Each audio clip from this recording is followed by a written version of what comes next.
Hello again, friends. Guess who? Oh no, that's not my intro. That's Woody Woodpecker's, but we are here to peck through wrestling history. The great Brian Last here, you there. And of course, we are joined by the leader of the cult of Cornette, Mr. Jim Cornette. That's right, Brian, and you're my favorite peckerwood, or woodpecker, whichever the case may be. And we are going to pick a peck of pro wrestling. Don't start laughing. We're gonna pick a peck of pro wrestling programs here, and then in my extremely mentally, fascinatingly cognizant way, I'm going to Uri Geller. That's my mentalist. I'm going to divine the dates and the places and all the details and things and such of these programs. The people know, the people love the game. That's why we play it. And here's a bunch of them. That's right. Let's get to it now. Guess the Program, Volume 3. The Omnibus begins right now. All right. Well, Jim, would you like to do some Guess the Program before we wrap things up? I've been waiting for this. I'm going to kick your ass today. If we haven't prepped the folks, Guess the Program, the recurring segment, one of our most popular, where you pick a program, give me the lineup, and it is my job to try to determine the year that this happened and the place that this happened. Now you're making correct. All kinds of noises over there. You're flicking and you're flipping and you're swallowing and I'm not swallowing. Hold on. Sounded like glug, glug, glug. All right. Well, let's go to this, Jim. We have a whole bunch of here. It's been a long time since we've gone through them, so the pile has grown. This is a gimme. We'll start with a nice, easy one for you. Okay. I know how old you are. Rocky Smith versus Tony Belageron. Exactly. In a tag team match, Eddie Graham and Sam Steamboat versus Gene Dundee and Tamiya Soto. Tamayo. They left out a letter here in this program. Sailor Art Thomas in a handicap match against Tojo Yamamoto and Bob Arnold. An intermission where lucky numbers in the program will be announced. And the main event, Lester Welch and Buddy Fuller versus the Von Bronner brothers. All righty then. Rocky Smith would later on go on to become one of the Masked Infernos, one of the several that used that gimmick.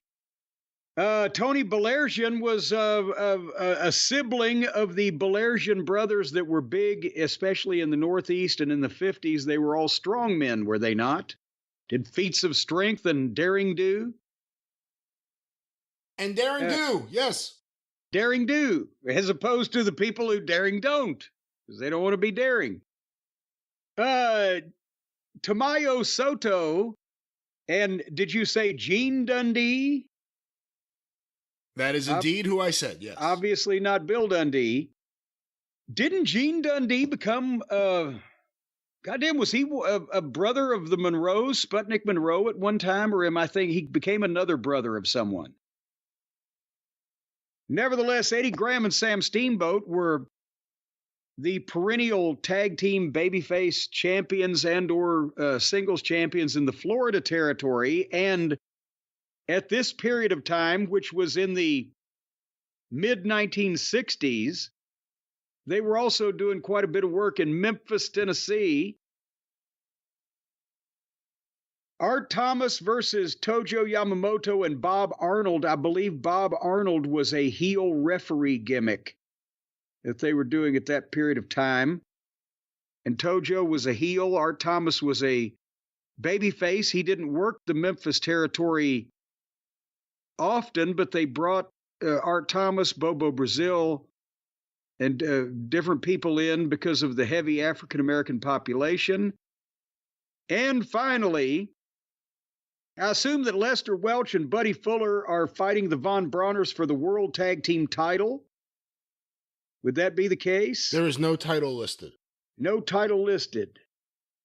But, you know, they did that many times. It's got to be Memphis, Tennessee. The question I have in my mind is whether it's 1965, 1966, or 1967. So I'm going to split the difference and go with 66. The venue, or the city at least, Memphis, Tennessee, sponsored by the American Legion Post number 1. Monday night, September 20th, 1965. Son of a bitch. All right. Well, I was a few months off. All right. We have another one here, Jim. This one may be a little closer to home. Let's see if you can get this one. The opening bout. You sound like you're one of the psychics in the supper club shows, and their stooge sends them verbal cues. This one may be closer to home. The opening bout. Bobby Fulton filling in for Skip Young versus El Diablo out of Mexico. The second event, noted dirtbag and pervert Buck Rock and Roll Zumhoff, good Lord, Hawaii, versus the Missing Link from 3 question marks.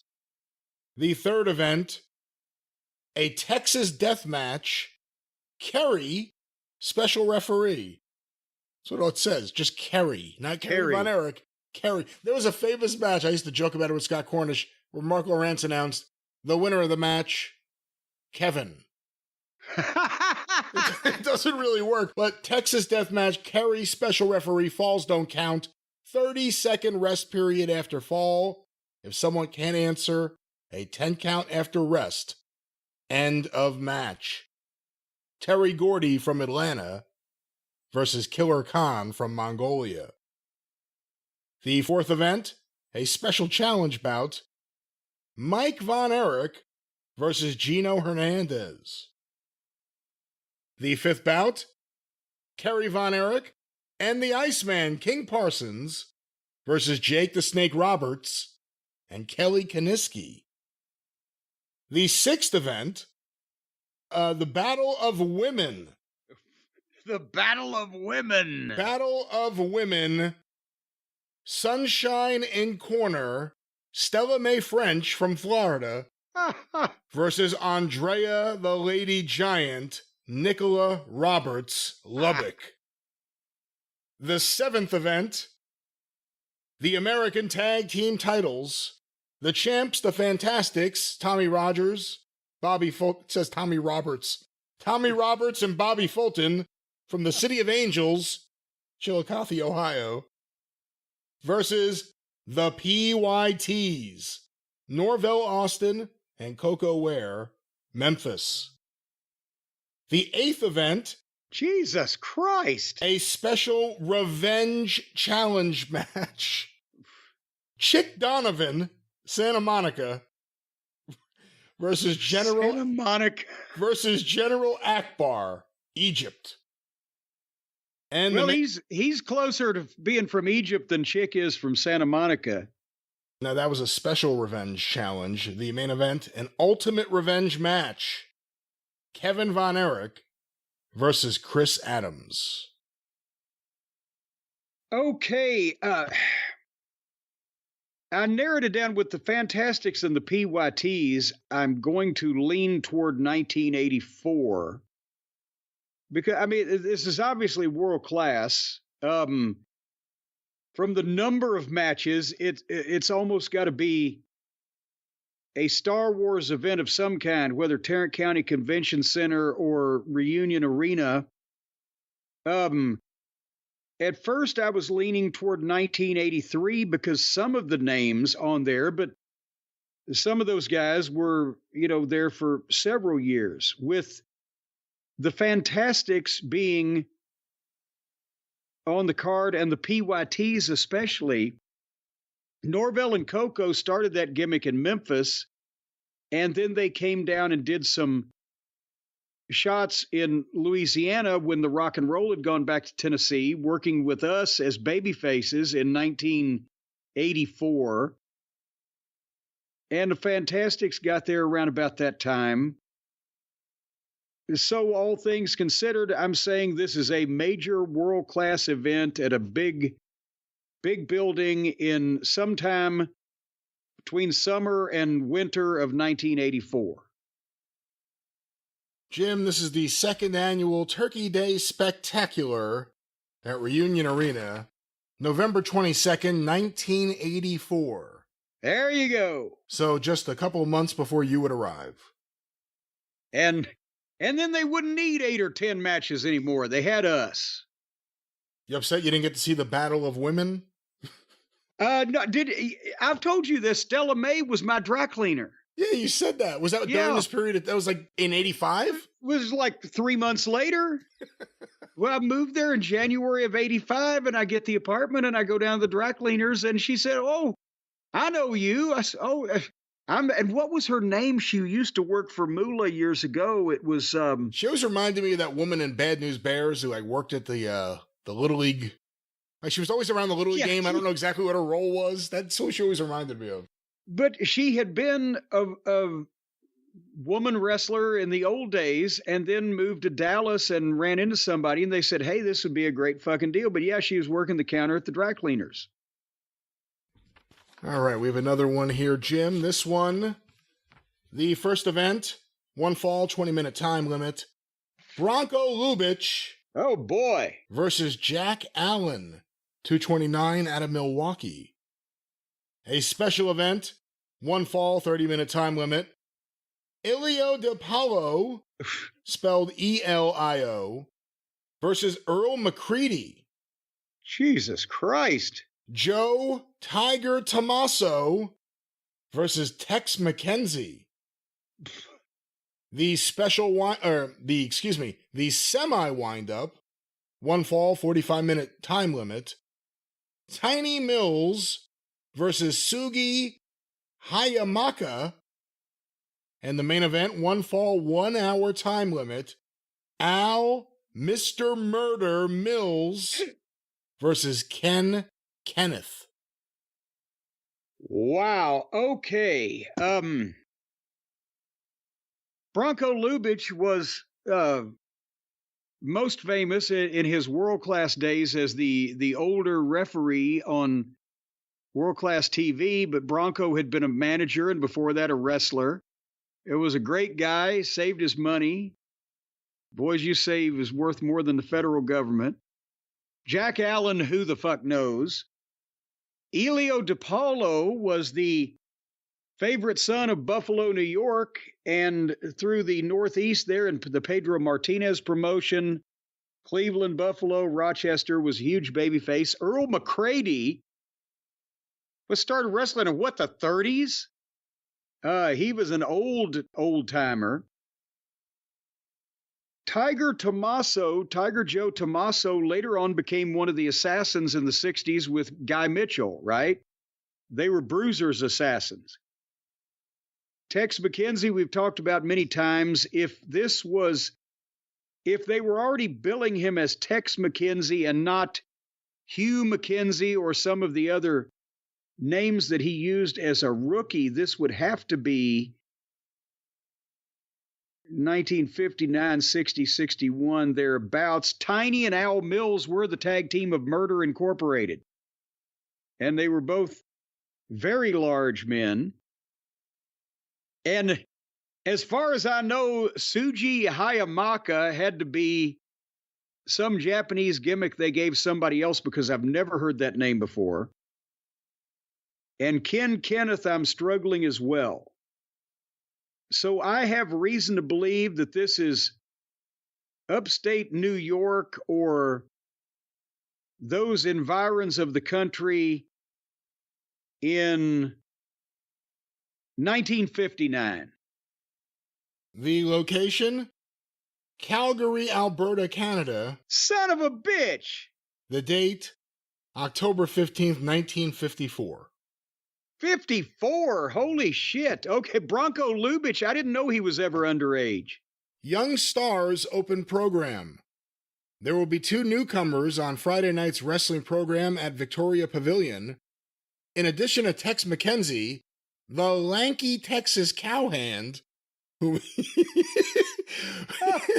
meets Tiger Tommaso, Montreal will send young Bronco Lubitsch into the ring against Jack Allen of Milwaukee. Lubitsch... Montreal, by the way. Bronco's like fucking Czechoslovakian or Lithuanian or something, isn't he? And by the way, it's spelled Lubitsch. Lubitch. Oh, my God. Lubitsch, at 220 pounds, is rated as an up-and-coming youngster, the same as Allen, who made his first appearance last week. They meet for one fall in 20 minutes, and although the bout is a curtain raiser at 8:30 p.m., it is an important one, for the two young hopefuls will have their sights set on better spots in the future. So wow, Tex McKenzie and Bronco started out around the same time and were working the territory together. All right, but I completely fucked that up. I was the wrong side of the fucking continent and 5 years off. All right, here's another one. This one may be, I got two from this venue. I got to pick one. I'll pick this one. All right. Torrid All-Star Thrillerama, bouts. The opening bout, one fall, 20 minutes. Pancho Pico. Oh, good Lord. Versus Gypsy Biviano. One fall, 20 minutes. Rick Valenzuela versus Mr. Yamamoto. One fall, 20 minutes. Akio Yashihara. Oh, for heaven's sake. Versus Carlos Cruz. Chuck Carbo versus Ray Gordon.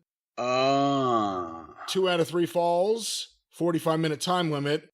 Don Arnold versus Ray Valdez. And the main event, 2 out of 3 falls, 1 hour tag team match. The Dupree brothers and manager Major Sam Bass versus Don Bulldog Kent and Louis Martinez. Okay, so we are in the Arizona territory. Why would you say that? What would cause you to say that? I said, well, because I briefly remember seeing the name Pancho Pico. I don't have any idea who Gypsy Zabadai is, or Valenzuela, or Mr. Yamamoto. I don't think that was Tojo, or Carlos Cruz, or whatever. But when you got to Chuck Carbo was one of the longtime baby faces in the old-time Phoenix territory. Was Ray Gordon Guillotine Gordon at one point? You may be right, but there's no picture, obviously, here. Actually, Ray Gordon judged the Hercules of the wrestling world in a July issue of Red Hot Magazine Wrestling Review. See photos and big-time ranking. Well, Don Arnold was also an Arizona name. It's just a little corner with a little photo of his face, and it says Pancho Pico is one of the most exciting wrestlers in the U.S. And if you don't think so, you're punchy. But the Dupree brothers against Don Kent and Luis Martinez, Ron Dupree and Chris Colt, as they would be more widely known. The manager, Sam Bass, is that the Tennessee Sam Bass, Fred White, before his Tennessee run? Because he did outlaw shit before Lawler ran into him in Alabama and Mississippi in 1971. Was he ever called Major Sam Bass? Not that I'm aware of. But I have to say this is the Phoenix territory, and this would be what, 1968, 69, somewhere in that area. The venue, Madison Square Garden, Phoenix, Arizona, Friday, June 16th, 1967. Boom!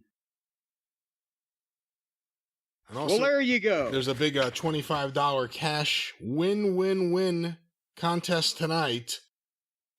Winning ticket must match color. Official program of the wrestling matches.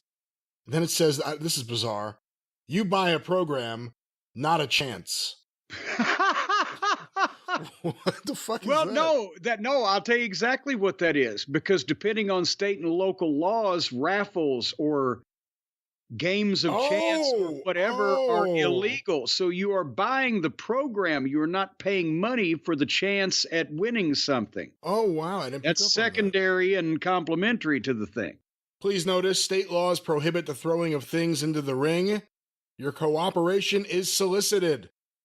It is also against the law for you to strike a wrestler. Profanity is forbidden. Sounds like a real party over there in Phoenix. Well, I'm telling you, no, they had to fucking specifically mention those things because the small time territories were tougher on the heels than the big territories. All right, I have a program here, but the story is really the story on the cover. We'll get to this. The first event, Bobby Christie versus Gentleman Ed Sharp, Hamilton, Ontario, Canada. One fall, 15 minutes. Okay. Also one fall, 15 minutes for the second event, Tommy Phelps, Dallas, Texas, versus Blackie Mendoza, Juarez, Mexico. The third event, six-man tag team match, Nick Roberts, Tampa, Florida, Joe Hamilton, St. Louis, Missouri, and Bobby Christie, Woodland Hills, California, versus Dr. X O'Toole, Phoenix, Arizona. That's the Irish masked fucking assassin, Dr. X O'Toole. We'll see what more we can find out about him in a moment. Ed Sharp, Hamilton, Ontario, and Tough Tony Morelli, Brooklyn, New York. The first main event for the International Heavyweight Championship, the champion Sonny Myers, St. Louis, Missouri, versus the challenger Pancho Lopez out of Mexico City. 1 hour time limit, 2 out of 3 falls. The second main event, North American Championship, the champion Iron Mike DiBiase, Omaha, Nebraska, versus Anton Ripper Leone, Oyster Bay, Long Island, New York. I added the Long Island. Oyster Bay, New York. 2 out of 3 falls, 1 hour time limit. Well, goddamn. Now I think at first when I heard the Sharp brothers, Ed Sharp, Mike Sharp, Ben Sharp, I said, was it maybe up the Northeast? Then Tommy Phelps became someone, I think, and I can't remember who. Then I hear Nick Roberts. Go ahead. No, maybe I'm wrong. I was going to say, was he one of the wrestlers that became a preacher? Or am I thinking of someone else? No, that's not who I'm thinking of. Okay. Nick Roberts would be most noted as being Nicola Roberts' father and a Texas mainstay wrestler and promoter, but that doesn't guarantee we're in Texas because there's Joe Hamilton, who was all over the place early in his career. I was right, because I have this in my collection. The record, that was what I was trying to say. The wrestling record, I Wrestled with God, before he was the Nature Boy Tommy Phelps, after Evangelist Tommy Phelps. Okay. All right. I was thinking of the Gorgeous George ripoff guy. Oh, that's another guy that became a preacher. Brandt. Yeah, he became a preacher too, right? Yeah. And then when he died, people say, "Oh, the original Gorgeous George has died," and his whole thing was built on a lie, not just the evangelism, but also the wrestling. I don't know who the fuck Dr. X O'Toole is. Sonny Myers was a Central States mainstay, but he at the same time wrestled early in his career all over the place. But then we go to Mike DiBiase, who was well known in Texas again, Ripper Leone, who later on would become an outlaw promoter in California, but at this time he was a wrestler. For Joe Hamilton to be on the card, it's got to be early 60s because he main evented as an 18-year-old in Madison Square Garden with his brother Larry in 1959.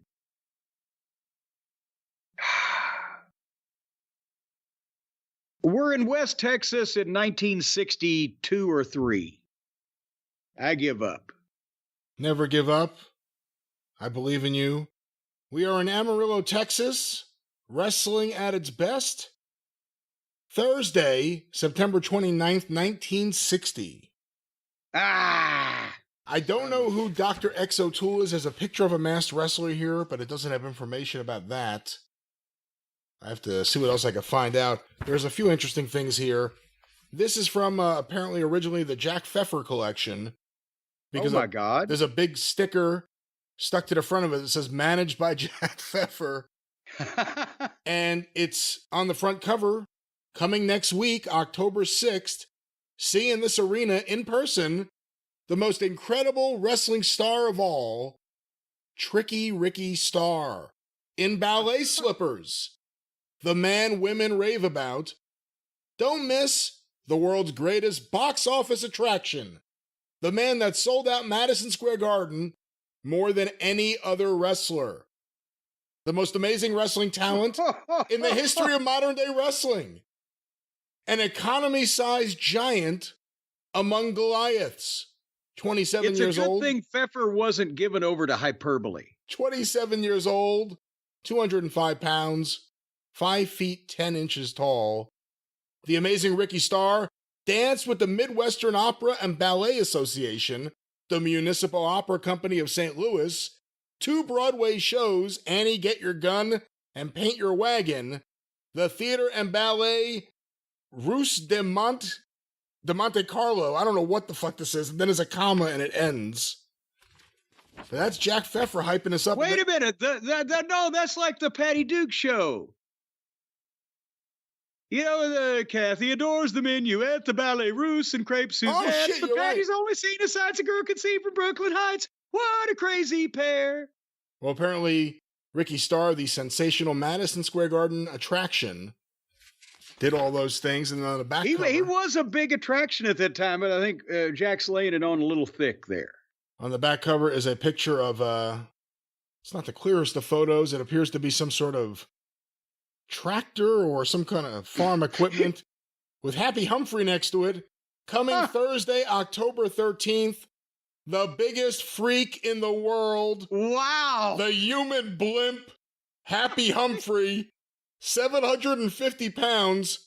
His tremendous weight advantage makes big handicap for all opponents. And this is written by people who liked him. And then there's a list here, coming attractions. Ricky Star, wrestling #1 box office attraction. The man women rave about. Boy, Pfeffer just wrote this shit over and over. Former ballet star, the most incredible wrestling star of all. Here Thursday, October 6th. Hans Blockbuster Schnabel. Hans, excuse me. Hans Blockbuster Schnabel. He's never used Blockbuster Schnabel. 265-pound German assassin here October 6th. The human blimp, Humphrey, 750 pounds, top novelty attraction in wrestling, coming October 13th. Doesn't that appeal more to the promoter than the fan? He's the top novelty attraction in wrestling? Well, yeah, that is...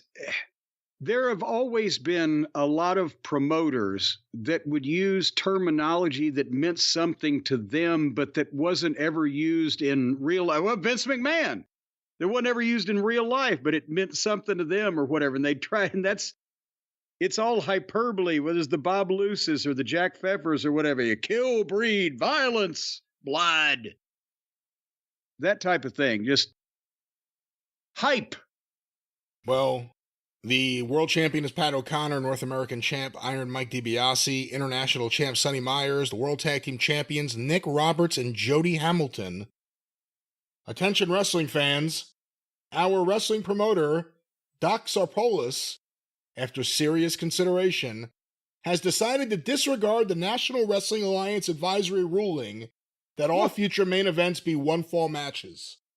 He is instead going back to his old policy of long-standing.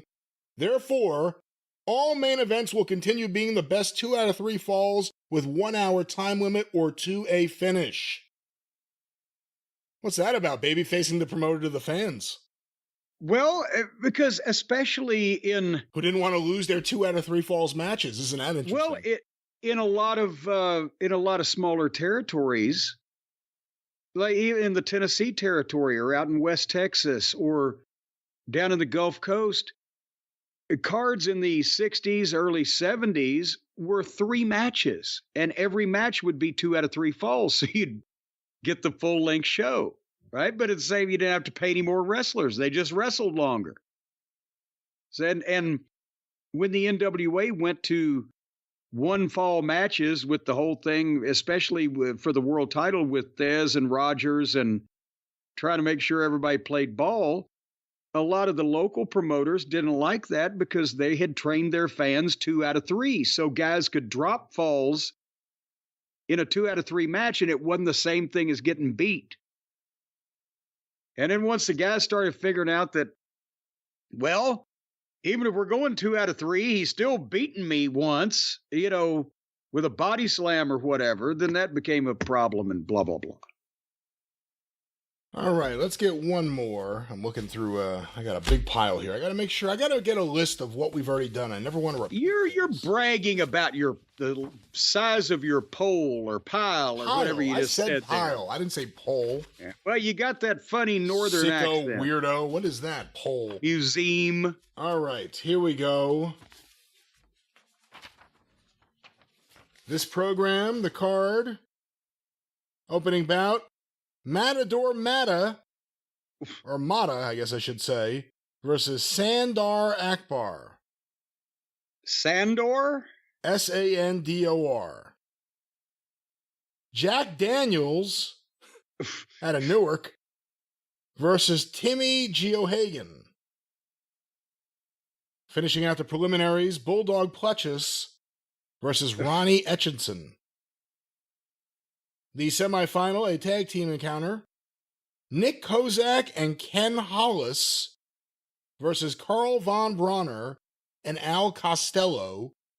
And the main event, 2 out of 3 falls, 90-minute time limit, Kinji Shibuya versus Ernie Ladd. Ooh, okay.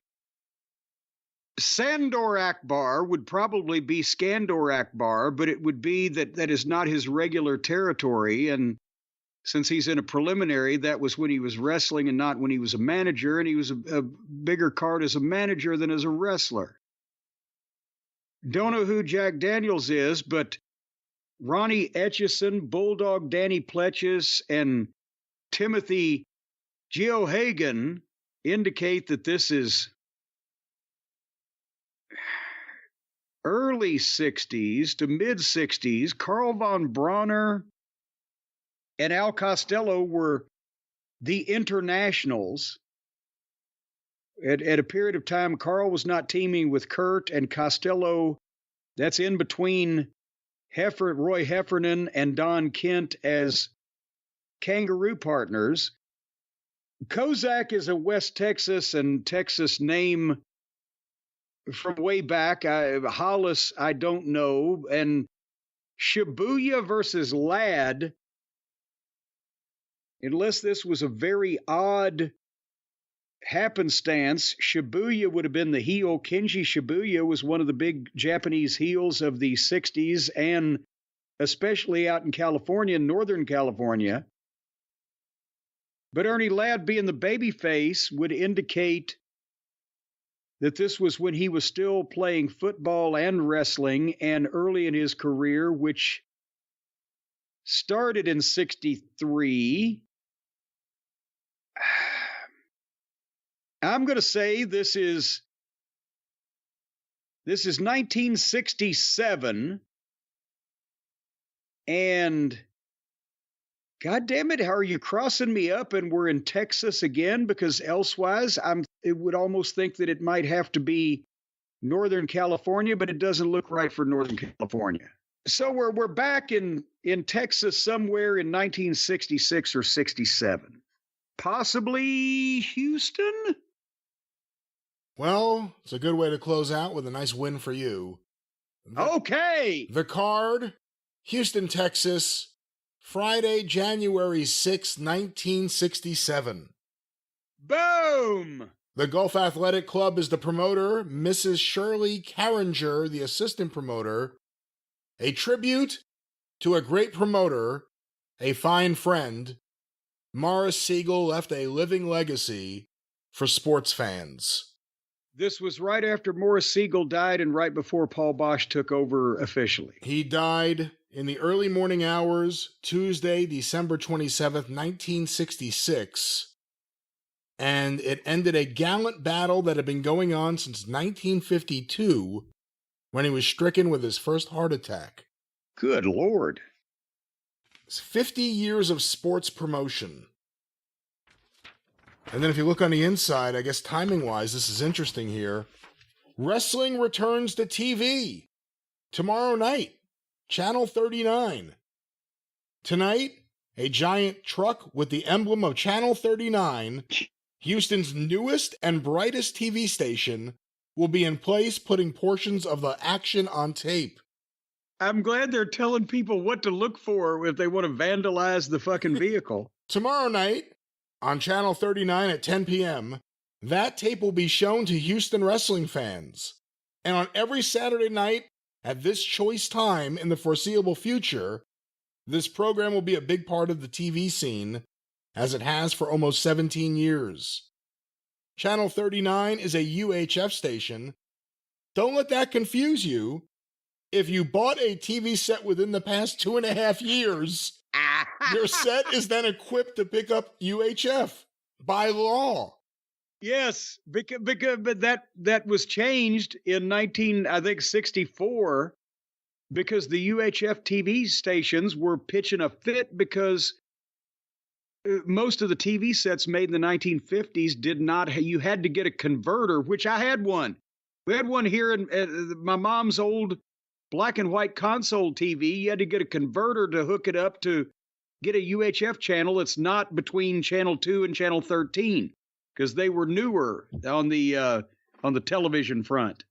It may need a slight adjustment in antenna.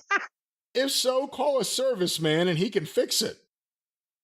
Get some aluminum foil and wrap it around your fucking uncle's fist and have him hold his arm in the air. You know you want to see this. Hire a serviceman to come over and fix this right now. If you have an older set, then it is possible to buy a converter that attaches to your present set and will enable you to pick up 39 and any future UHF stations. The cost is in the $20 to $30 range. Your wrestling... And by the way, we talked about inflation earlier. This is 1967. Your converter now would probably cost you about $150 with the rate of inflation from 1967 to get something so you would be able to have channels 13 through 83 on your television, finally. Your wrestling will be telecast in color.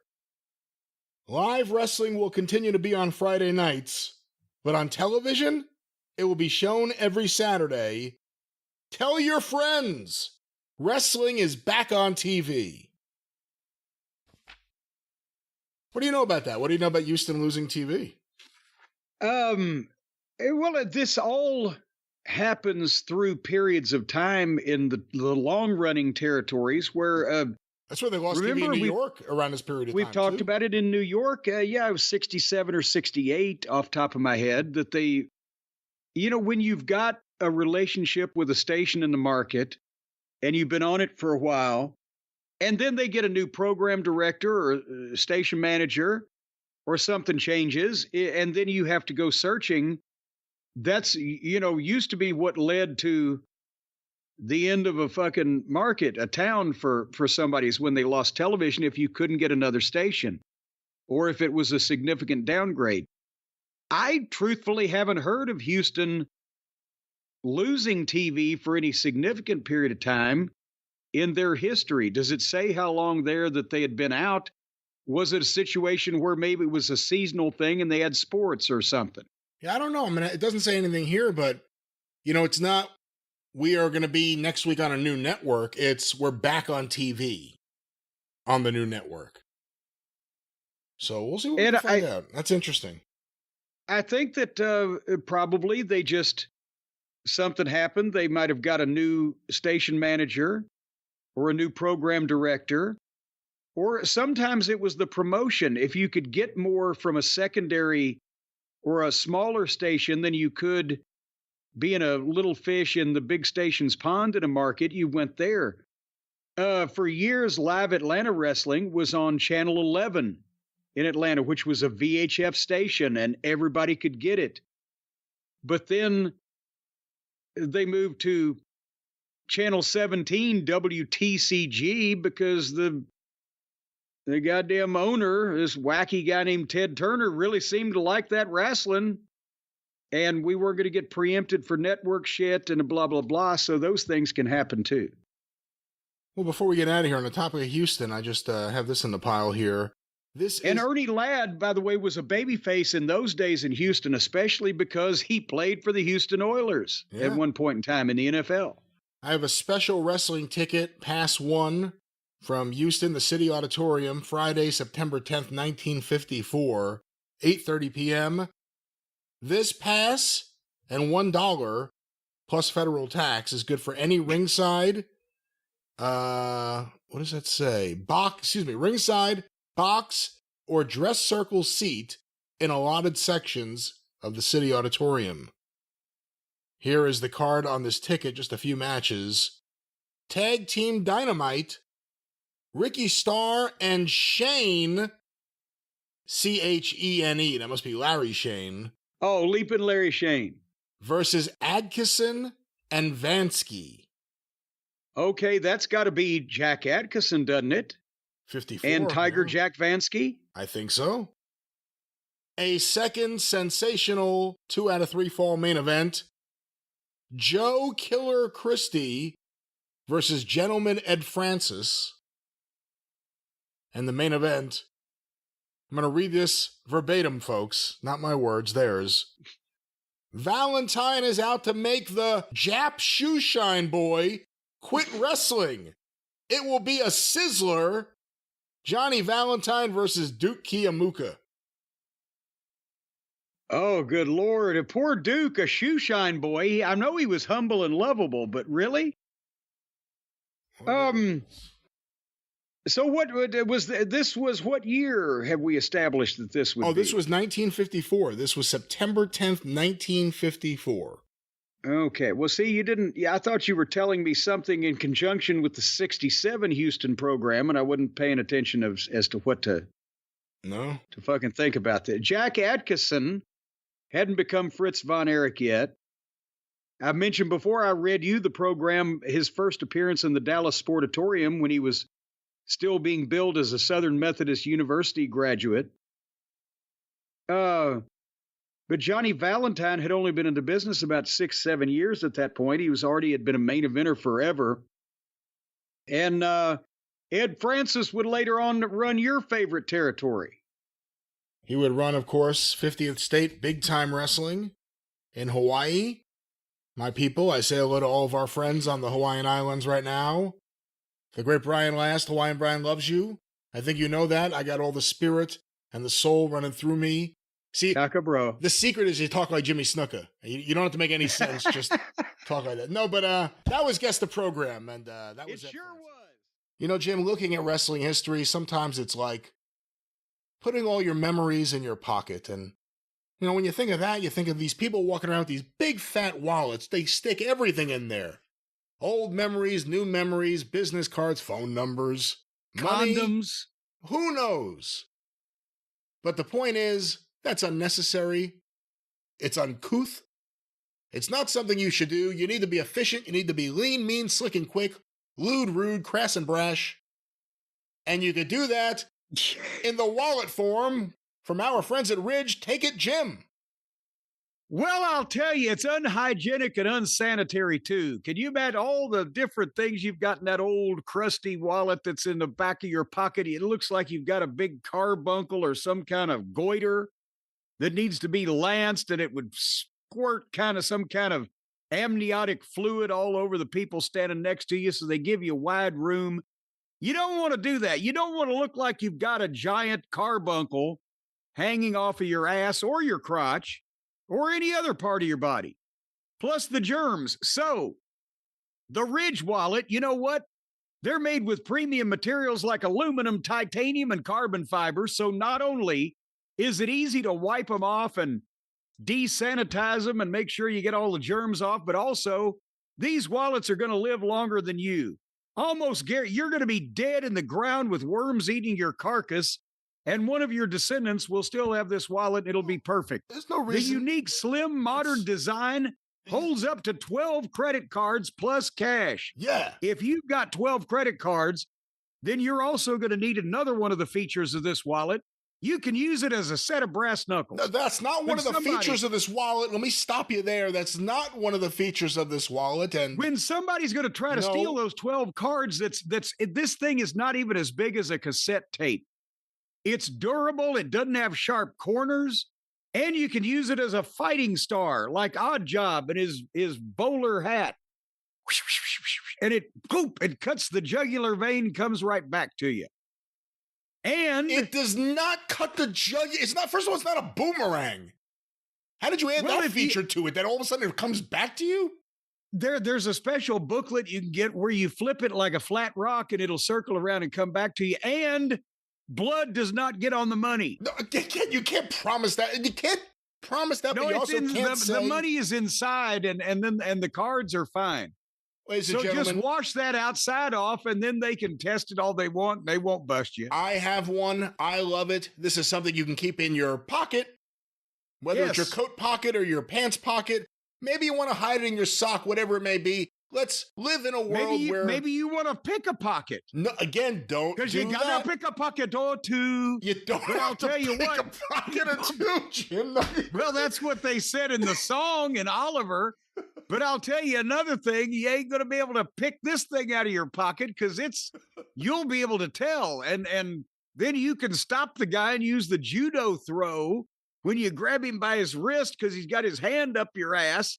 In your pocket, and you just turn sideways and you throw him down, and then you take the Ridge wallet, put the one corner next to his Adam's apple, and no, you don't do that. You also don't recommend the listeners do that. What you do is you tell the listeners that take those credit cards out of your wallet, take that money out of your wallet and put it in a brand new awesome. And buy a wallet take the money out of your wallet and buy a new wallet with it, folks. From Ridge. And right now, from Ridge, because the Ridge wallets are the best wallets to spend your money in your wallet on.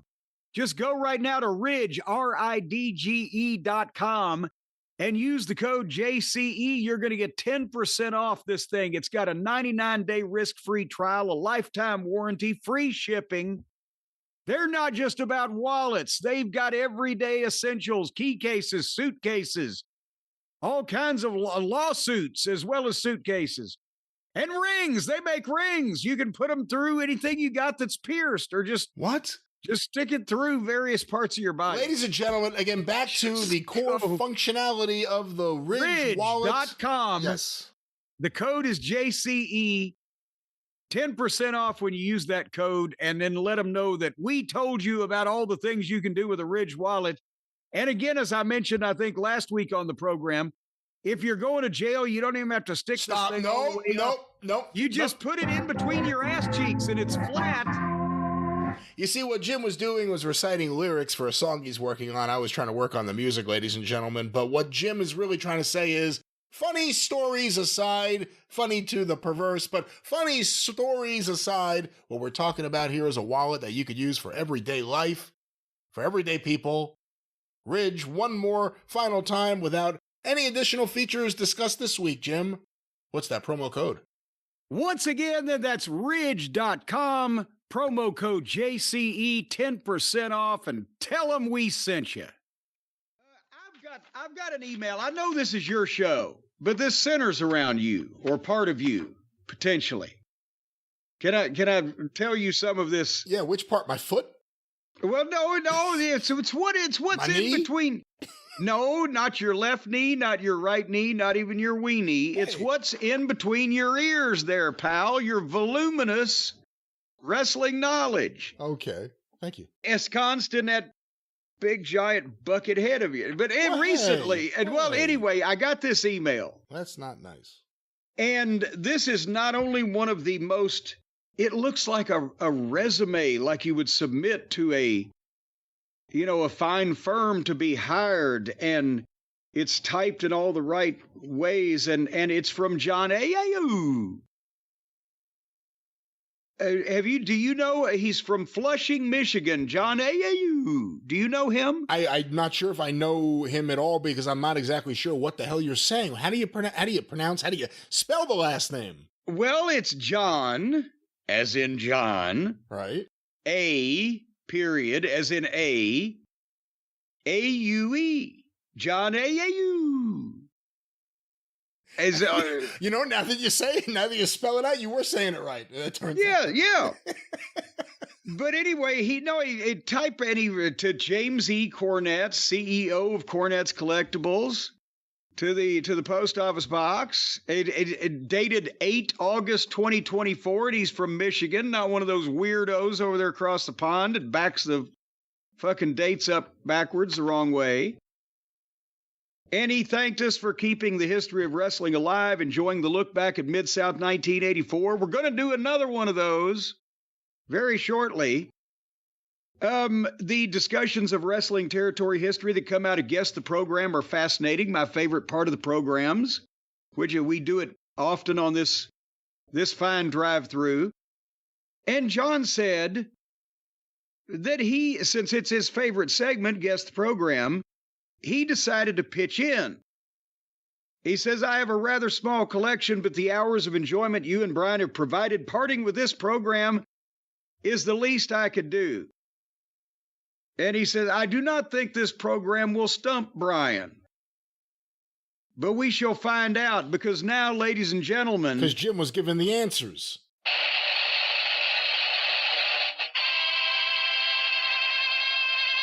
That's right, Brian, you're on the spot. We're going to play one round of Guess the Program.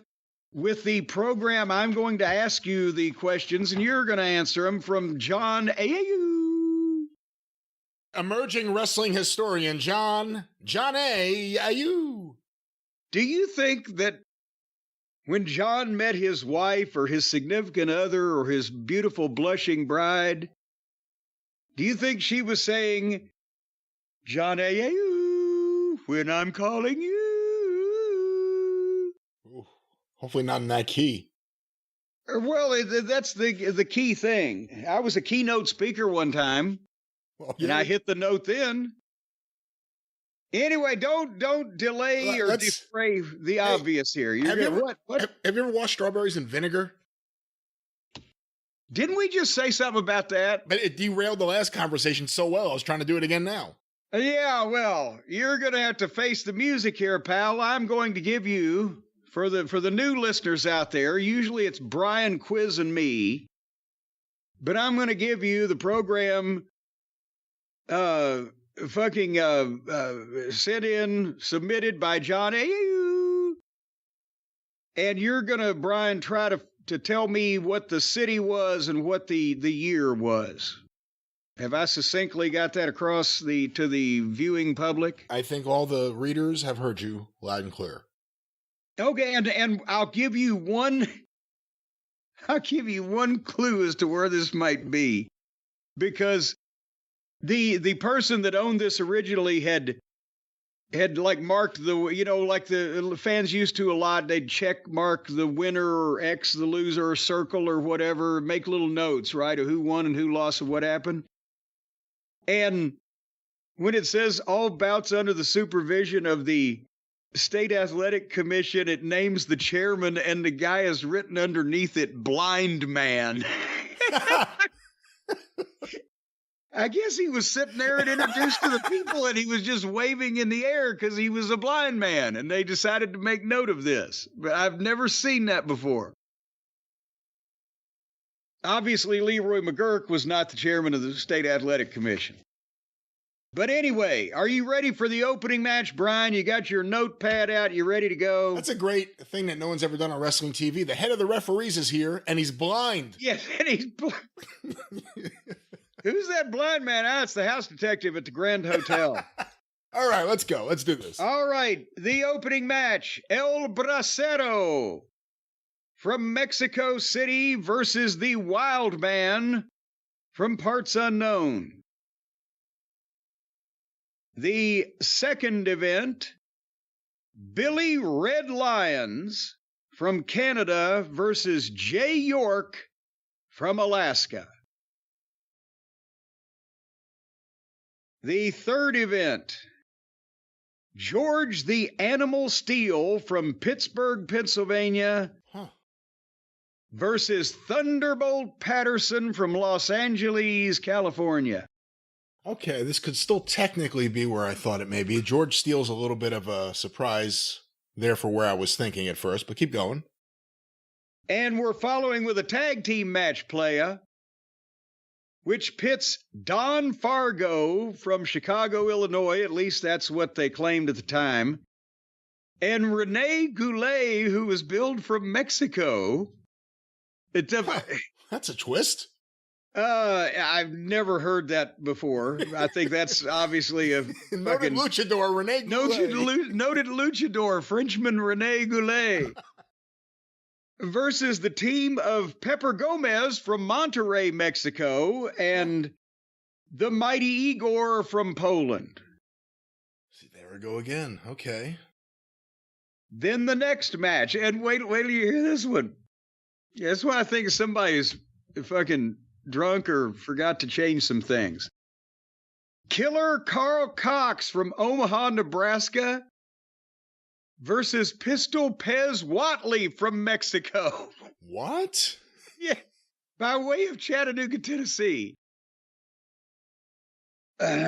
Anyway, but yes, Killer Carl Cox versus Pez Watley. Then we have another tag team match.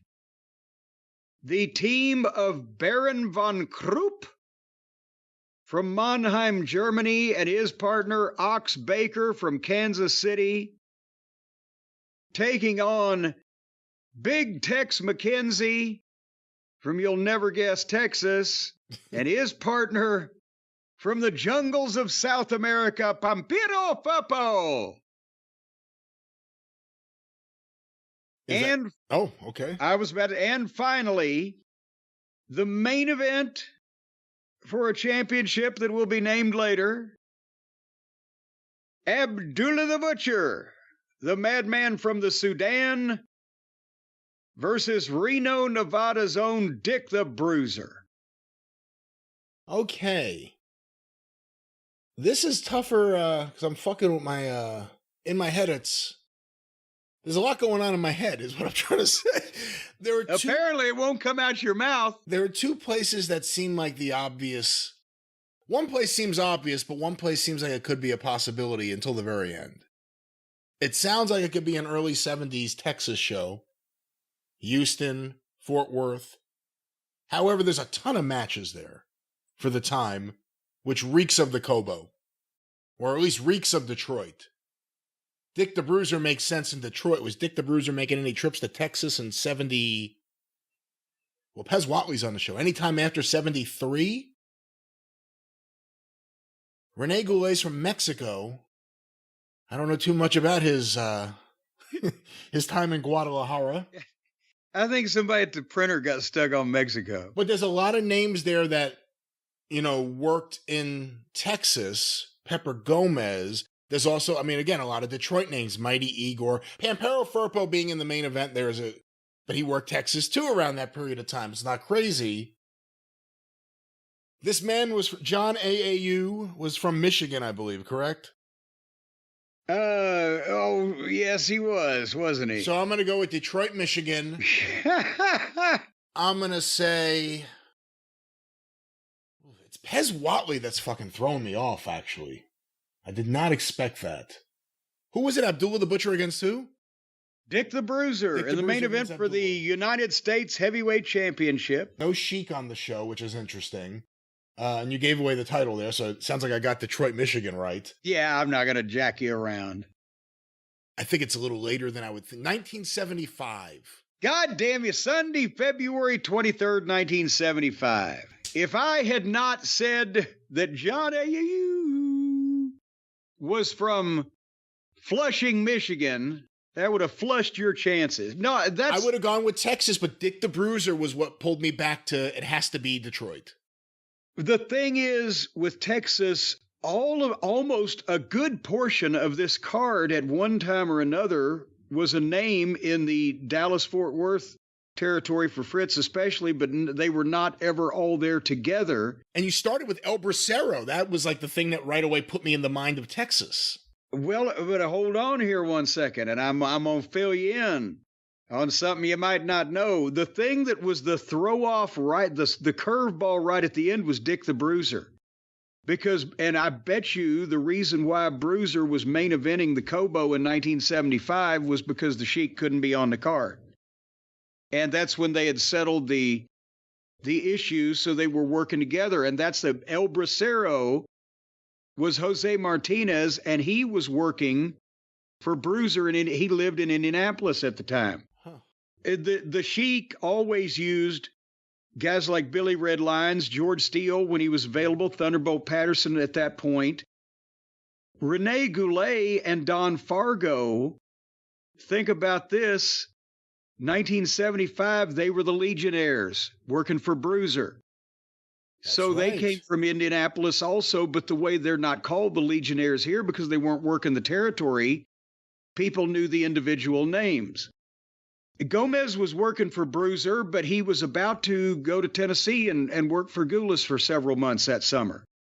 So a lot of Pez Whatley had just broken in for Nick Goulas, and they were sending him around to just do a job for Killer Carl Cox, but just to get him some experience. And Ox and Carl von Krupp were working for Bruiser that summer also in Indianapolis as the heel tag team.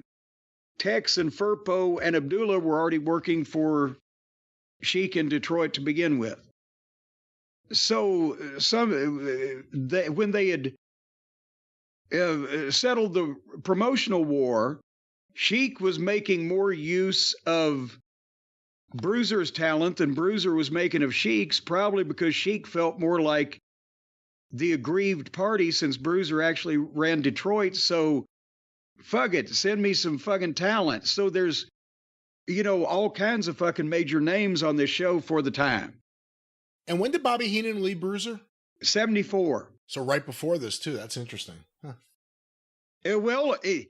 It was right. The reason why he left was the payoff when Bruiser and Sheik settled things, and Heenan managed the Sheik at Market Square Arena in front of a sellout, and Bruiser gave him $700 or whatever it was, and that's when he said, well, fuck. And he called Vern because he was so insulted by that. All right. Anyway, that's Guess the Program that Brian last won. Yeah. Very easily, Dick the Bruiser, but also, now that I think about it, Don Fargo.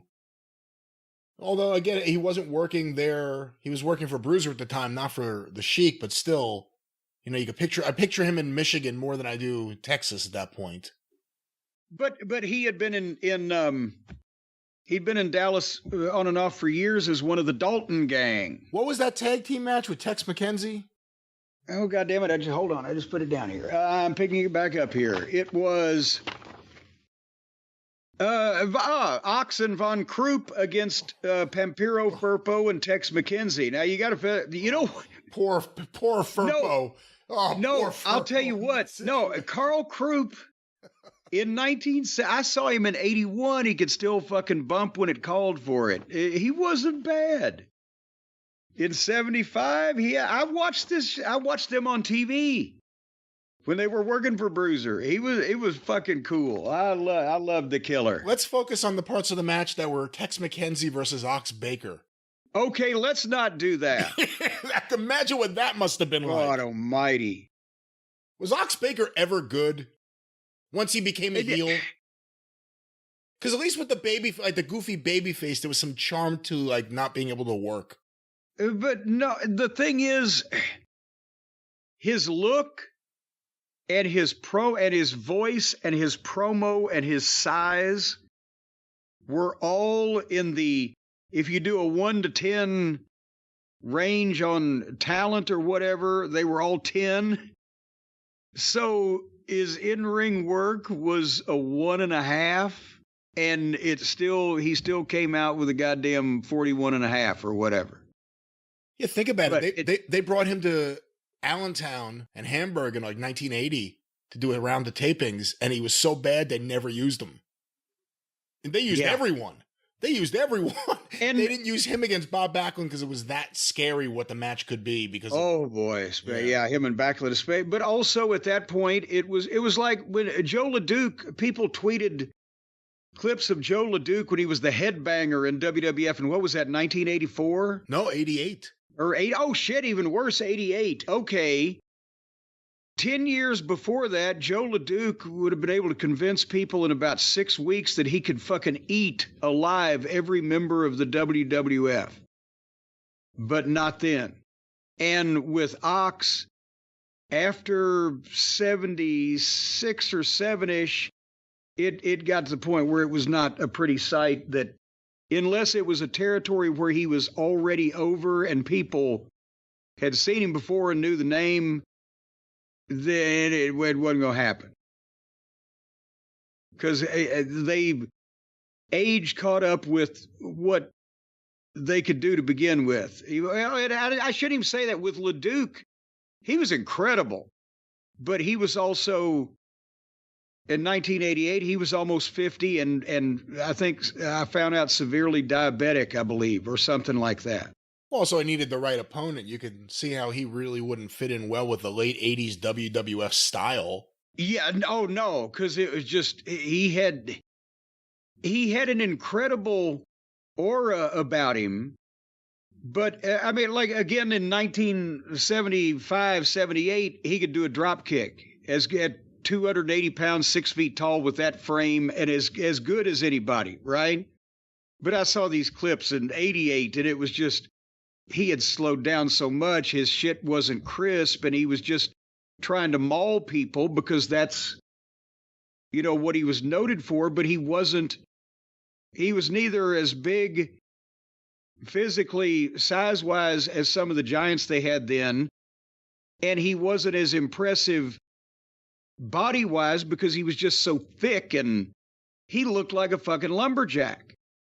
Could he probably in his day have outlifted much of the roster just because he was just freaky strong? Probably, but it wasn't his day anymore. So it didn't happen. It threw me off as a kid seeing his name in the magazines. I'm like, who's Joss LeDuc? Yes.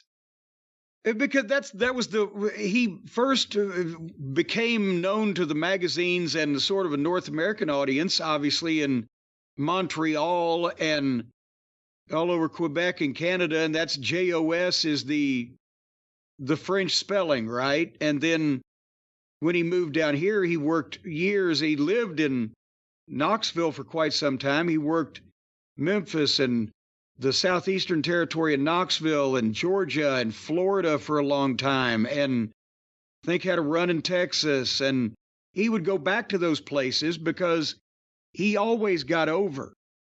Like, 20 years afterwards in Memphis, if you still ask people who are Lawler's greatest, rivals or whatever, it'd be Jimmy Valiant, Joe LeDuc, Austin Idol, some of the first, names that get mentioned. And obviously Dundee, but heel rivals. So, but where were we going with that? That was Guess the Program. Oh, it certainly was. That was a lot of fun. This is a good show today. I'm glad this is your show. Guess whose program this is? God damn it. It's mine. All righty. Well, before we go, ladies and gentlemen, we've got a couple of minutes left before our expiration of time, and we are going to do a segment here that we often do on Brian's program, the Drive-Thru, called Guess the Program. And the premise is that Brian will take a program from his collection and read me the lineup, and I am supposed to determine where it took place and what year it took place. And that is the premise of the piece, and then hilarity and wrestling history follow. Right, Brian? Something like that, yes. I believe so. Well, have you got the programs? I've got a bunch of programs I'm trying to figure out in order here. If you got the programs, I got the information. Well, we shall see about that. Let me start with one that's a little more current. Let me open this. It actually has the ticket stubs in here with it, and there's no way to open it. What the fuck is this? Hold on. Who sealed this? What? There we go. There we go. Not everyone should seal everything. It usually works much more smoothly, this bit. It usually does on my show, but again, this is not my show. It's a more professional production with all the same people. Than your show. Yes. Here we go. Here is the lineup. I will start with the first event. Kelly Kaniski versus Buck Rock and Roll Zumhoff. Okay. The second event, Crippler Rip Oliver from New York versus Iceman King Parsons. Uh-huh. The third event, for an unnamed title, the champions, the Fantastics, Tommy Rogers and Bobby Fulton, City of Angels versus challengers, Midnight Express, Okay. Bobby Eaton and Dennis Condrey of New York. Yeah, they were New York crazy down there in that program office. The fourth event, a lumberjack-style match, Kevin Von Erich versus Chris Adams. An intermission, the fifth event, all 6 men in the ring, elimination match, losers leave town. The Freebirds of Terry Gordy, Buddy Roberts, and Chick Donovan versus General Skandar Akbar, The Missing Link, and Mr. X. Somehow I don't remember that match at all. Yeah. The main event. Oh, I'm sorry. For a championship I will not name, the champion Ric Flair of Minnesota versus the challenger Kerry Von Erich, Denton County. Then it's an intermission. The seventh event, Jose Lothario versus El Diablo. And finally, the eighth event, Sunshine in the Corner, Mike Von Erich and Billy Jack from the Northwest versus, with Nicola in the corner, Gino Hernandez and Jake the Snake Roberts. I am thinking that was the card on New Year's Eve, 1984 in Fort Worth, Texas, where Flair and Kerry had that horrible match where they had to find Kerry out in his car in the cattle chute. But now wait, they did an hour Broadway, and that's a lot of matches to do an hour. And you know what? I don't remember the Fantastics and the Midnight being working against each other on the underneath of that card. Could that have been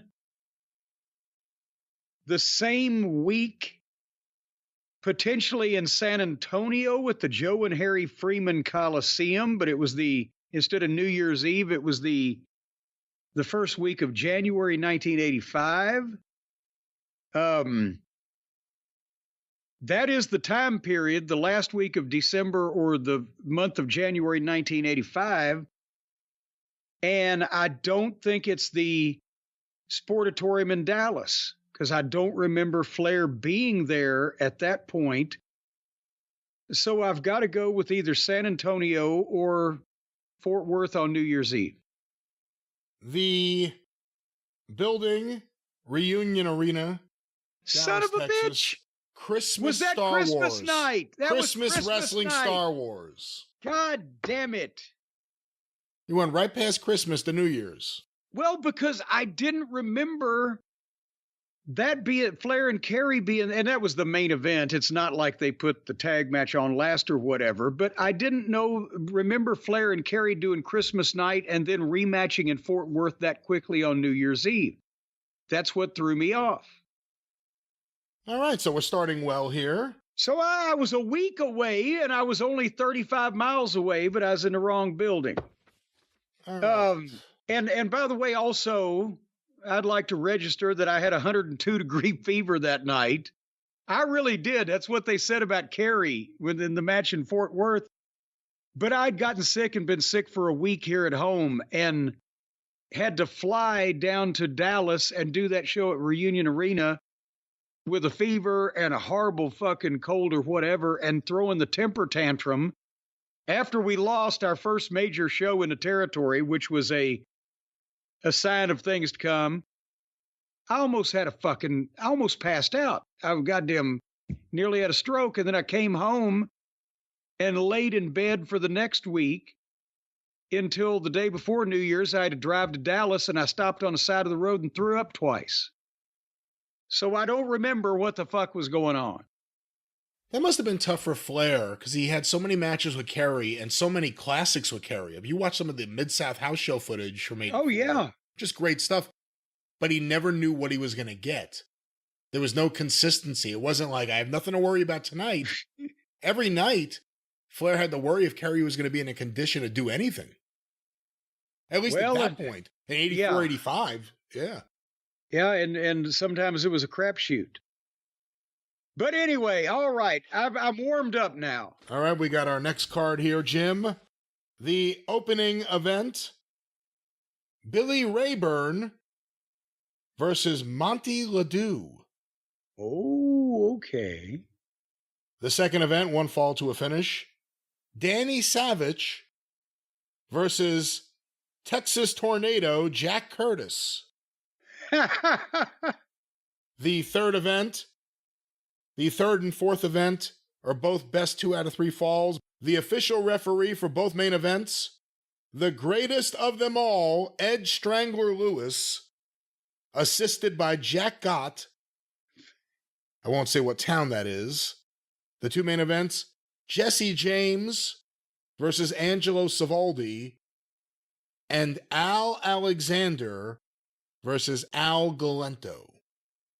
Ooh, Al Spider Galento, who had a hand in was a big heel in the Memphis territory before it became even before it was owned by Goulas and Welch, and had a hand in training Tommy Gilbert. So Monty Ledoux was a guy that spent a lot of time in the Amarillo, West Texas area in the late 40s, early 50s.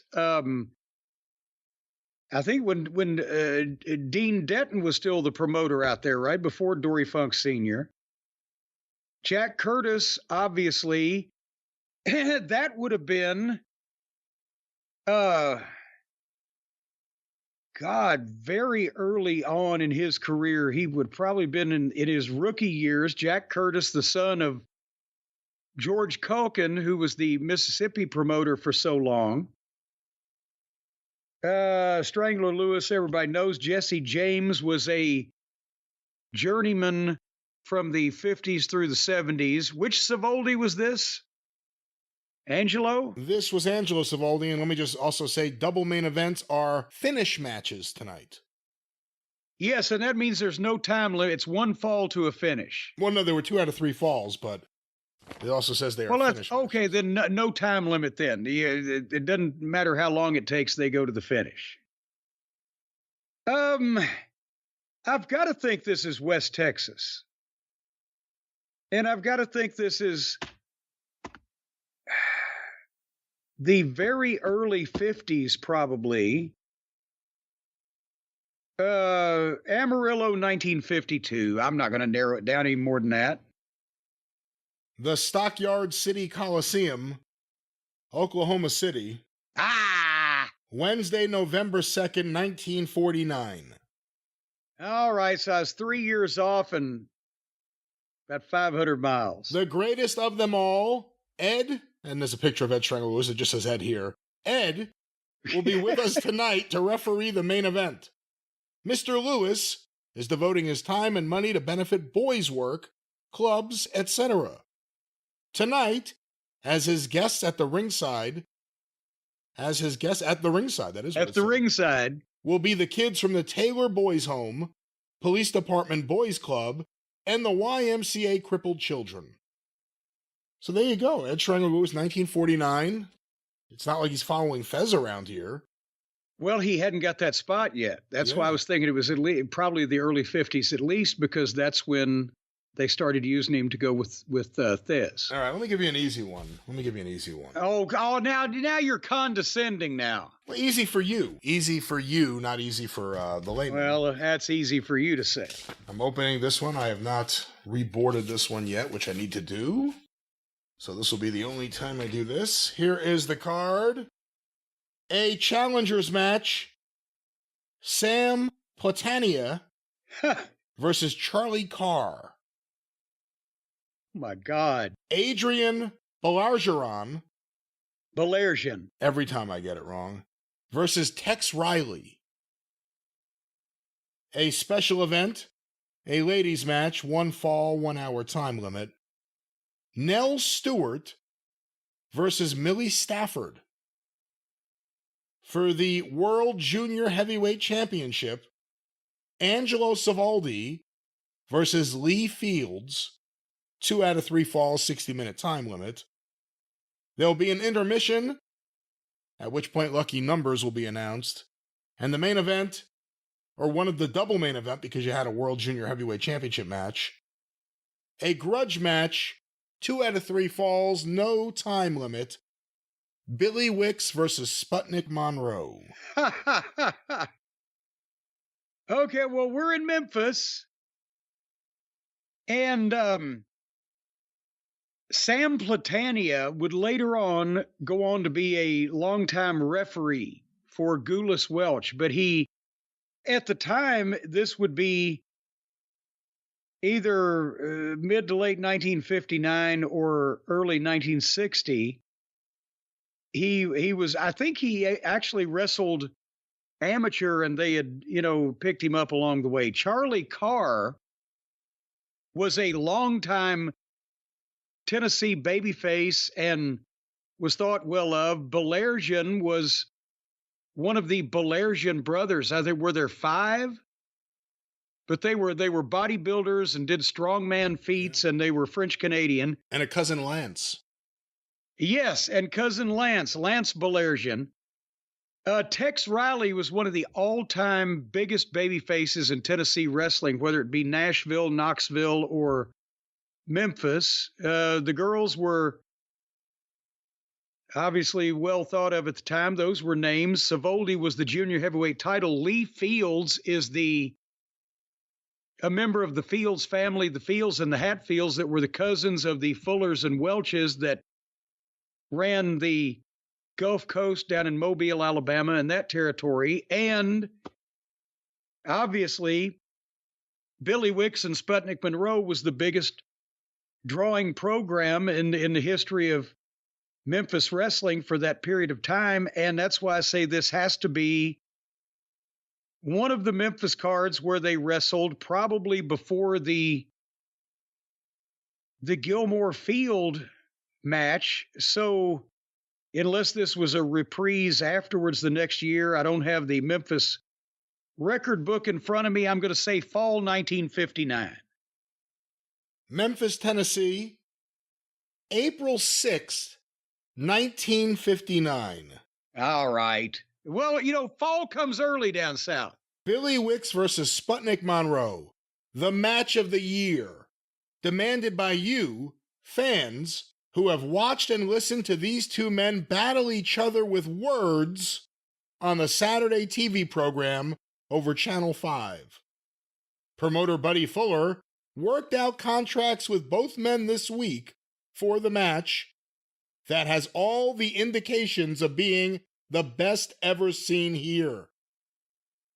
Both have called each other yellow over television and actually have been anxious for the match. Wicks is a 210-pounder from Tulsa, Oklahoma, and Monroe, a 212-pounder from Wichita, Kansas, the best 2 out of 3 falls with a 90-minute time limit.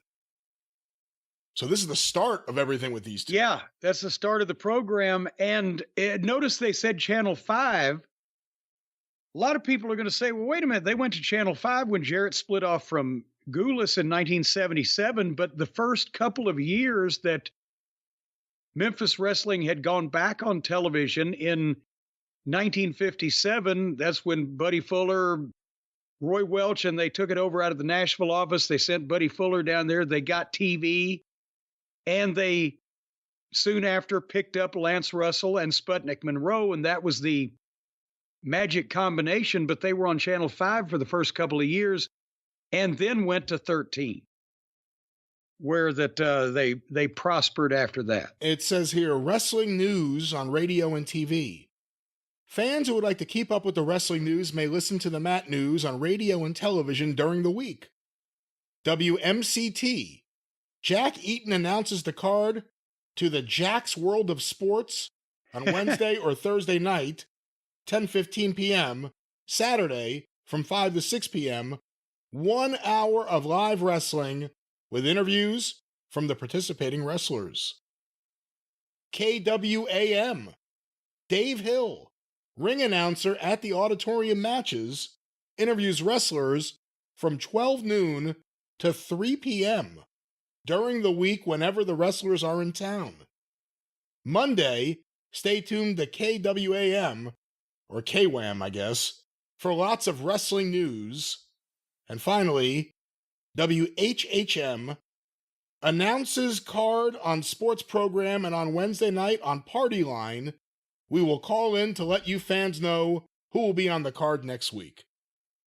And also it has here live wrestling on TV every Saturday afternoon. Interesting. Every Saturday afternoon from 5 to 6 p.m. Tune in to Channel 5 to see the world's greatest professional wrestlers in action.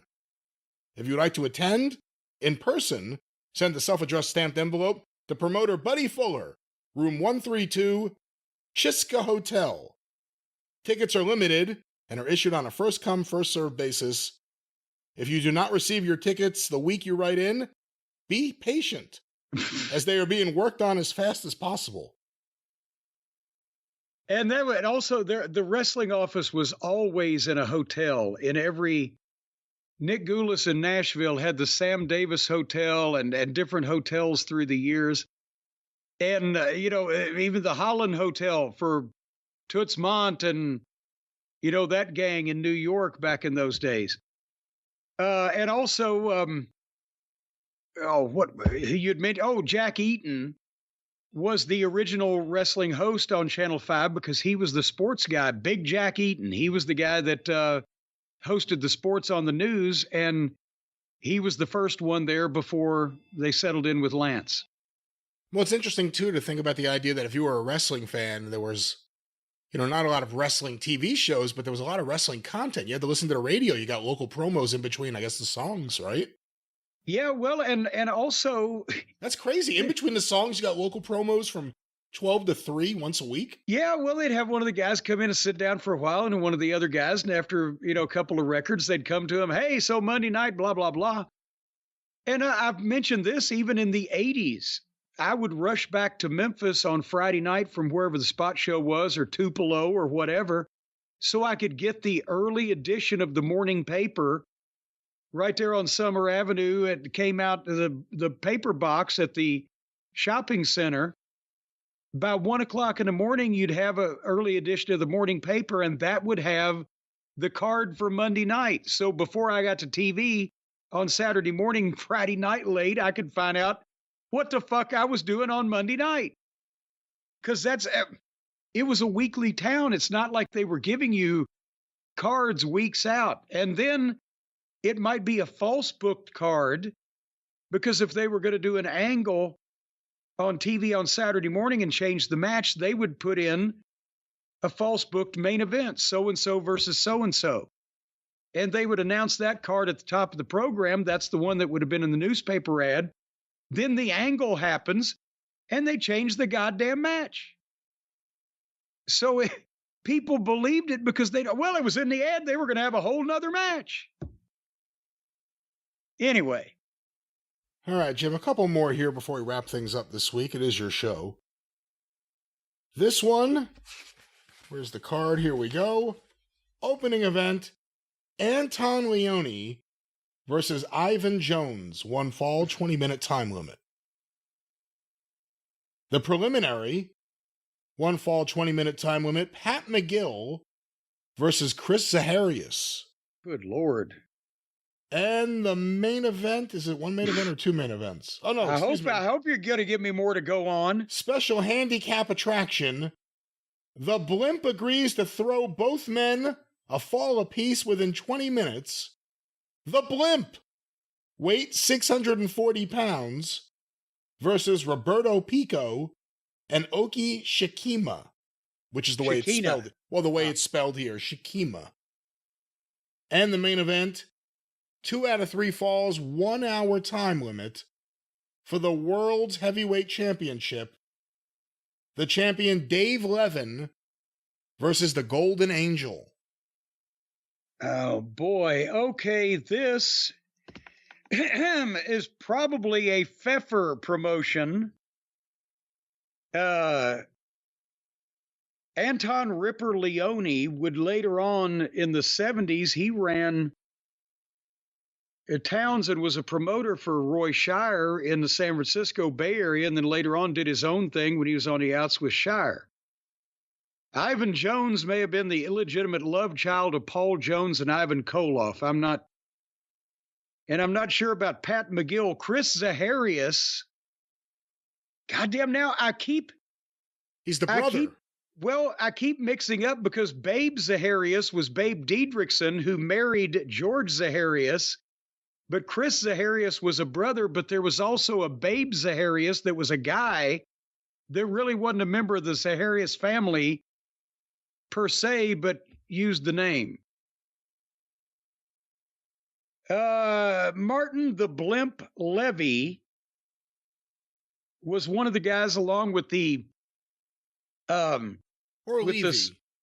Levy or Levy or which L-E-V-Y. Yeah, everyone I know with that name, and I grew up around a bunch of kids, it's Levy. That they were at least pronounced Levy. Okay. Well, they wore Levi's, so you can see the confusion. But Martin the Blimp was a Pfeffer creation that was big, especially in the mid to late 40s, because he would wrestle Maurice Tillet, the French Angel, in the Freak match. And a lot of the guys were in the service. So that main evented for a while and drew money because of the sideshow aspect of it.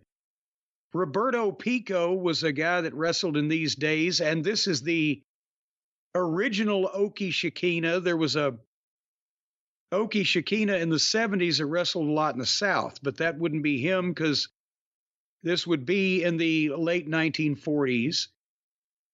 And the world title, Dave Levin was the world champion that Pfeffer propped up for a while because he had wins over some of the other guys that at one point or another had been recognized champion. And I've got a couple of the publicity posters that they had put out with Levin's case that he was making.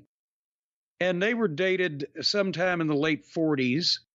The Golden Angel is probably because the French Angel or the Swedish Angel was booked.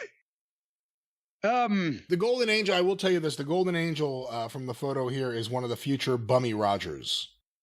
Okay, so he wasn't even really... Maybe the original Bummy Rogers, actually. There wasn't anything wrong with him. He was just a regular-looking fella. He wasn't an angel with a glandular problem. Looks like a man wearing a cape or whatever it is.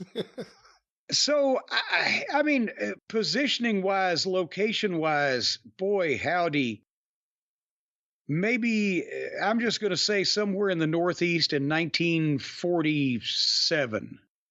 Ooh, so close. Monday, September 16th, 1946. Mammoth Gardens, Denver, Colorado. Denver, Colorado. Good Lord. Okay, maybe. Well, Zaharias was on the card. They used to call George Zaharias when he was a heel, the Crying Greek from Cripple Creek. Here's a picture of Dave Levin, world's heavyweight champ and junior heavyweight champ. Dave Levin, the wonder boy of wrestling, willing to defend his title against any other claimant to the world's title. And that was the move, right? Just all of a sudden saying you have a champion. Yeah. My guy's willing to take on Joe Stecker. It's just he's not here. I understand that the champion of garbage championship wrestling in Poughkeepsie, New Jersey, is willing to face Cody Rhodes anytime, any place, anywhere. For the record, Poughkeepsie has nothing to do with New Jersey. Don't try that, buddy. The promotion is Rocky Mountain Sports Enterprises. The matchmaker, I got to get this right, Bill Jelliffe. The commissioners, and it lists the commissioners here, the chief inspector, Harry Walls. The referees, Dan Darnell and Jack Bloom. Timekeepers, announcer Sam Siegel. 2 physicians. The chief of ushers, Matt Meach. The organist, Marion Schultz. And finally, the doormen, the Pinkerton Detective Agency. Yeah, and you know what? A lot of these people, they're friends of the promoter, or they hang around and they get to do these jobs, and it was a big deal to mention, their names in the program, so they like that kind of thing. Coming next week, world's most colorful wrestler, magnificent Buddy Rogers, the Atomic Blonde. Wow. Rogers has posted $500 that he could beat the Blimp in 30 minutes or forfeit the $500. It's a tough job, but Rogers says he can do it. How about that? And that 1946, that would be his first run as a heel, as the Nature Boy, not even as the Atomic Blonde, because 1945, the atomic bomb was all over the news, and that's when he became the Atomic Blonde, before he was even known as Nature Boy Buddy Rogers, correct? I believe so. That would be like the first few months he was doing it. Coming soon, and I may get this wrong, Pierre Lassartis, French underground hero. I have no idea who that is.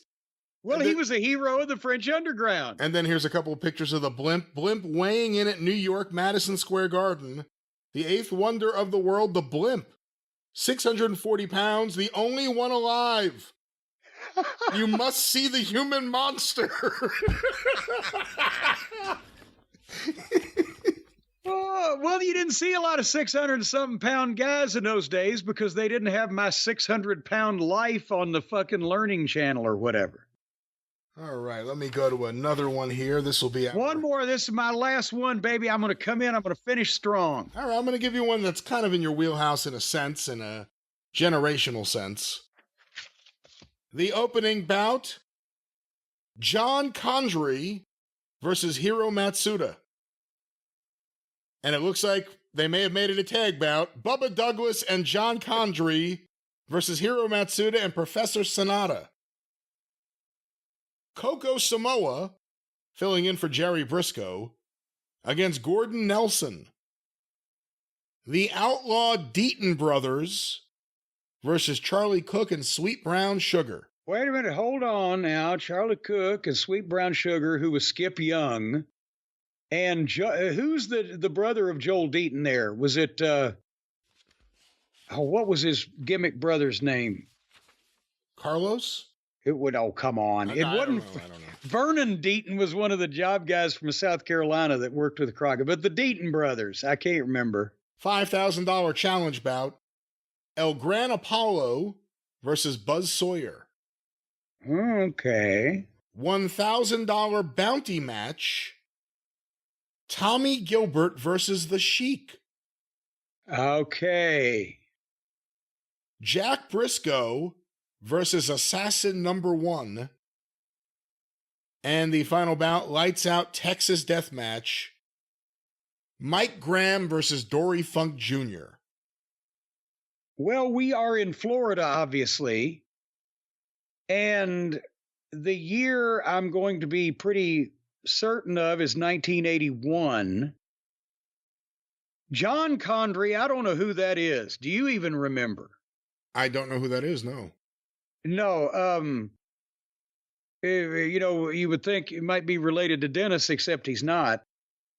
Bubba Douglas was the honorary mayor of Lakeland, Florida, the big happy-go-lucky black guy that they used for years down there as a local mid-card babyface. People loved him.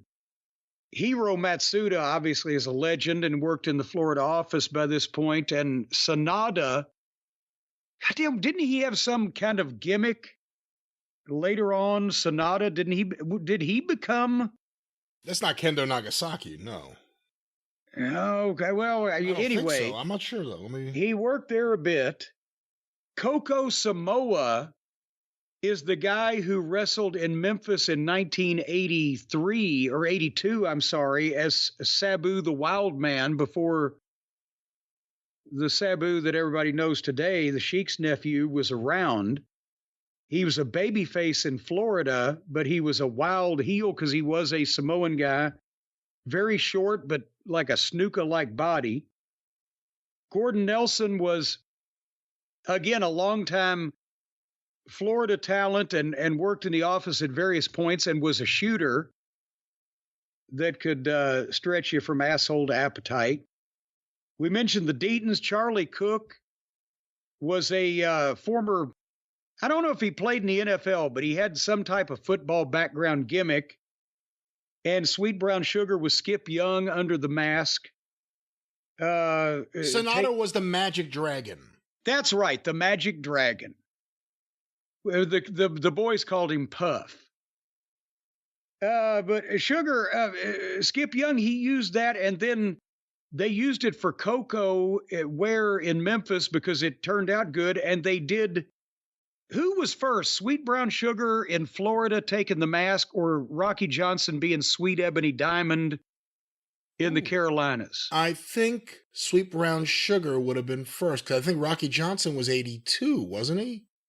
Probably, because I was seeing him do that right before I got into business, and I was still going to some of the matches in Cincinnati. 81, 82, yeah. I mean, it's around the same time, yeah.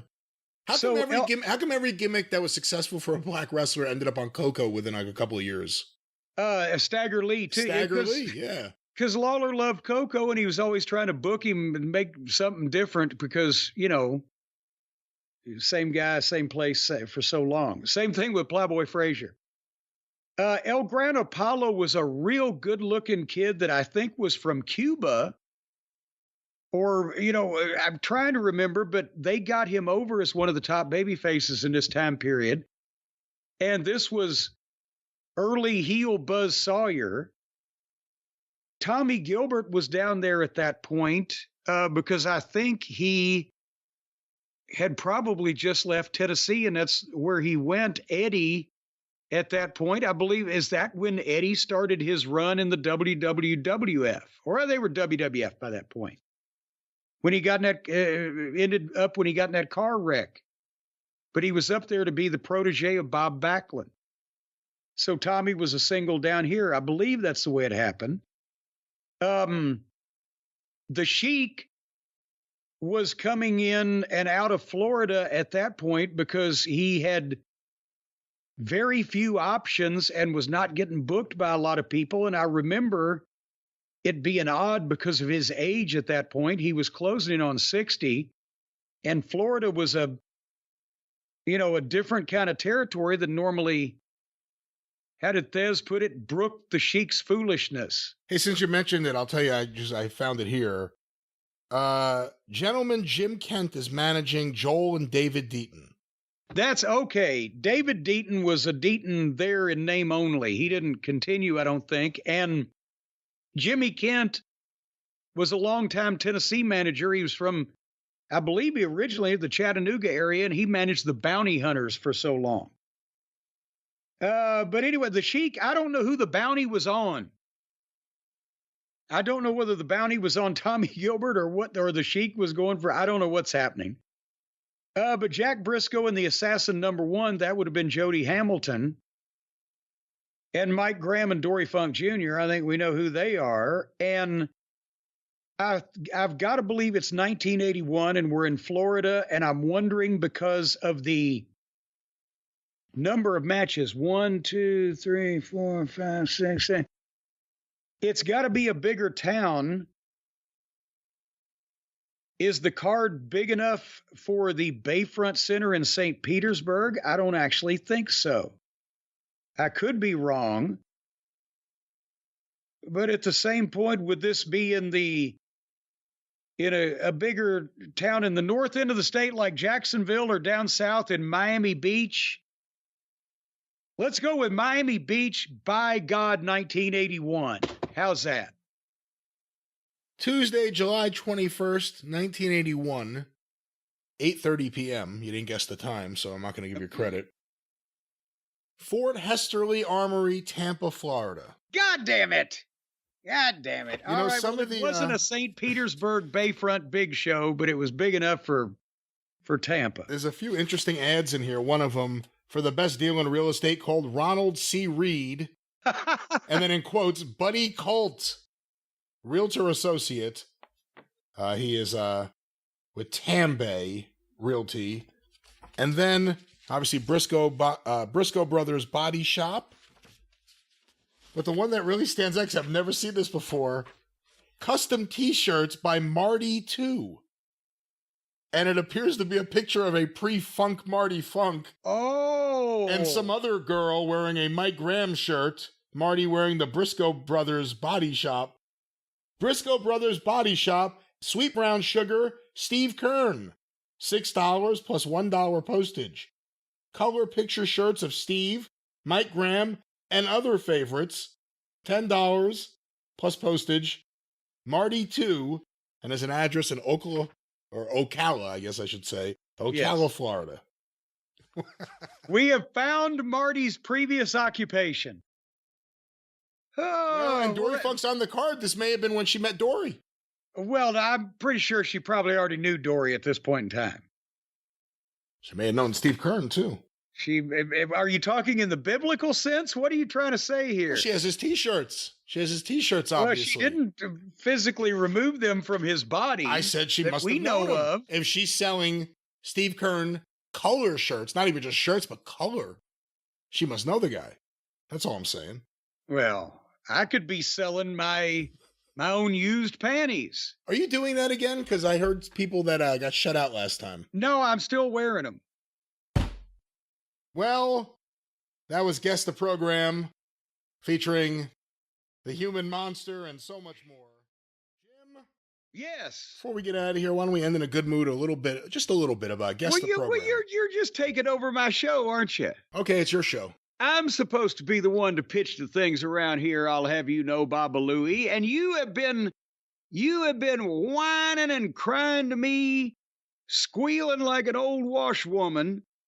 But I gotta clean off my desk. I gotta get these programs filed. And we gotta do a Guess the Program segment one of these days. And as well, how about, since we just talked about all the new wrestling, to give a little levity to the program, we'll do the levitation virtue of Guess the Program. And you just hopped right in front of me. What a great idea. Guess the Program. Jim, I never, ever would have thought of that. Hold on. They weren't even on my desk. They're just all over the place. Well, but see there now, that's the way that it goes. I bring it up and then you agree with it. Well, you're a very bright man. Yes, and humble and lovable. You clearly know what you're doing. Not this program. Let me find a good one here from this pile. Of course, Guess the Program is where I go through programs in my collection.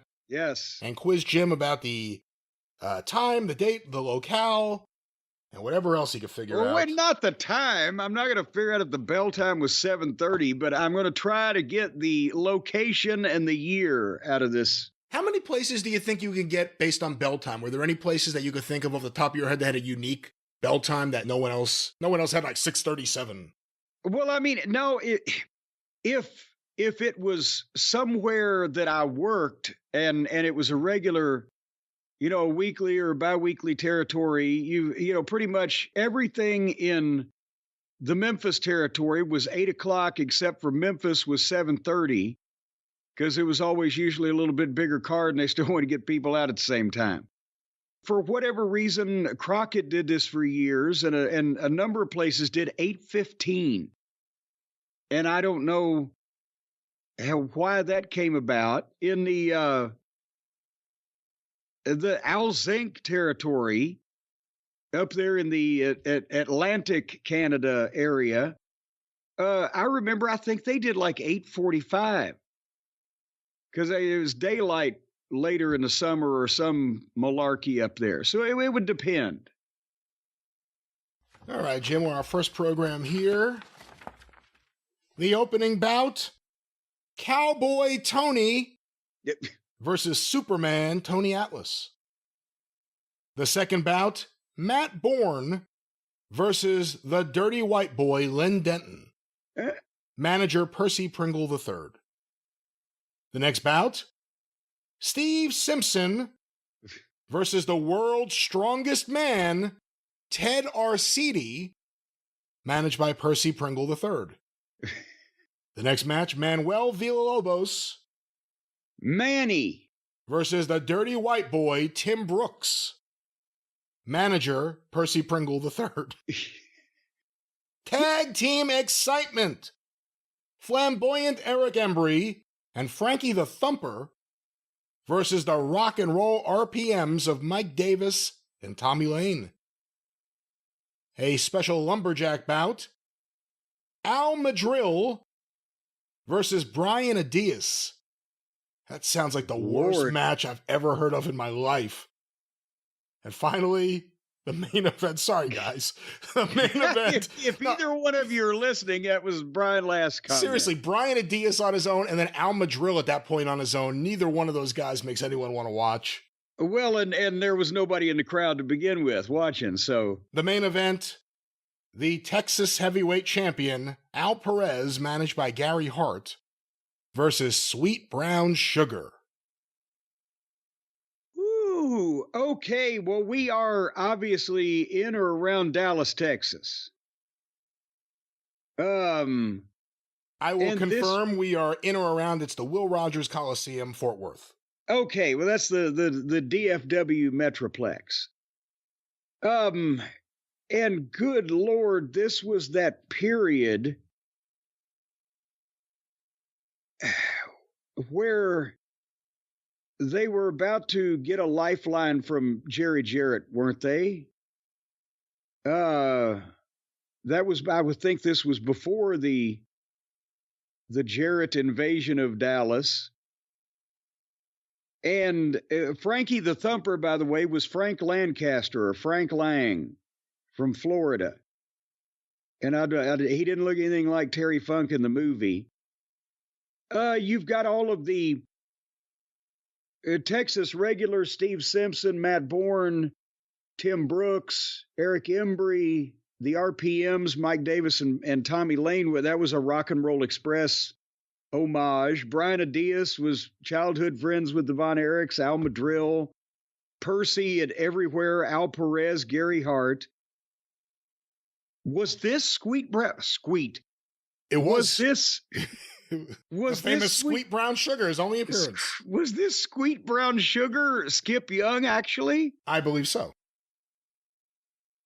Okay, then that was probably, was that his last hurrah anywhere? The owner, and that Dirty White Boy, was that Tony Anthony, or were they just taking the gimmick? No, was it Lynn Denton? It was Lynn Denton in one of the bouts, but his partner here was Tim Brooks. Tim Brooks. Okay, well, the other one was Lynn, is what I'm. And Ted Arcidi, of course. That's the only reason that I think it's got to be 80. Oh, geez. Would this be 88 or 89 in Fort Worth, Texas? So close. Will Rogers Coliseum, Fort Worth, Texas, Monday, July 20th, 1987. What? That early? Because again, you know what the big giveaway was? Kerry wasn't on the show. Ah, that's right. Kerry was still out. This is, by the way, the Super Summer Bash. Oh, God.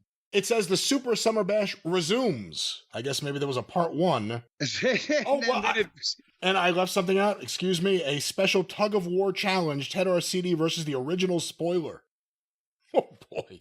Good Lord. How old would Don Jardine have been at that point? This must have been towards the end, because didn't he work with The Undertaker when he started out? The Spoiler? Yes. Well, no, you've said that backwards. The Undertaker worked with Spoiler when Undertaker started out. That's what I meant. Yeah. Yes. But goddamn, what a rotten fucking card. No wonder they were about to go out of business. Your referees, Bronco Lubitsch, Rick Hazard, and Ralph Pulley. And Rick Hazard was a hell of a guy. Yeah, I know. Whatever happened to Rick Hazard, if anybody knows out there? There's something here. The headline, Hospital Discharges Has. 1986 WCWA Referee of the Year, Rick Hazard. In any sport you care to name, he has to be there. He can't participate. He can only watch. And he receives in return for doing his job insults from both of the participating parties as well as the endless scorn of the fans. He's called many things: umpire, official, referee, and he's the man who has to see it, or see to it in English, that the rules governing his sport are followed to the letter. And it's not at all a soft job, and none of these men have it easy. The wrestling referee, however, almost certainly is treated worse than any other rules keeper in any other sport. Not only does he have to prevent the two men he's refereeing from killing each other, he also has to look out for his own hide. Rick Hazard is known throughout the wrestling world as one of the finest striped shirts in the business. In fact, he was voted Referee of the Year in 1986 by the WCWA fans. Has the honor of being one of the few referees to be invited to officiate in Japan. The man from Meriwether County, Georgia, had the respect of the top grapplers in the ring today, but along came a cowboy, a thumper, and a flamboyant one. And a flamboyant one? The date was June 29th. The Will Rogers Coliseum in Fort Worth, Texas was the place. The Has was scheduled to judge the first match of the evening. Little did he know it was going to be his last bout. I bet you Ralph Pulley was writing this shit. For a very long time. Rick became furious at the way Cowboy Tony was treating Steve Casey. The self-proclaimed cowboy could have pinned Casey on several occasions, but he pulled him up by the hair every time. Has counted 1, 2. Tony then took it upon himself to shove the referee. Hazard stripped off his official shirt and nailed the former drag queen in the face. It didn't. There's something you rarely see in a wrestling program. I've never seen Hazard do that in a wrestling ring. It didn't take very long for Embry and the Thumper to appear. The terrible threesome savagely attacked Hazard. They hit him with an atomic knee drop, followed by a figure 4 by Cowboy Tony. A laughing Eric Embry even jumped on the already injured knee from the top ropes. Hazard was transferred to All Saints Medical Center in Fort Worth, where Dr. Angelo Otero spent 7 hours reconstructing his left knee. Will the horrible rampage of Embry, Thumper, and Tony ever end? We wish Rick a speedy recovery. Well, there it is. And actually, that shows a little ingenuity from the territory days, because I bet you Hazard tore his ACL. And they said, well, let's do an angle if you're going to have surgery. And boom, there you go. And all things considered, because I've seen a lot of shitty wrestling programs from hot territories where they didn't really have much, that was pretty well written and explained everything. So there you go. It may, come to think of it, it may have been Percy doing the programs at that point, now that I think about it. Well, let's see if Percy did this program. Jim, the opening bout.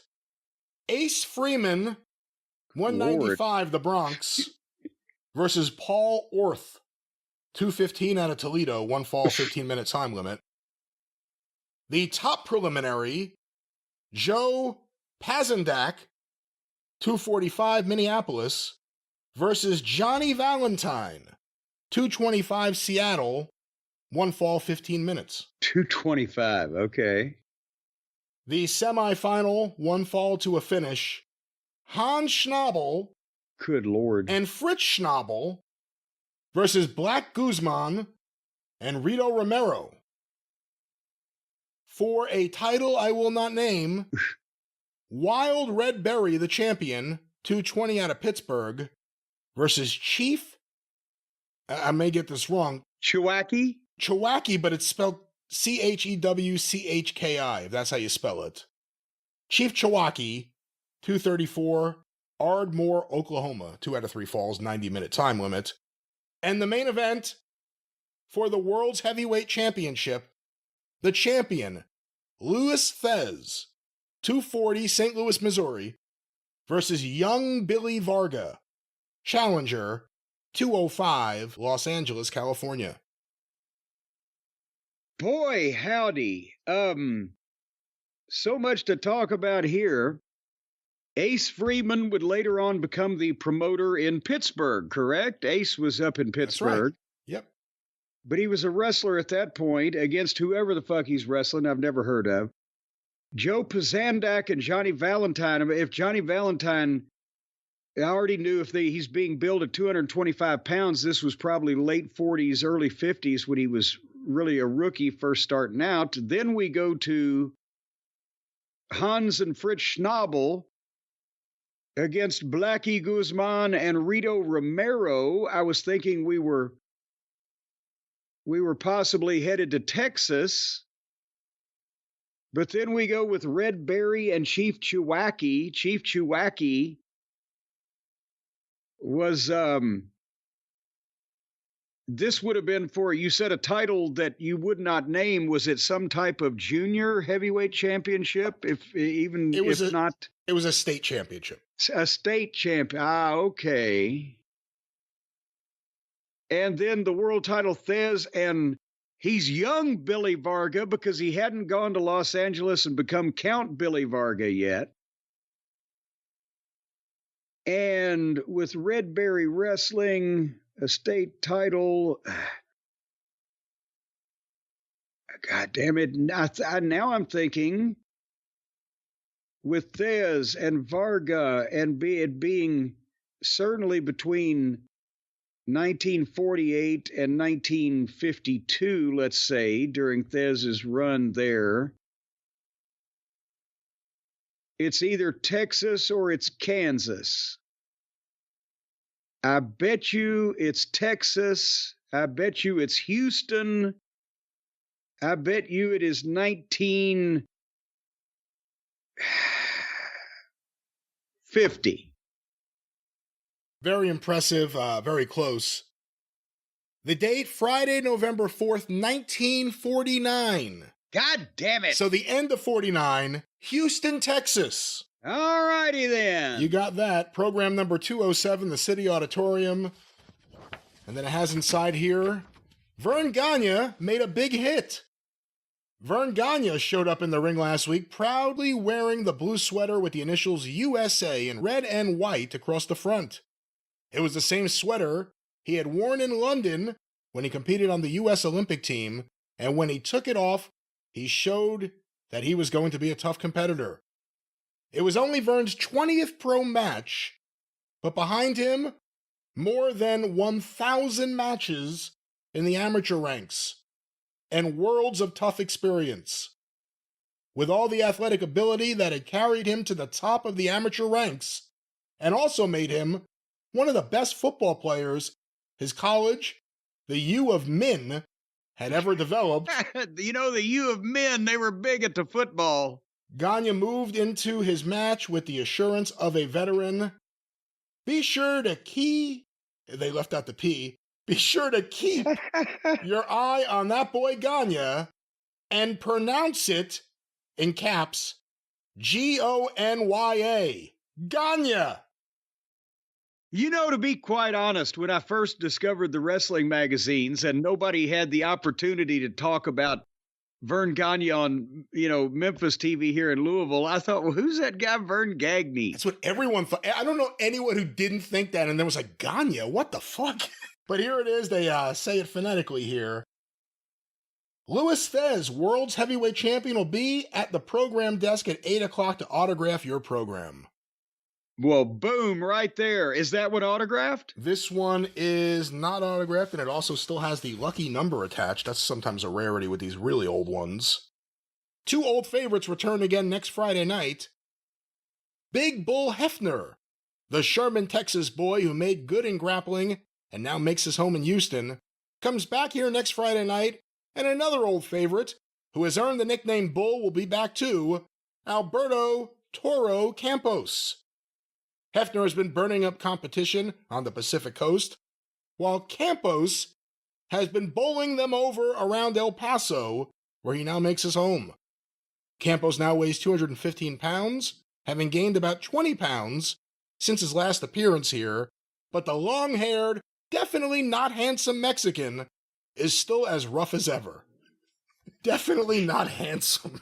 Can you imagine if the fans walked into a WWE or AEW or any wrestling show these days and actually could read stuff like that, and they were like, this guy is an athlete and we're going to run down his measurements and his record and tell you how he's going to fight the other.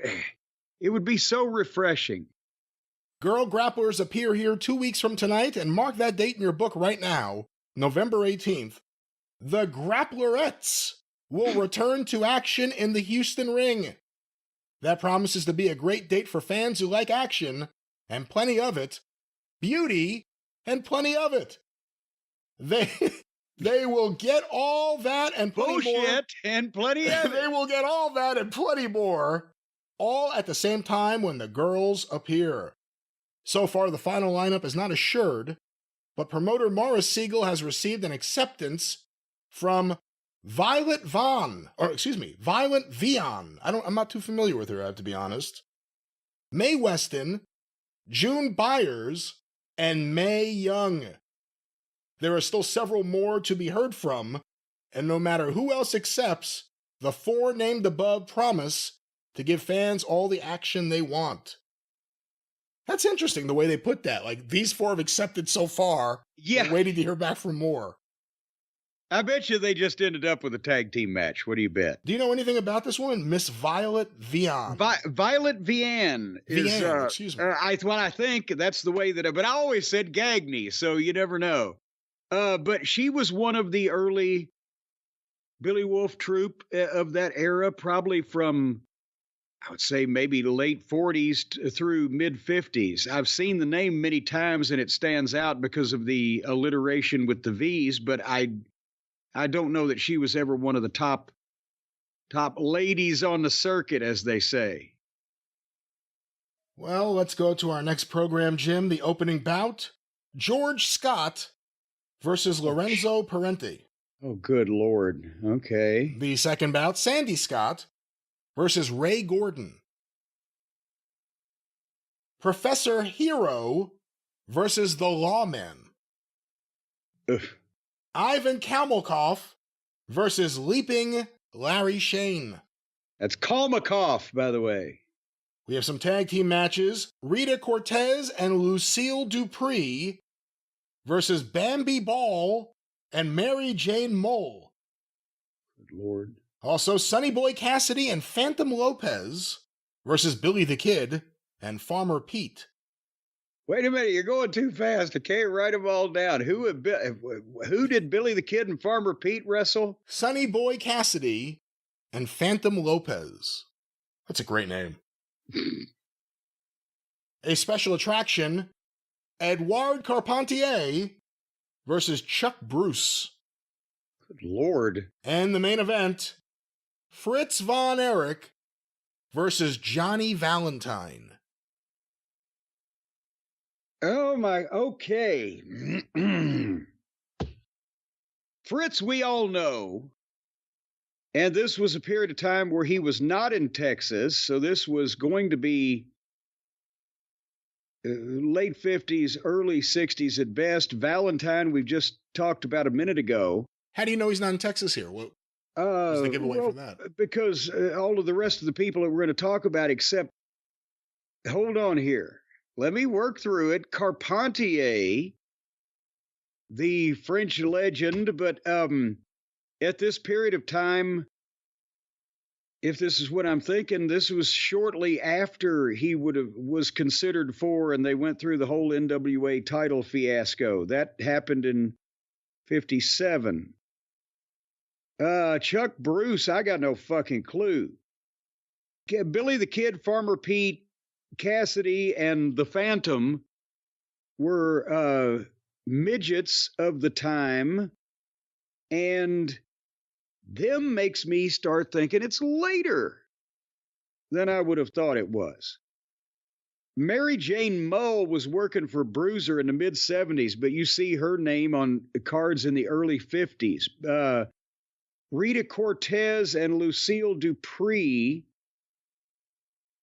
Ivan Kalmakov was a Russian, but later became the manager of the Mighty Igor as a babyface. And Leaping Larry Shane was biggest in the Midwest in the Detroit area, but he was killed in a car wreck in the late 1960s. Hero, what was it, that Mr. Hero? That is correct, just Mr. Hero. Versus the Lawman. Oh, no, excuse me, Professor Hero. Professor Hero versus the Lawman. Don the Lawman Slatton, but I don't think it's the same one, but that would have been Texas with Fritz. But could it have been the same one? Because George and Sandy Scott, Lorenzo Parenti was a heck of a worker. He was both a babyface and heel for years in the Tennessee territory. Ray Gordon would become Guillotine Gordon. Were the Scott brothers in Texas? And would Carpentier have been there? And if this is Fritz and Valentine and they are in Texas, it would be early to mid-'60s rather than late '50s in the Buffalo territory, which is what I might have thought, except when you first said the Scots and Professor Hero, I was thinking Calgary. So, goddammit, I'm going to say just because this is but now I'm talking myself into Calgary. 1961 in Calgary, Canada. Oof. I'm all over the place, ain't I? You're going to get, as soon as I say it, I think you're going to realize it. Okay. Saturday, April 11th, 1964, Detroit, Michigan. Son of a bitch! This is an Olympia wrestling card. Son of a bitch. Before Barnett left, or maybe right as he was leaving the country, because it doesn't look like a ton of care was put in this thing. All right, well. And this is before it had the body press on the front, so it would just have like a headline as the cover of the program. I shit the bed all over that one. Who needs referees? That's what it says where normally the name of the actual publication would be. Let me grab at least one more. Let's do one or two more. Let me give a relatively easy one. Oh, now don't condescend to me. Let me give you a gimme there, Grandpa. Well, no, I think even the listeners who don't have extreme knowledge of 1950s territory wrestling would probably have a chance here. The opening bout, which was not in the program, but it's written in, Manuel Soto versus Pete Sanchez. Okay. Also written in, Johnny Rivera versus Jose Cadiz. Johnny Rods versus S.D. Jones. Doug Gilbert versus Big Bobo Brazil. Bruiser Brody versus Kevin Sullivan. A 4-man tag team match. Baron Cicluna and Rocky Tamayo versus Billy Whitewolf and Chief J. Strongbow. Another 4-man tag bout, 2 out of 3 falls. The Executioners, 1 and 2, versus Jose Gonzalez. And filling in for Haystacks Calhoun, Dominic DiNucci. 1 fall to a finish, Skandar Akbar. Good Lord. Versus Ivan Putski. And the main event. You know, that's a little curiosity there. Most people would not remember Akbar as a WWF talent, but I'm spilling the beans already. Go ahead. And you almost wouldn't think so because of his size, but yeah, there he was. Well, the thing is, he was almost as wide as he was tall, and what a fucking power lifter. For those days, he was He was very stout. The main event, a steel cage match, 1 fall to a finish. Stan Hansen versus Bruno Sammartino. Okay, well, this is obviously the WWF. Running down some of the names, Manuel Soto, Pete Sanchez, Johnny Rivera, Johnny Rods, S.D. Jones. These are guys that, were on the cards up there in underneath positions for all kinds of time. Doug Gilbert, not the Doug Gilbert, the brother of Eddie Gilbert, but the original, or at least the predecessor, Doug Gilbert, Doug the Pro Gilbert he was on top in Atlanta in the 60s as the mass professional, the pro. And then later on, they called him Gas House Gilbert up there for whatever fucking reason, I don't know. Bobo Brazil, need we say more? Kevin Sullivan against Bruiser Brody. And with Stan Hansen in the main event, Brody and Hansen had started together in the Leroy McGurk, the Tri-States territory, Oklahoma, Missouri, and had worked some in the future Mid-South territory also. And then they both, about the same time, because of their size, got the break to go up to work for Vince Sr. Baron Cicluna from the Isle of Malta. Jay Strongbow was teaming with Billy White Wolf, who was Adnan Casey, because they needed another Indian. And the Executioners were Killer Kowalski and Chuck the Monster O'Connor, who would later on change his name and fade into obscurity as Big John Studd. And it's very interesting that Jose Gonzalez was working up there in the territory at the same time as Bruiser Brody. And as the legend goes, that's when Brody was getting a push and Gonzalez was not really. Brody beat the shit out of him on a TV taping, and we've all heard that story. And Dominic DeNucci filling in for Haystacks Calhoun, because DeNucci was from Pittsburgh, and at that point of his career was on the way winding down, but was still a name that could fill in for Haystacks, who was he was winding down at that point as well. And Ivan Putski against Akbar. Bruno is on top with Hansen. So this has to be 1976. And by the size of the card, it's either got to be the Madison Square Garden or the Philadelphia Spectrum. One would think. Possibly the Boston Garden. But I'm going to go with Madison Square Garden just because fuck it. 1976. The date, Saturday, August 7th, 1976, Madison Square Garden. There you go. And I think we're going to end with this program because you got everything right. So I don't want to well, you don't that fuck feeling with my mojo now. Let me leave on top. Let me do a Costanza.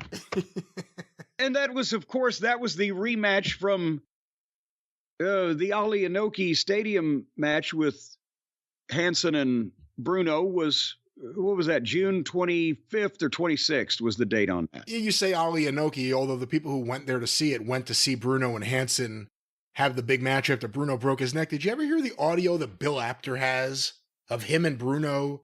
I think like sitting in the Mets dugout at Shea Stadium. Yes, watching Ali and Inoki. Yes, I've heard some of it. Bill released some of it some time back. It's great. The whole time Bruno is just disgusted with what he sees. He's like, look at this. What is this crap? What is it? What is he doing? He should take him down. And, beyond it being shit, especially for 1976 eyes, you got to remember Bruno was incredibly loyal to Giant Baba. He wouldn't do anything with Inoki, even to the point where Vince Sr. had his deal with Inoki. It was around Bruno. Bruno wouldn't work there. Yeah, because Bruno had become friends with Baba when Baba toured the United States from, 61 to 63, and they had worked in the Garden. They'd worked in Toronto. And Bruno, whenever he went to Japan, he went for Baba only. They were very close friends, but he was also mortified that Inoki wasn't doing a better job of representing the wrestling business than to. And of course, I'm sure that they hadn't shared at that point with Bruno all the problems with the finish, but I can see Bruno say, he should take him down, double leg him. Well, that was Guess the Program here for this edition, and we'll certainly do more soon because the pile is growing and it's always a good time.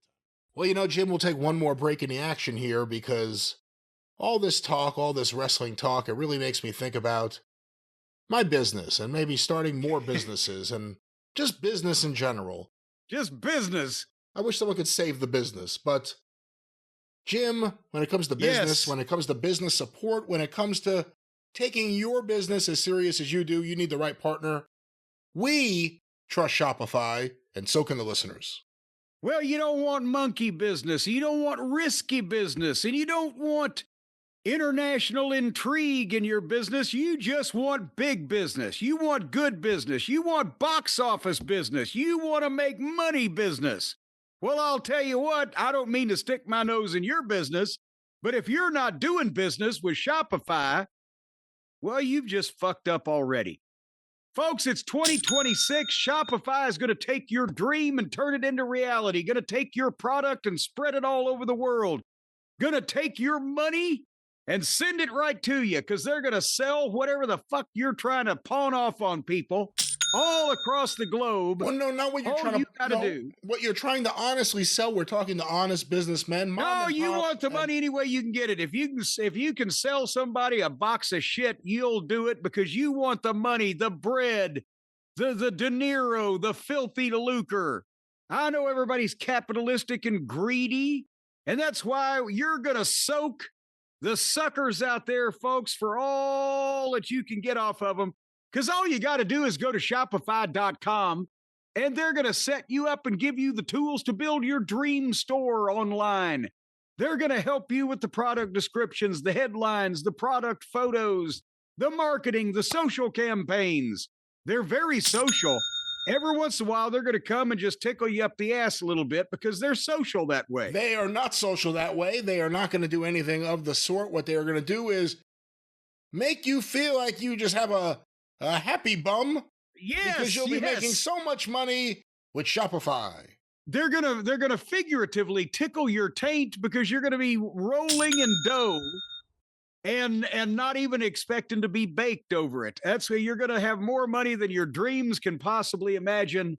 All you got to do is go to Shopify and let them sell your dreams and your hopes and your aspirations for cold hard cash.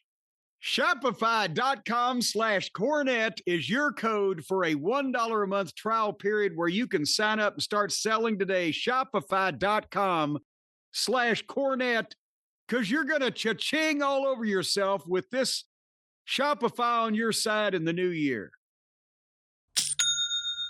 That's what I was looking for.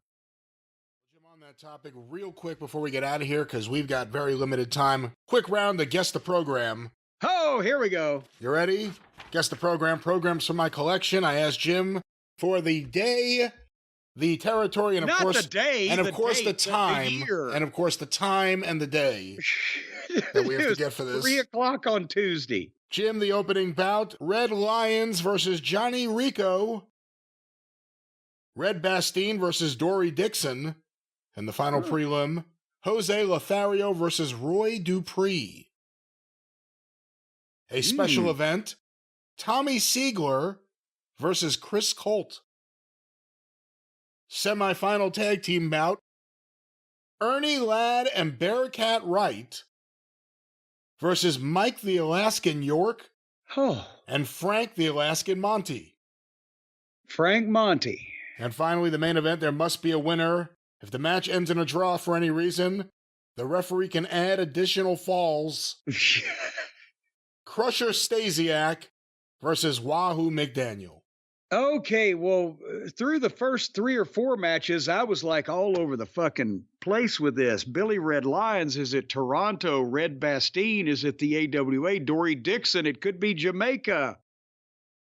Jose Lothario brought me back to Texas, which Red Bastien has a history in, and Billy Red Lions had bopped in there a time or two. Tommy Siegler And Chris Colt, I was like, wait a minute, Siegler was big in Florida, but he had a run in the Dallas territory also in the mid-1970s. And so, coincidentally, I believe, did Mike and Jay York were the original Alaskans, but when one of them would be indisposed or whatever, Frank Monty, who also teamed with Nick DiCarlo, would become an Alaskan.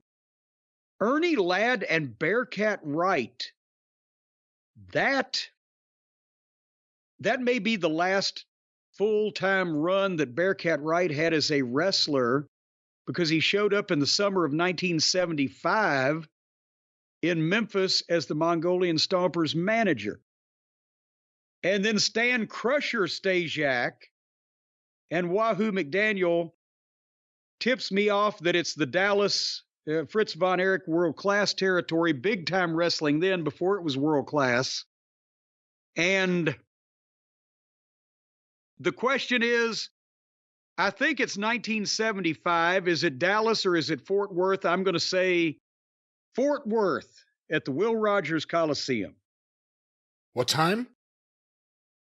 8:15. Jim, the date, Friday, September 15th, 1972. Houston, Texas. Houston. Son of a bitch. What surprised me and what made me go to this one before I filed it away was Chris Colt's. Chris Colt being on the card in a special event. New faces see action in the prelims tonight as the fall season brings a crop of aspiring heavyweights to battle for top honors here in Houston. Headlining the list is colorful Chris Colt, a man who motorcycles his way around the country, gunning his bike and roaring his way from city to city, where he roars his way... Sounds like some Peter Burkholtz copy. Where he roars his way through his matches.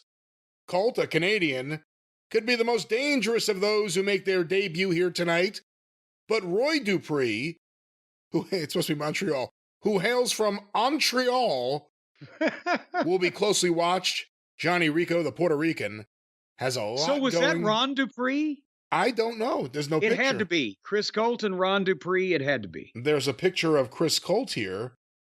But there's that program, like I said. All right, Houston, not Dallas, and I was 3 years off, but that's Ernie Ladd being together with Bearcat Wright threw me off somewhat, and I was thinking that Stasiak, which he may have, had a run for Fritz in 75. But anyway. The next one I'm taking out is interesting more for the actual historical importance, the information that's here that I thought you'd get a kick out of. The card, best 2 out of 3 falls, 60-minute time limit's the word, 60-minute time limit, Sputnik Monroe versus Eddie Sullivan. Billy Wicks, 2 out of 3 falls against Luigi Masura. A 10-minute intermission where there will be lucky numbers announced. And finally, the main event, 2 out of 3 falls, 60-minute time limit. The Corsican brothers, Joe and Gene, versus Red McKim and Lester Welch. Okay. Now,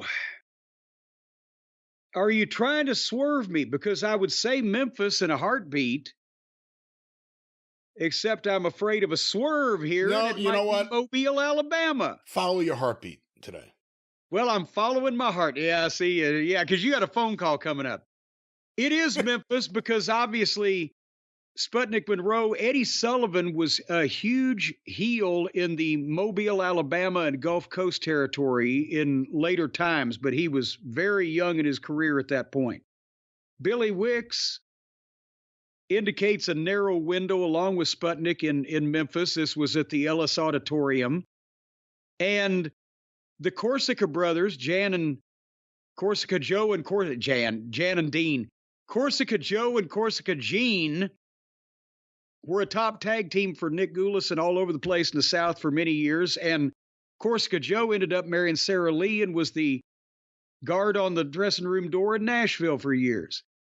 And Lester Welch, of course, one of the Welch-Fuller family. Red McKim was a big name at this period of time around the southern states. And it's got to be, it's either 19 59 or 1960, and has this got to be 1959? It's early in Sputz's run, or is it when he was on his way out? And let me just add this too. It says here Baby Blimp is booked tonight. George Harris. George Harris, and it's signed on the back Baby Blimp. It may be his signature. I bet you it is. But he's not listed, obviously, on the card here.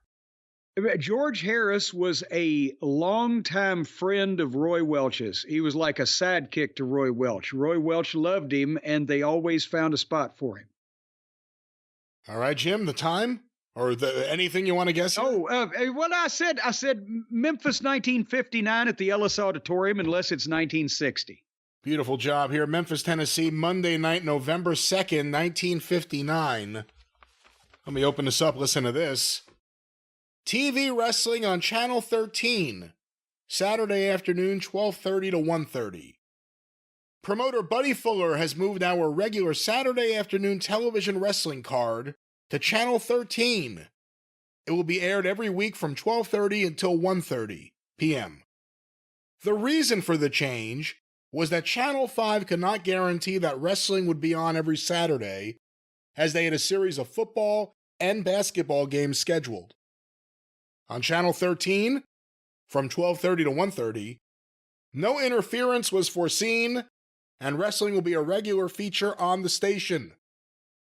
WMCT realizes the terrific amount of viewers that are interested in wrestling, but chose to let Mr. Fuller move to another channel instead of working the wrestling card in their time schedule.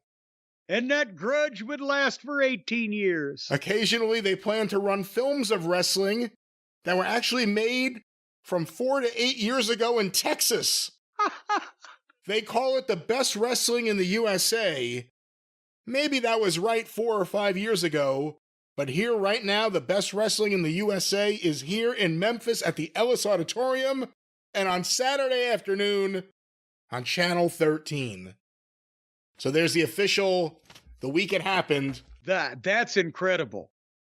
Because that's the thing, Channel 5, and when there was no TV in Memphis for some time, and I'll make this quick, but early in the 1950s, like 50, 51, WMC would go down on Monday nights to the Ellis Auditorium, and they would show a 30-minute or 1-hour program of the matches going on live at that time. And bless them, no footage of that still exists. But then there was no TV wrestling in Memphis for a while. Then, when Nick Gulas and Roy Welch mainly, took over the city of Memphis from the previous promoter, Les Wolf, they got the TV, but it was Channel 5, and it was iffy, as you just heard. Was it going to be on or was it not? And then the golden moment happened where in late 1959, not only had they got Sputnik in there, but also, and he was doing huge business, but then Lance Russell was the program director at Channel 13 and was more accessible, and Lance started the run and the whole 9 yards, and it all came together pretty much at the same time. Well, so, I didn't even think about that, but he's not named there, obviously, but Lance Russell is kind of the person not named in this thing here in the program at Channel 13. Yeah, well, they didn't know how important he was going to be yet. So that's that. Lance had done wrestling commentary in Dayton at a local studio show in the early 50s before he moved to Memphis. See, he knew how strong wrestling could be for their local TV stations. Yeah. He knew before most people did. But the wrestling company and the people writing that program had no idea that they had just found the guy that would be their announcer for the next 40 fucking years. Well, how about that? I never realized exactly how it happened, when it happened. It happened right after 2 months after, 3 months after the Billy Wicks Sputnik Monroe match that broke the attendance record that still stands, I believe. Yeah. But see, that's the thing is 3 things happened in a short period of time. Gulas and Welch annexed Memphis in 1957. Originally, it had been separate from Nashville, and they'd been using talent from St. Louis and Kansas City, whatever. Roy Welch took Memphis over and then put his, Buddy Fuller in charge of it for a while, and then took it away from Buddy and took it over himself. And then they got the stable TV. They found Sputnik Monroe, and they got Lance Russell. And that all happened in like an 18-month period.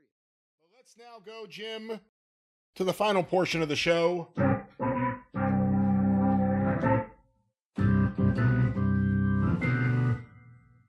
Obviously, that means it's time for Guess the Program. Oh, that's how it was obvious to me. It smacked me right in the face. Well, this is the game where I smack you in the face with wrestling history, and you smack us back with your knowledge of wrestling history. We go through programs in my collection, and we give you the card, we being me. It is me, hello. Yes. Have I explained any of this? No. You're going to read me a lineup from one of your programs, and I, in my borderline mystical way, am going to give you the year and the location of that event. That is correct. Let's go to this first one here. The first bout, 30 minutes. Jack Umberto versus Pat O'Hara. The second bout, 30 minutes. Ernie Dusick versus Harry Fields. Oh, good Lord. The third bout, 30 minutes. Charlie Strack versus Mehmet Youssef. Can you give me a spelling on Strack? Strack. Mehmet Youssef. Okay. Youssouf. The fourth bout, 30 minutes. George Zaharias versus Vic Christie. Good Lord. The fifth bout, 30 minutes. Joe Malkowitz versus Joe Savoldi. And the windup, one fall to a finish. Jim Landis versus Everett Marshall. Oh, good Lord. All right. Your Landis fascination has led you to get a pioneer program. Pat O'Hara was a fairly well-known journeyman wrestler back in the 30s and 40s, as I believe. Ernie Dusick, obviously a member of the Dirty Dusicks, the Riot Squad, Ernie, Emil. Oh, my God. Ernie, Emil, Rudy, and who was the other one? Captain Frank. No. Frank, but Frank was an offspring of Wally Dusick. Of Fantasyland. Well, Wally Dusick was not necessarily a Dusick, but neither was Danny Dusick. But nevertheless, who was the other Dusick? Ernie, Emil, Rudy, and Liza. I'm gone blank. Oh, never mind. I don't remember.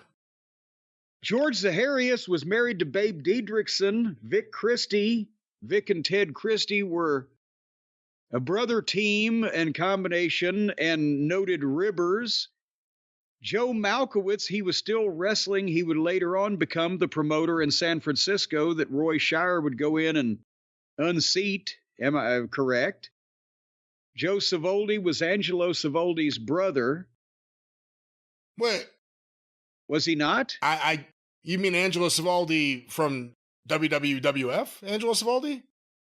For the originals, No Angelo relation. Savoldi. They were not related? No The Savaldis were not Savaldis. Well, the goddamn it. original Jumping Joe Savoldi is no relation to the Joe Savoldi that was in Mid-South in 84. I thought that Joe Savoldi that was in Mid-South in 1984 was the son of the original Jumpin' Joe Savoldi. That's what I thought, but I thought that Joe Savoldi was related to Angelo Savoldi. Joe Savoldi in Mid-South was the son of Angelo Savoldi, I believe. The brother of Mario Savoldi. But he was the son of Joe Savoldi. No, because I don't think Savoldi's their real name. Well, goddamn it, somebody's lying. And anyway. Yeah, anyway. Everett Marshall was a former world champion. Didn't Thez beat him for his first world title, did he not? And of course, everybody knows who Jim Landos is, but the question is, when and where was this? I'm feeling the West Coast because of Christie and Zaharias and Malkowitz, and it would be a major market to have a Landos-Marshall world title match, and area of time, goddamn, are we looking at late 30s or early 40s? 1938 in San Francisco. All right, there were a couple numbers there that are right. Friday, February 9th, 1934. Ah, son of a bitch. Convention Hall, Philadelphia. Philadelphia. Promotion Ray Fabiani Incorporated. Son of a bitch. There is an image on the back of this program that's fascinating. I wouldn't have thought Vic Christie was working in 1934, but go ahead. After all is said and done, and then it's a drawing. I'm going to make a copy of this, send this to you. It's the scale of justice, I guess. And the person holding it up, it says, Honesty, Fabiani. And then on the side that's going up, it says, Jack Pfeffer, Wiener, as another person, Hot Air. And on the other side is the press, the Penna Commission, the wrestler, the referee, the sportsman, the sports writers, public opinion, and wrestling is in the background. So obviously this is in the middle of Jack Pfeffer's war with every promoter that wasn't Jack Pfeffer. Yes, it was. All right, well that's the first and program. I bombed on that one. All right, let's get another one here. Those are so hard to pin down blind. That's true. The first match, Larry Lane versus Tom Pritchard. Okay. The second encounter, Buck Robley versus Sweet Brown Sugar. The next bout, Bruiser Brody versus Moon Mulligan. There's a name you don't hear too often anymore. Moon Mulligan. The main event, a tag team match, Tully Blanchard and Gino Hernandez versus Terry and Dory Funk Jr. All righty. Well, as soon as you said Larry Lane, I said, what part of Texas is this going to be? And Tom Pritchard spent time in San Antonio. Buck Robley, noted Mid-South booker, and Colonel Buckley Christopher Yellow Belly Buck Robley was at various points in the Mid-South and Texas territories, a top heel or a top babyface. He could work and he could talk. He looked like complete dog shit, but he was friends with Brody and could get Brody to do things other people couldn't.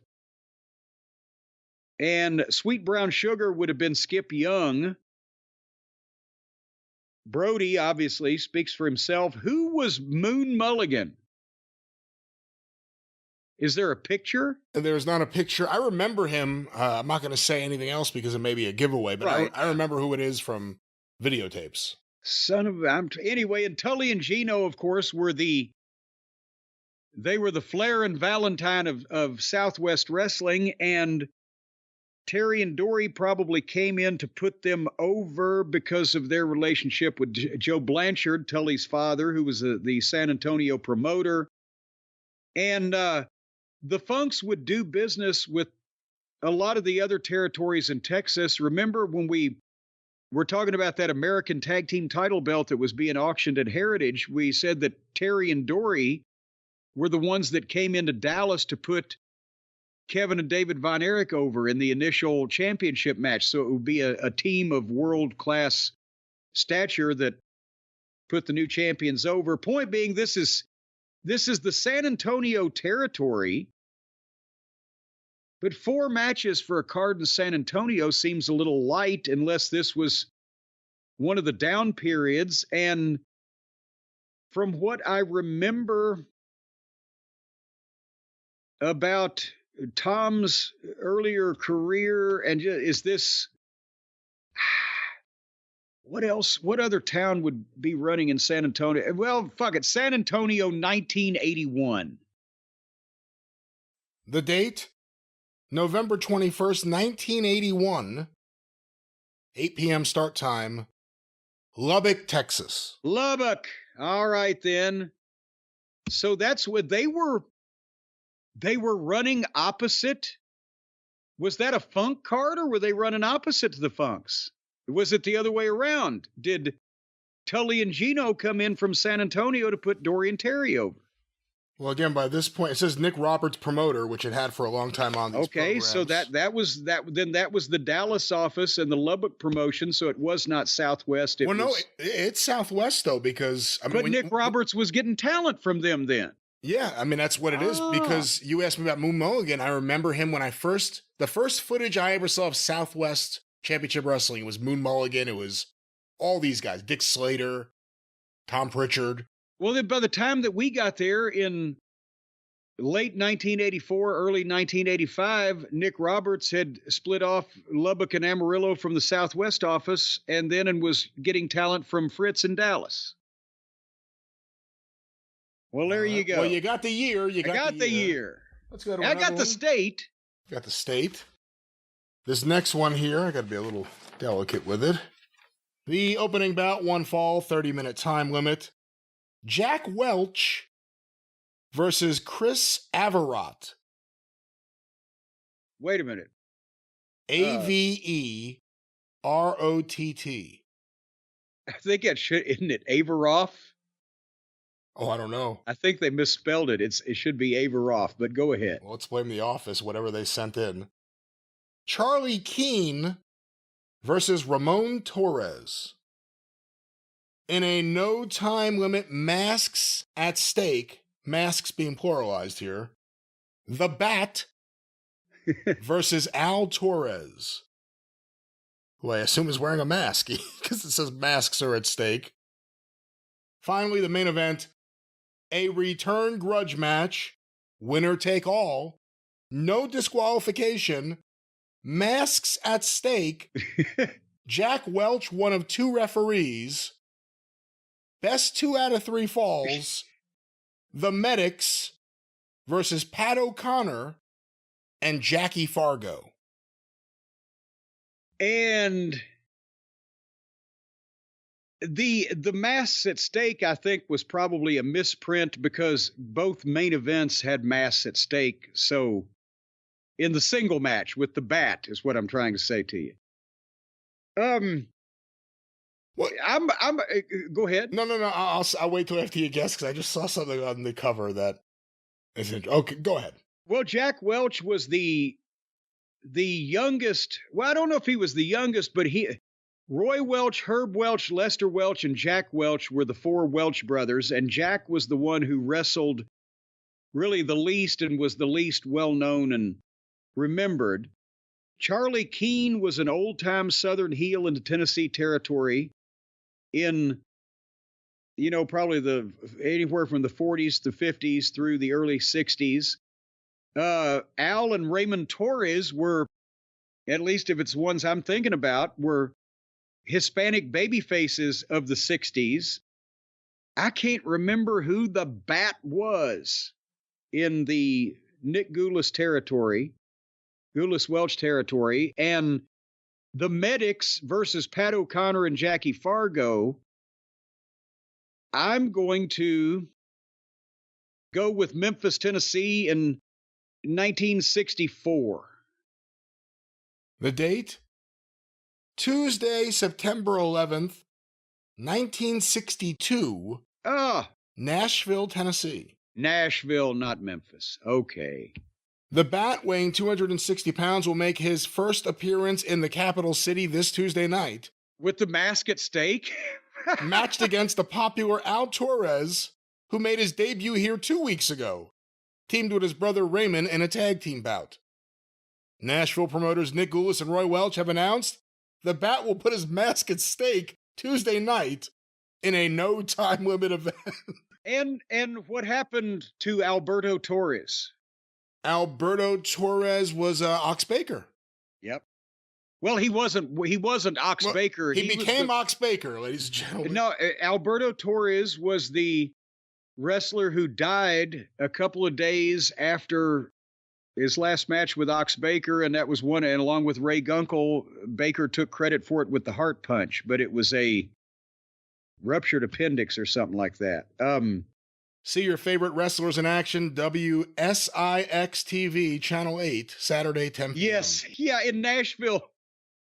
The call letters for Channel 8 were WSIX because they early on in television, back in the early 50s, they had moved to get a stronger signal, but they still had the same call letters.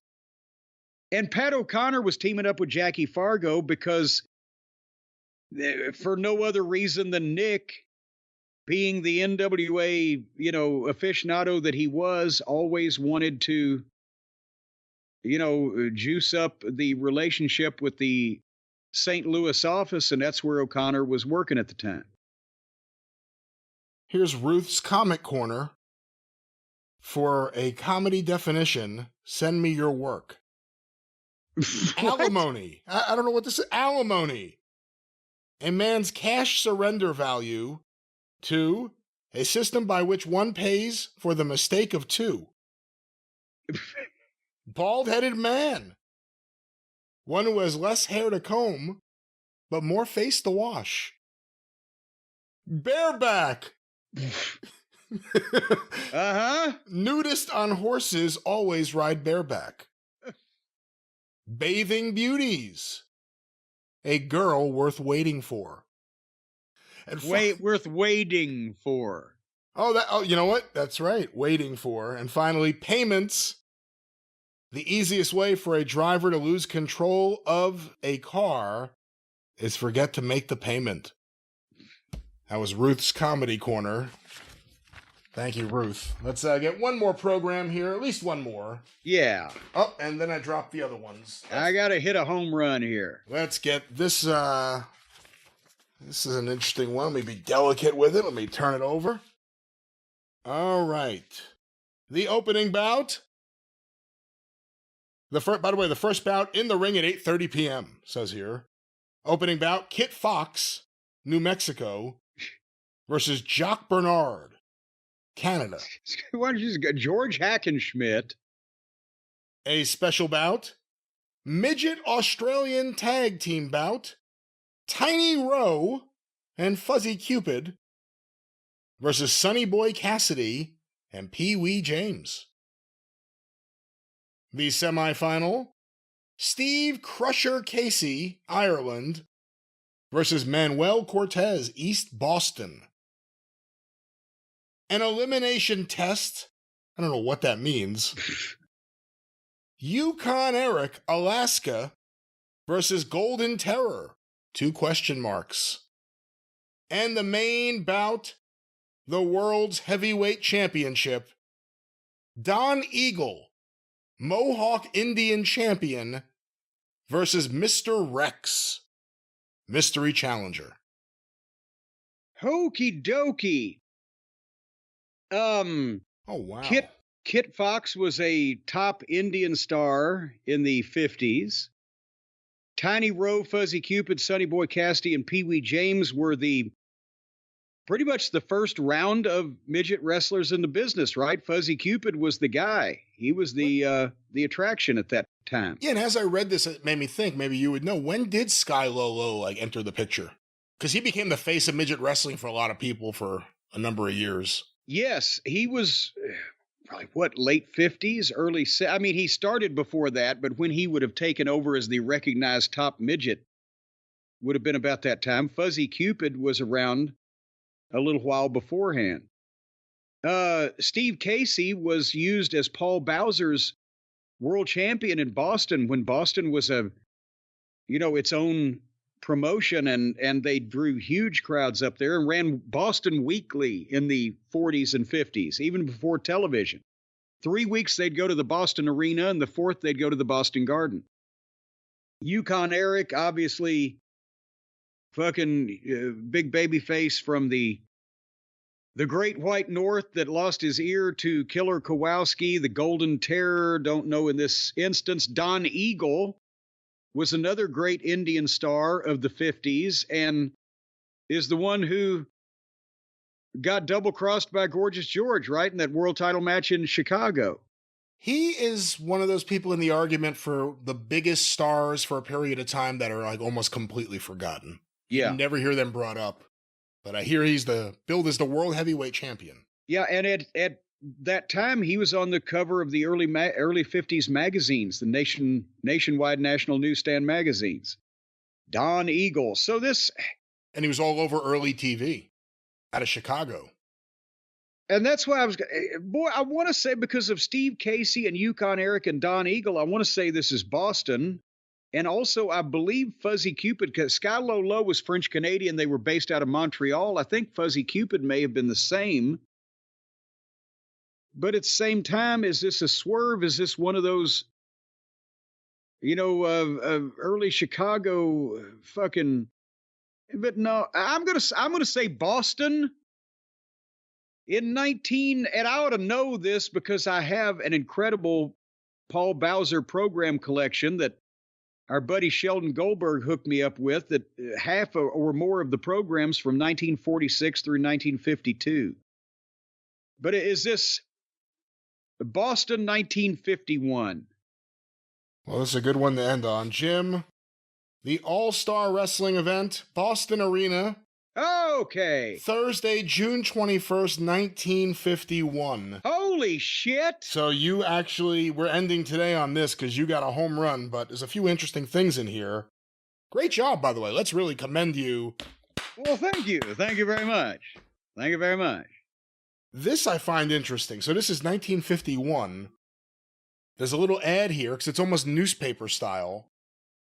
Don Eagle novelties and photos. And it has the prices. Boy t-shirts, sizes 4 to 14, $1.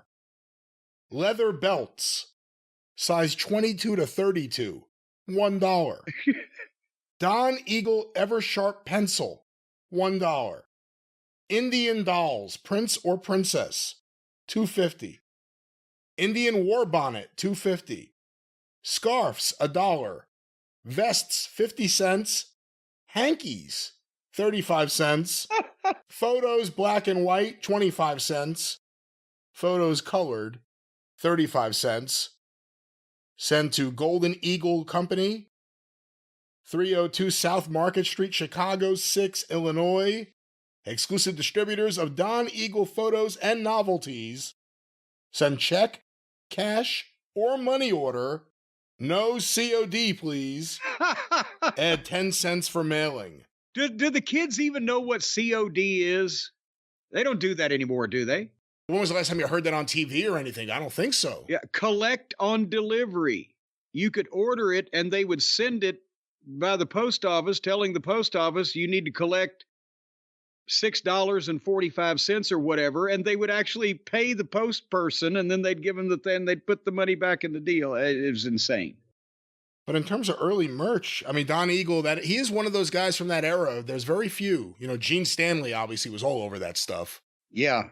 But merchandising themselves. And, I mean, he had pencils, he had shirts, he had belts and vests and scarves. Well, and think about this. In 1951, that's the same year that maybe the year after, the Lone Ranger came on television. There's Tonto, and Westerns are starting to be a big deal on TV. And the Indian get-up and outfit had, the feathers and the color, and you could do the war drums, and it was fucking pageantry. It was unique and exotic for the average person in Boston or Chicago or wherever to see this full Native American regalia going on. Let's get a few other things here. Here's a quote about Don Eagle versus Mr. Rex. Here's a quote from Don Eagle. "Who's this Mr. Rex? Well, my father has an inkling, because his father was his manager, remember? Yeah. And he's building me up accordingly. He has watched him, and he thinks he has a trick or two up his sleeve that can turn the balance wheel in my favor. That's why I need to know. If Dad has the solution, or thinks he has, all I have to do to carry out his orders. But I'm not taking this guy lightly. To me, he's every bit as dangerous as Argentina Rocca or any other." So we don't know who Mr. Rex is. There's not a picture here. But the headline... And that was some kind of local angle that they were running with probably some, identifiable veteran under a mask or whatever. "Fans may discover identity of Mr. Rex. There's a terrific guessing game going on now to try and guess the correct name of the wrestler masquerading as Mr. Rex.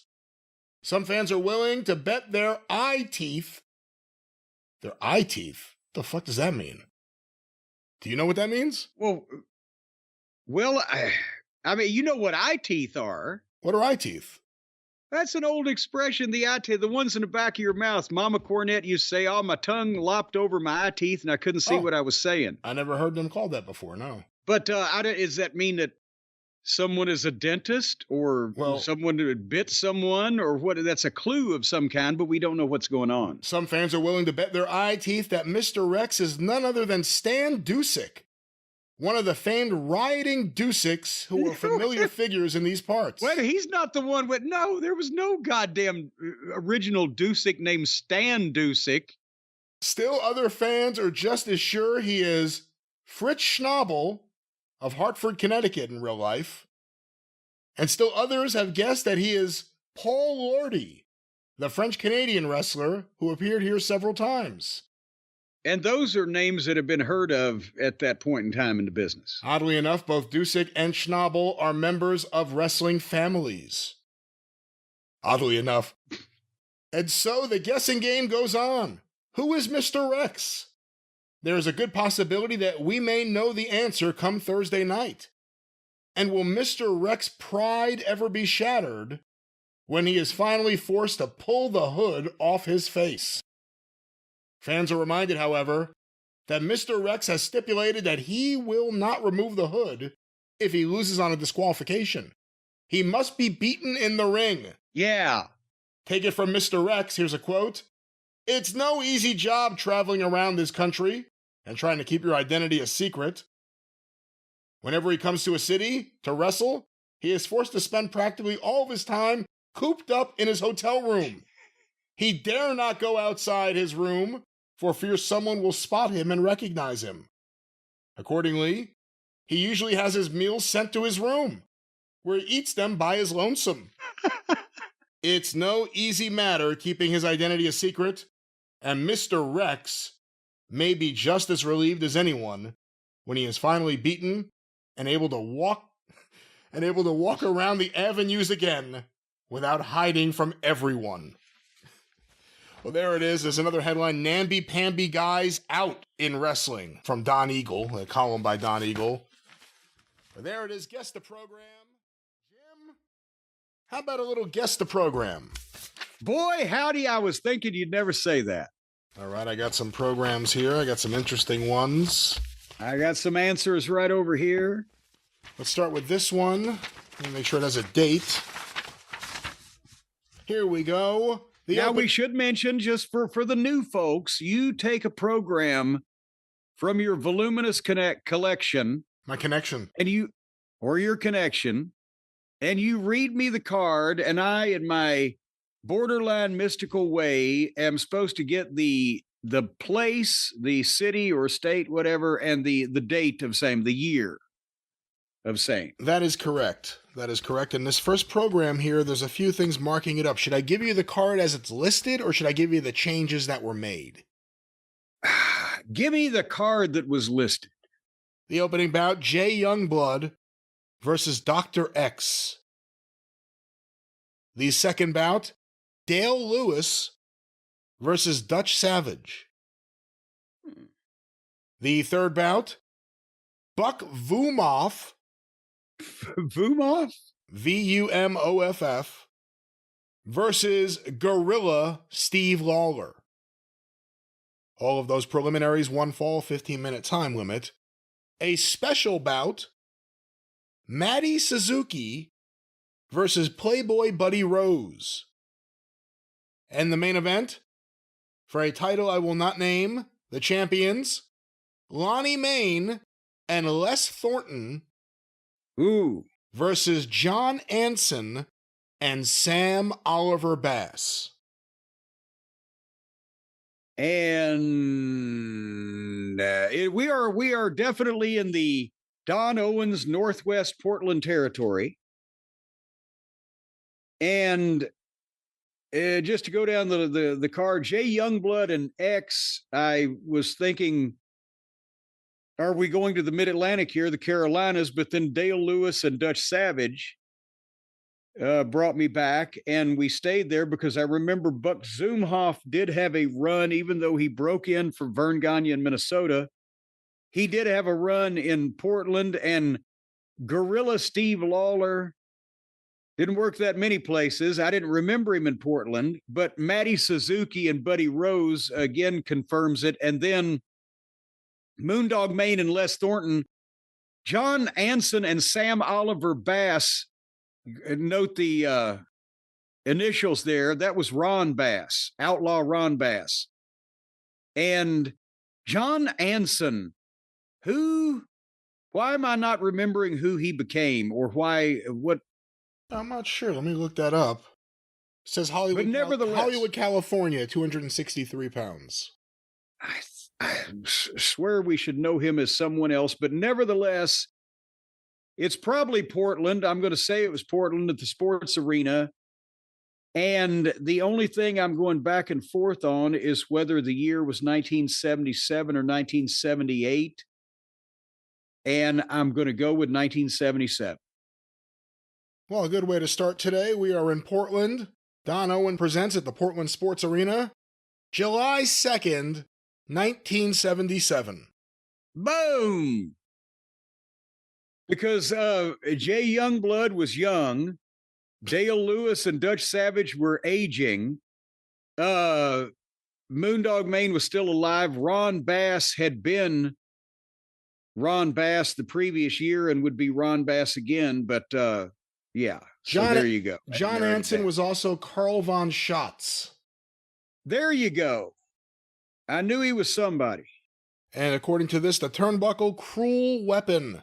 The turnbuckle, 12 of them on every ring, provide the callous wrestler with a formidable weapon. By running an opponent's head or back into the turnbuckle, he can cause considerable pain and often injury. Unfortunately, there is no way to remove the turnbuckle. They are a vital part of the ring, providing the necessary resiliency and support. No one has yet devised a better way of supporting the ropes. But in the hands of the uncaring wrestler, it's blurred out, but in the hands of the uncaring wrestler, or the unearring wrestler, they became a weapon almost as dangerous as a club. Really putting over their turnbuckles over there in Portland. Let's move to the next one here. This one is one of those ones that you'll probably get. Maybe you'll get the year. It's more the story of what's on here. The opening bout, the Hooded Terror versus Billy Graham. Jesse James versus Big Rick Miller. The giveaway match, Pepe Perez versus Hobo Brazil. And finally, the main event, Wild Bull Curry versus Pat Sullivan. Oh, good Lord. Well, this has to be obviously a Jack Pfeffer production. And one would think with Bull Curry, it's Massachusetts, the Indies. Billy Graham, certainly that is not the superstar, one would think. Is there any picture to back that up? Certainly not the superstar. Certainly not. Okay. And Jesse James, that was a real recognized wrestler for years and years. But yeah, with Hobo Brazil on the card, I've got to. Bull Curry is on top in an independent in Boston or the area and the year. Just would it be 64, 65? Is that your guess? Yes. The Boston Arena Annex, Thursday, August 18th, 1966. There you go. Tony Santos with Jack Pfeffer's brains behind him. But on the front cover, Frankie Scarpa, the United States Heavyweight Champion. And it says, still no answer. And there's a picture of Bruno Sammartino here. We are waiting, Mr. WWWA. That's interesting. Not F, but A. Why won't Bruno meet Scarpa?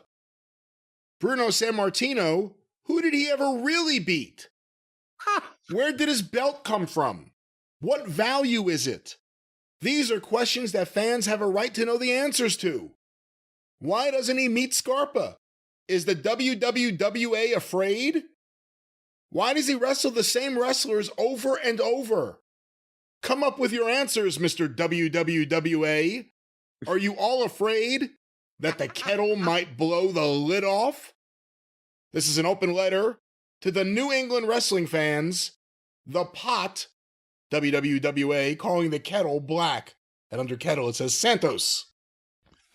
Well, and by the way, that they'd only been calling it the WWWF for 2 years, so Pfeffer's probably that Worldwide Wrestling Alliance they got going on. The WW. Oh my God! And I guess the same questions could be said about what was their champion at that point? The champion here is Frankie Scarpa. Frankie Scarpa. Well, where did his belt come from, and what meaning does it really have? We would like to know. There's some interesting photos here. That's why they took Paul Bowser's goddamn greatest city and they were running the Boston Arena Annex by 66. No wonder they were about to be absorbed by Vince Sr. All right, let's go to this one. The first bout, Billy Parks versus Bobby Nelson. 60-minute time limit, 2 out of 3 falls. Jesus Christ. Okay, we're going back a few years. The second event, Australian tag team bout, Billy Goles and Walter Palmer versus Rudy Kay and Benito Gardini. 60-minute, 2 out of 3 falls. Please refrain from smoking. The main event, Vern Gagne. Please refrain from smoking the main event. Vern Gagne, 222 pounds, versus Hans Schmidt, 235 pounds. Oh, good Lord. We are obviously in the Chicago area. And in the early 50s, Billy Gales and Walter Palmer, Rudy Kay, and Benito Gardini were straight off of the Chicago television and Marigold Arena and etc. And as Vern Gagne and Hans Schmidt were two of the biggest stars for Fred Kohler at that point in time, and Billy Parks and his friend Ozzie Nelson or whatever the fuck were opening the card. That's not big enough for a Chicago lineup. Would I be wrong? I know you can't answer, but would I be wrong in thinking out loud that it's one of the smaller towns around is it Angola, Indiana? Is it one of the other smaller clubs, as they used to say, around the Chicago area, not just Marigold Gardens, but Rainbow Arena? I will give you that it's a club or at least a spot show around Chicago. I will give you that. Okay. Very good. The way you're putting this together is very good. Well, and then I can't really just be a shot in the dark to go which one, because they were running in the early 50s. The Chicago metropolitan area would have 4 live wrestling shows every week at at Marigold and at Rainbow and at wherever. And then the big shows were at the International Amphitheater. So narrowing it down would be fruitless. Now the question is, what year would it be? And oh God, I think just because it's Schmidt on top with Gagne, Schmidt wasn't on top until 52 or 3, or was it? Or maybe 53, 54, but it's before the, let's go with 1950 fucking 3 in suburban Chicago. Once again, great job today. We are in Salem, Illinois, at the Salem Elks, Lodge number 1678. That old place. March 31st, 1953. Boom! Very good. Got a run going today, kind of. You do. Let's go to our next one here. The opening bout, Art Valentino, Detroit, versus Jack Atkinson, Dallas. 1 fall, 15-minute time limit. The second bout, Gene Albert versus Benito Mata. The third event, Ted McKay versus Mara Duba. Oh, excuse me, this is a tag bout. Ted McKay and Mara Duba versus Chief Lone Eagle and Alvin Jones. The semifinal, from Louisville, Kentucky, Jack Bernard versus Pierre Rene, Montreal. And we have a double main event from Death Valley, the Demon Jack O'Brien versus out of Boston, Nature Boy. Best 2 out of 3 falls, 60-minute time limit. And finally, the other main event, Johnny Dobbs, Omaha, Nebraska, versus Irish Jack Kennedy, Dallas. 2 out of 3 falls, no time limit. Kennedy in Dallas, huh? Jack Kennedy. Well, we are in Dallas or that environ, Dallas or Fort Worth or thereabouts in Texas, and this is an example of the names that you wrote up: Benito Mata, Ted McKay, and Mara Duba. And alone it was Alvin Jones, brother of Marvin Jones, who was later on become a referee that was famous for having a big belly and those white T-shirts in all the old 50s wrestling magazines. You've heard of Jack O'Brien. He was a level of name at the time. And Nature Boy was not Buddy Rogers, I assume, because his full name would have been used. He wasn't from Boston. And Jack Kennedy from Dallas was a guy that was used on top in Dallas in 1953 and 54, when the only lasting name on this card, Jack Atkinson, who was in the opening match, was a Southern Methodist University graduate who was just starting to appear on local wrestling shows at the Sportatorium in Dallas or at the Fair Park Coliseum, I think they called it, when the outlaws in Texas, there was a promotional war, had set fire to the Sportatorium and tried to burn it to the ground and burned half of it. And they were out at the Fair Park with the wrestling matches every week while that was being rebuilt. And the Sportatorium that you saw in the 80s on World Class Wrestling was the rebuilt Sportatorium. It used to seat, I think, 6,500 instead of 4,500 or whatever. But that would put this at 1953 or maybe early 1954, because Jack Atkinson was still in the opening match. And you can see that wrestling in Texas at that time, in Dallas, it wasn't a big money proposition because there weren't any of the big national names really doing anything at that point in time, possibly because of the promotional conflict that was going on.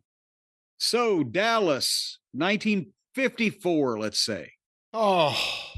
No, was it still 53? I gave it away, but you had it. I was disappointed.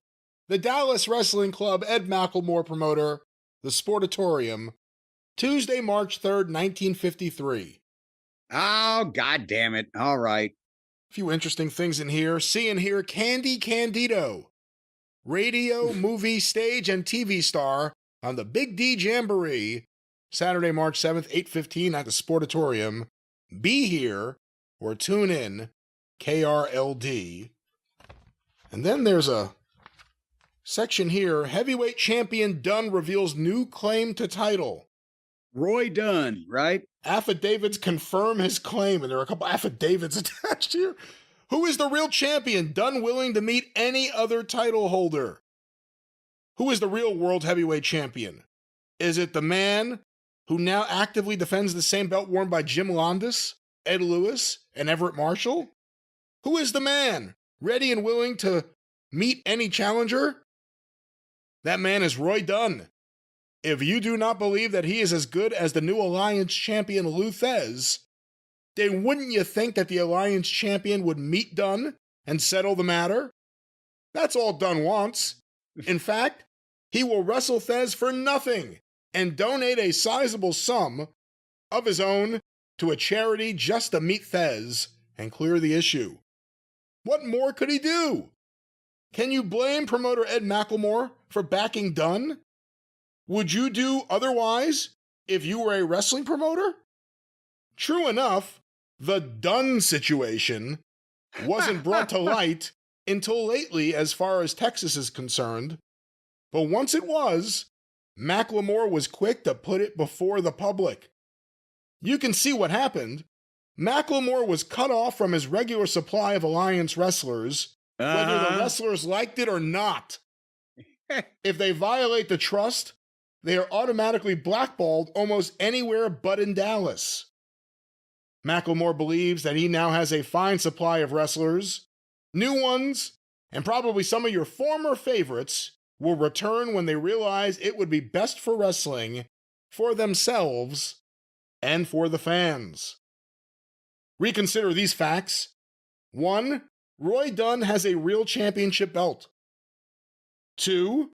It's the real Alliance belt awarded by an earlier 1930 Alliance. 3. Dunn won the belt from Everett Marshall, a fully recognized champion who followed Louis Landis and others. 4. This is the most important. Dunn still has the belt. And 5, I gotta go to page 14, read the above affidavits, and they will clear up the reasons why Thez will not meet Dunn. One of Dunn's managers, Billy Sandow, who celebrated 50 years of wrestling on his 70th birthday in Dallas last January, can give you a much fuller story about the championship picture. There are no facts known to us that we are trying to conceal. In fact, our case could be made 10 times stronger, although it would harm past favorite wrestlers and wrestling as a whole, which of course shouldn't be the desire of any promoter. In other words, we could spill our guts about all these motherfuckers, but we don't want to totally shit our bed because we got to live here. No matter how he presents his side of an issue. The affidavit should give you a different light of the matter, and there are 2 affidavits, one from Jimmy Frank Raymond, a notary, Jackson County, Missouri. Signed by Howard Siegel, that's the notary, and the other one signed by Max Yeragain with a separate notary. And it's all about how Roy Dunn is the champion and Lou Thesz isn't. What can you tell the audience about Roy Dunn? Well, Roy Dunn was an old-time shooter. He didn't have the reputation of the Frank Gotches or the Strangler Lewises of the world, but he was on top a lot for Muchnick in the 40s in St. Louis. You would see the name Roy Dunn popping up before the television era. But this ties into the promotional conflict they were having that I mentioned a minute ago when they burned the Sportatorium down, or half of it down. And I can't remember all the details, and it's worth, again, looking up in various research books we don't have time to go into now, but Ed McLemore had been the Dallas promoter for some time, and his name was still in the early 80s, I think, associated with the Dallas office, but he had gotten on the outs with the Alliance, and you saw the talent that he had on that card was not exactly household names even for that era. And there was opposition running, and they'd had the arson thing, and they were trying to run each other out of business. And this is a grandstand challenge of the old days of wrestling. My champion is real and can beat your champion. Your champion's scared to fight my guy. The guy that was scared is always the big name with everything to lose, and they didn't want to put the underdog over. But years later, McLemore would get back in with the Alliance, and Southwest Sports, as it existed in the 1980s when it was world-class wrestling, Jack Adkisson started on these shows in 1953 and 54, and then, as everybody knows, moved on, went to Buffalo, became Fritz von Erich, became a national star, went back to Texas, got over as the top guy, and ended up buying into the promotion and owning pretty much all of it with a few minor partners by the time it was all over with. So that was another thing, that Dallas was not a big money wrestling center in the 40s and 50s. It was another thing, like Florida, when Eddie Graham went to Florida, got over as the top guy, bought into the office, built the fucking thing. Fritz kind of did the same thing with not as much success in terms of what Eddie Graham did with Florida and the number of markets that were all firing for so long. But Fritz made wrestling in Dallas-Fort Worth a big deal and was drawing ballpark crowds, 25,000 for his world title matches in the 60s. That had never happened in Dallas, Texas before in wrestling. So it's kind of an interesting history, is even though Dallas is noted in modern times for being a big wrestling market, it wasn't that way. It was certainly no Chicago for the first 50 years of the last century. Am I droning now? Not at all. And according to this program, every Tuesday, watch wrestling, KRLD TV, 12:30 p.m. and 7 p.m. Listen to wrestling, KLIF, 5:15 p.m. So they really packed it in on Tuesday.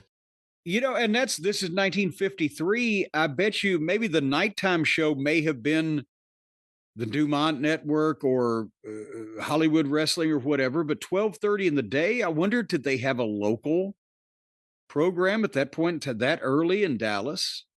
We'll see what we can find out. And let's end with this program. One last program here. The opening bout, one fall, 50-minute time limit. Cyclone Anaya versus Leo Wallach. I've heard of him. The second bout. Leo Wallach. Okay, hold on here. I'm catching up to you now. The second bout, Jack Claiborne versus Buddy Jackson.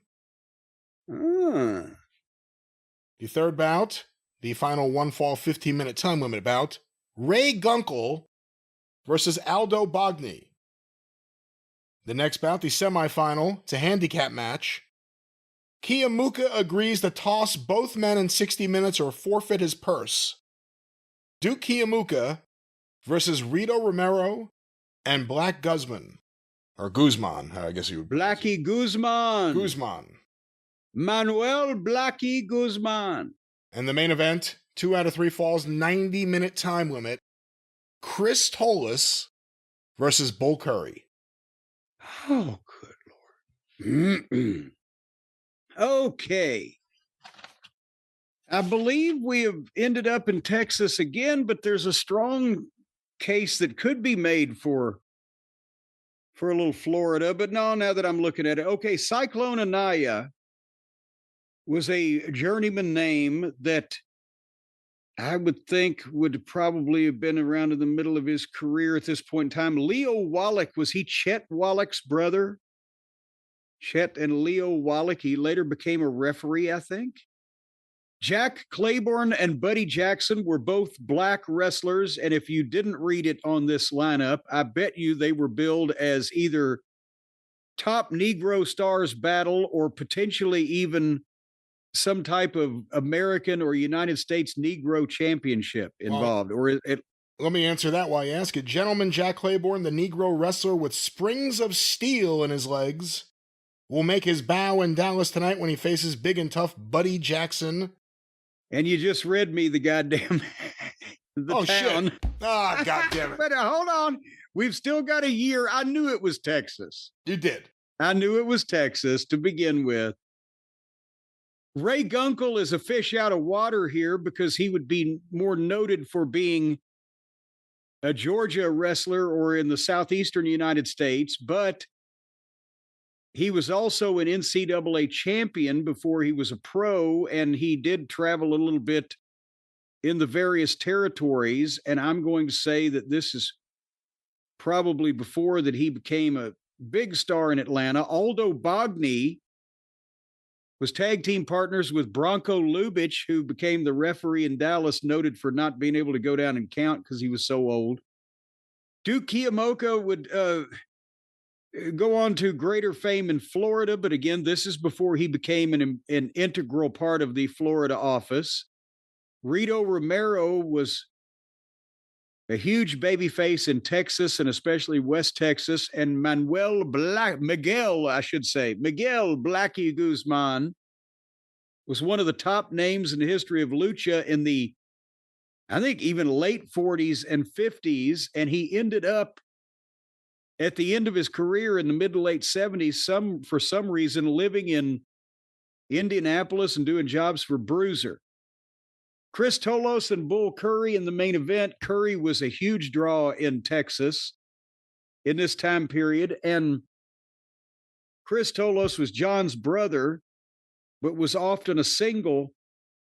And because of the people involved and where they are, this has to be the early 60s. You tipped it to Dallas. I was going to go with Texas anyway. And would this be 1961, 1962? Huh. Interesting. No, it wouldn't be. No? This is Tuesday, January 9th, 1953. Shit, I was 10 years off. Let me read you something here on the cover. This, by the way, Pappy Showland, where you see wrestlers of proven ability. Facts. In case you have read or heard any grandiose claims about last week's comparative progress in the wrestling war, here are the facts. Pappy Showland drew the biggest crowd it had to date. A capacity throng of excited fans, better than $2,200. The other place failed to gross $600. And in case you have read false and misleading statements about Doc Sarpolis being with the former Dallas promoter as a team, mark it down as more propaganda designed to confuse you. And by the way, that's Doc Sarpolis was the promoter that the Funks always, mentioned out in Amarillo in West Texas. And he was a early member of the NWA and a blah, blah, blah, a major name in behind the scenes in wrestling. And he had flipped over to the other fucking group at one point and then went back, as I recall. But that's why the West Texas was invading East Texas and there was all this drama going on. Bet your money that Sarpolis is not with them, never has been with them, and never will be with them. And that's the card here. So we have one from each side of the opposition. Ray Gunkel threw me the fuck off because I was thinking, well, I didn't remember he started so early. And I was thinking, is this maybe before he would have gone to Georgia somehow? But I fucked up majorly on that. All right. Well, we will end with that one. You began with such success. Yeah. So let's end on the fuck up. All righty then. Well, good day to you too.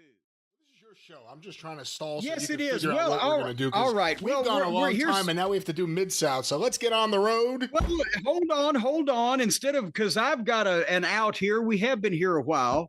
So why don't we do this? Why don't we reschedule? Because I want to talk about the Superdome. We're going to reschedule the Mid-South segment for next week when we have even less to talk about, because certainly nobody's going to be impaled next week. And let's give the people a little nice, fun, light, frivolous, classic wrestling type of guess the program segment to close out our festivities here, so we don't leave the people with the impaling, and then we'll dive deep into Mid-South on the next experience. What a great idea. So this is your show. So we're going through your programs. You're going to be asking me. No, I'm asking you. That's not the way it works. We tried that one time, and you were too good. All right. You were not entertaining is what it was. So now you're going to ask me, and I'm going to fucking divulge this information. Well, I have some of the stuff here I was saving for the drive-thru. I meant to get to it on the last drive-thru, and we ran out of time. That's because we keep running out of time.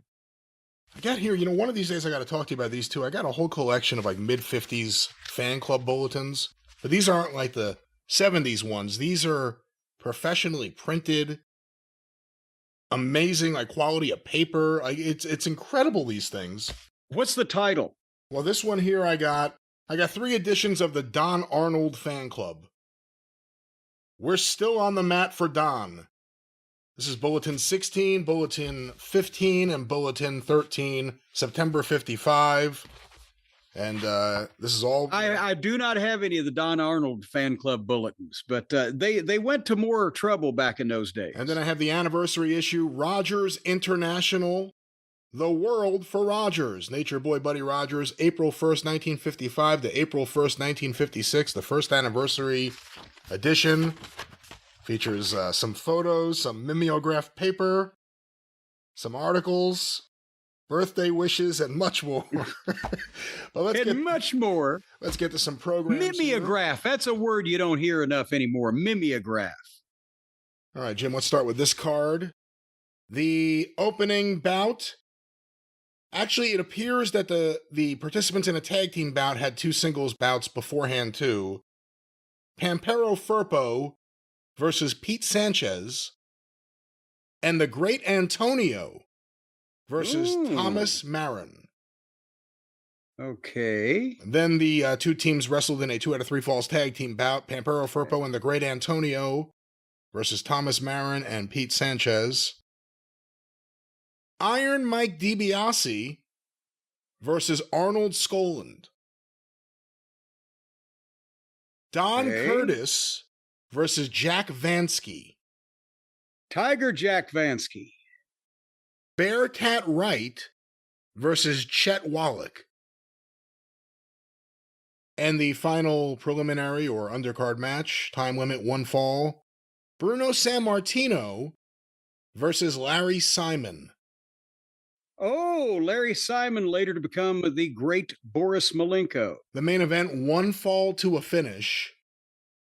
Antonino Rocca versus Haystack Calhoun. Ooh, all righty. Well, this on the surface of it would appear to be in the Northeast.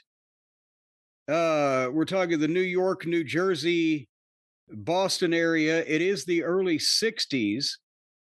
Mike DiBiase being on the card kind of threw that, and Bruno against Larry Simon. When you mentioned Bearcat Wright and then Bruno, I'm thinking maybe am I leaning toward Toronto? But then Rocca and Calhoun, to me, brings it back to the Northeast. Pampero Firpo and the Great Antonio actually had, they have one or did they have maybe 2 tag team matches in Madison Square Garden? Did they not in 61 or 62? But they were a team. Thomas Marin and Pete Sanchez, longtime Northeast underneath talent. Arnold Skoland, say no more. Don Curtis would have been in the Northeast around that time. Curtis and Lewin were a team. Jeez. And of course, Rocca and Haystacks Calhoun. This would have been, with Rocca on top of Bruno, this would have been before 1963. The question is, it doesn't seem like that would be Madison Square Garden, but would it be a secondary town in that? And I don't even think it looks like a Boston card or a Philly card. Might have been an in-between town. But let's go with something in the state of New York in 1962. Impressive and also very close. The Sunnyside Garden, Long Island. Okay. So you get the area. May 31st, 1960. 1960.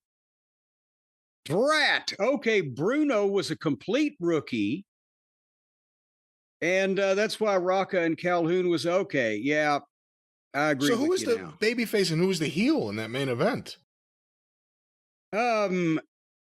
Calhoun would have probably got booed more than Rocca just because of where it was in the time period. But I think they just went on a main event on a spot show based on names that would draw. How often was Haystack Calhoun a heel? Almost never.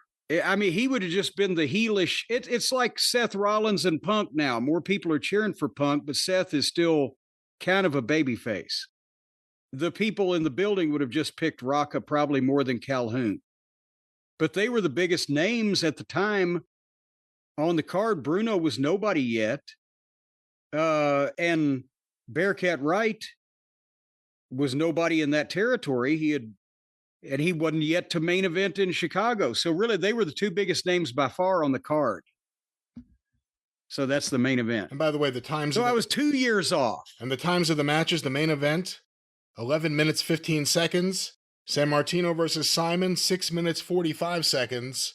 Bearcat Wright versus Chet Wallach, 4 minutes, 15 seconds. Don Curtis versus Jack Vansky, 7 minutes, 45 seconds. Iron Mike DiBiase versus Arnold Skoland. Again, I don't know if these times are for this match or the one under that are 2 out of 3 falls. 6:45, 7:35, 6 on the button. And the 2 singles matches, Firpo versus Sanchez, 3 minutes, 10 seconds. Antonio versus Thomas Marin, 5 minutes, 20 seconds. Oh, I bet that was a long 5 minutes, too. So for a house show, too, I mean, you never hear people complain, oh, the matches were always so short. But compared to now, it stands out, really. Everything there, one match went over 10 minutes. That was a spot show in the Northeast because this is 1960. In 1960, most of the territories in, let's say, out at Texas way or in the South would have only had 3, maybe 4, maybe 5 matches anyway, and a lot of them would have been 2 out of 3 falls, and there wouldn't have been as many guys on the card. But since they had a lot of mouths to feed, and this was a spot show, not Madison Square Garden or Philadelphia or whatever. Is it a spot show if it's a regular club, though? They're here every Tuesday. Well, okay. Well, I shouldn't say spot show. That's mischaracterizing it, but it's one of the smaller towns, Sunnyside Gardens. They're going to have 1, 2, 3, 4, 5, 6, 7, 8 matches with a lot of underneath names and a main event, and nobody's going to, and the tag guys had to work twice, so nobody's going to put a lot of time in. But when you dick around with announcements in between the matches and an intermission, you got your 2-hour show. It's for the same reason at the same year in Nashville, they would have had a tag match and 2 singles matches on the card, and it would have still lasted 2 hours. All right, well, that was the first program. Let's go to this next one. I got 2 here to choose from. I think I'll go with this. The opening bout, the first preliminary, Carol Krauser, 220 out of New York, versus Ellis Bashara, 239, Norman, Oklahoma. The person who wrote in the program wrote, hate him. The second preliminary, also 1 fall, 15-minute time limit, Al Lovelock versus Jack LaRue, 220 out of Washington, Iowa. Okay, I'm wondering if this is a woman's program, because Al Lovelock, it says don't know. Jack LaRue, it says do know. It's like they've never seen that person before or whatever. And then next to a few of them, it says swell. Jim Casey, third preliminary, 1 fall, 15-minute time limit. Jim Casey, 220 out of Ireland, versus Paul Bosch, 228, Long Beach, New York. The semifinal, 1 fall to a finish. Corporal Louis Thez versus Bob Wagner, 240 out of Portland, Oregon.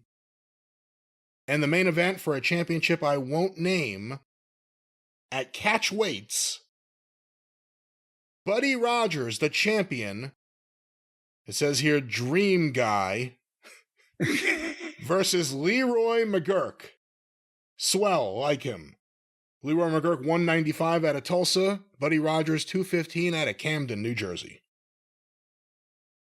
Okay. Carol Krauser, and this was not the same one, but at one point, Carl Gotch used that name, did he not, in later years? Am I thinking of something else? He used Carl Krauser, maybe. Carl Krauser. By the way, this is autographed by Carol Krauser, and it says on the program that Carol Krauser will be at the program desk at 8 o'clock, and Corporal Louis Thez will autograph during intermission. Well, there's somewhat of a giveaway here that it happened during the World War II years because of Corporal Lou Thez. Al Lovelock later on would go on to become the Great Bolo, right? Ellis Bashara That's was right. an old timer in the 40s and 50s, worked a lot of the Southern territories. Bob Wagner, unlike his more successful older brother Honus, never got too big of a reputation. Paul Bosch, we all know who that was, but this was in his wrestling days. And Jim Casey is because Steve Casey and goddamn, what was the other Casey's brother's name in Boston? It wasn't Jim, was it? Is this trying to be like a fake Dusek, a fake Casey brother? You're not going to give me any help, are you? Casey, Jim Casey. I don't know. Yes. I'm looking around the program to see if it indicates anything, but I don't see anything. Well, I'm saying because in Boston, Steve Casey was one of the world champions for Paul Bowser. And Buddy Rogers and Leroy McGurk, for a title you will not name, Rogers, it wasn't the world title because Rogers never had it that early, but was it McGurk and the junior heavyweight title? People think Texas for Paul Bosch. People think of Oklahoma for Leroy McGurk. Thez being on this card, he was booked at that time or in those days in the 40s out of the St. Louis office. Is this... God damn it. This is 1945, and it's either somewhere in Texas or Oklahoma. The year or the date, Wednesday, April 10th, 1946. Houston, Texas. Okay. I was going to say Houston, but I thought, it's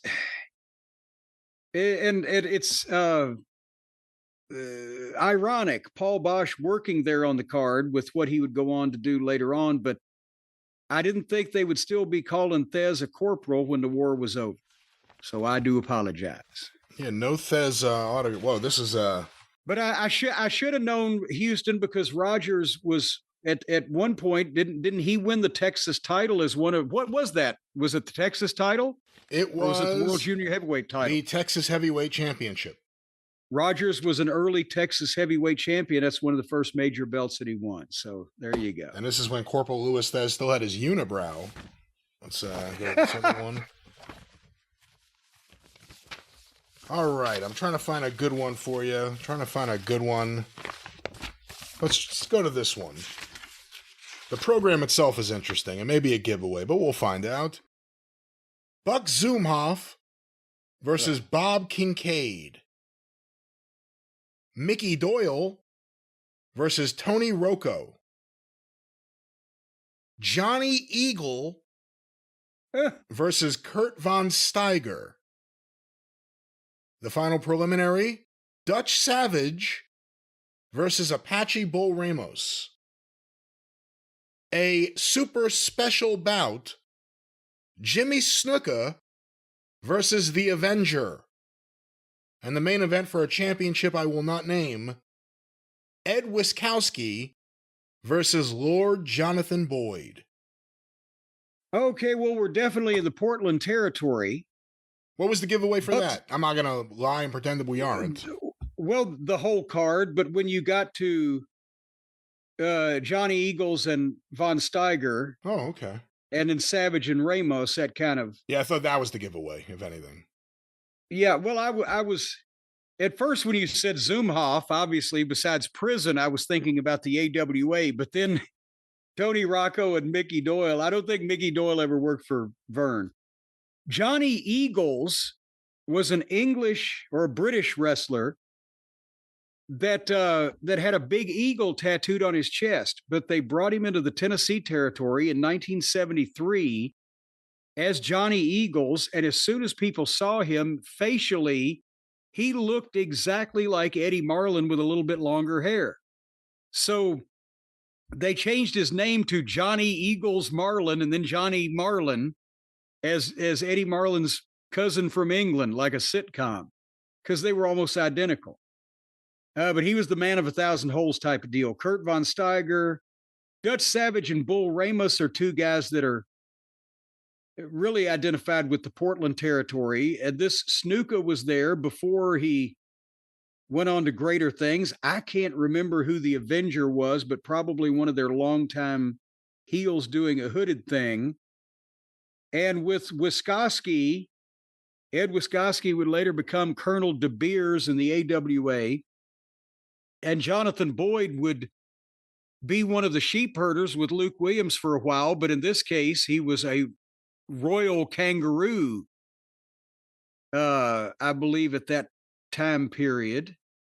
Because Jonathan Boyd, Luke Williams, and Butch Miller would rotate around in that team at various points. So, yes, we're in the Portland territory, probably Portland. And the year,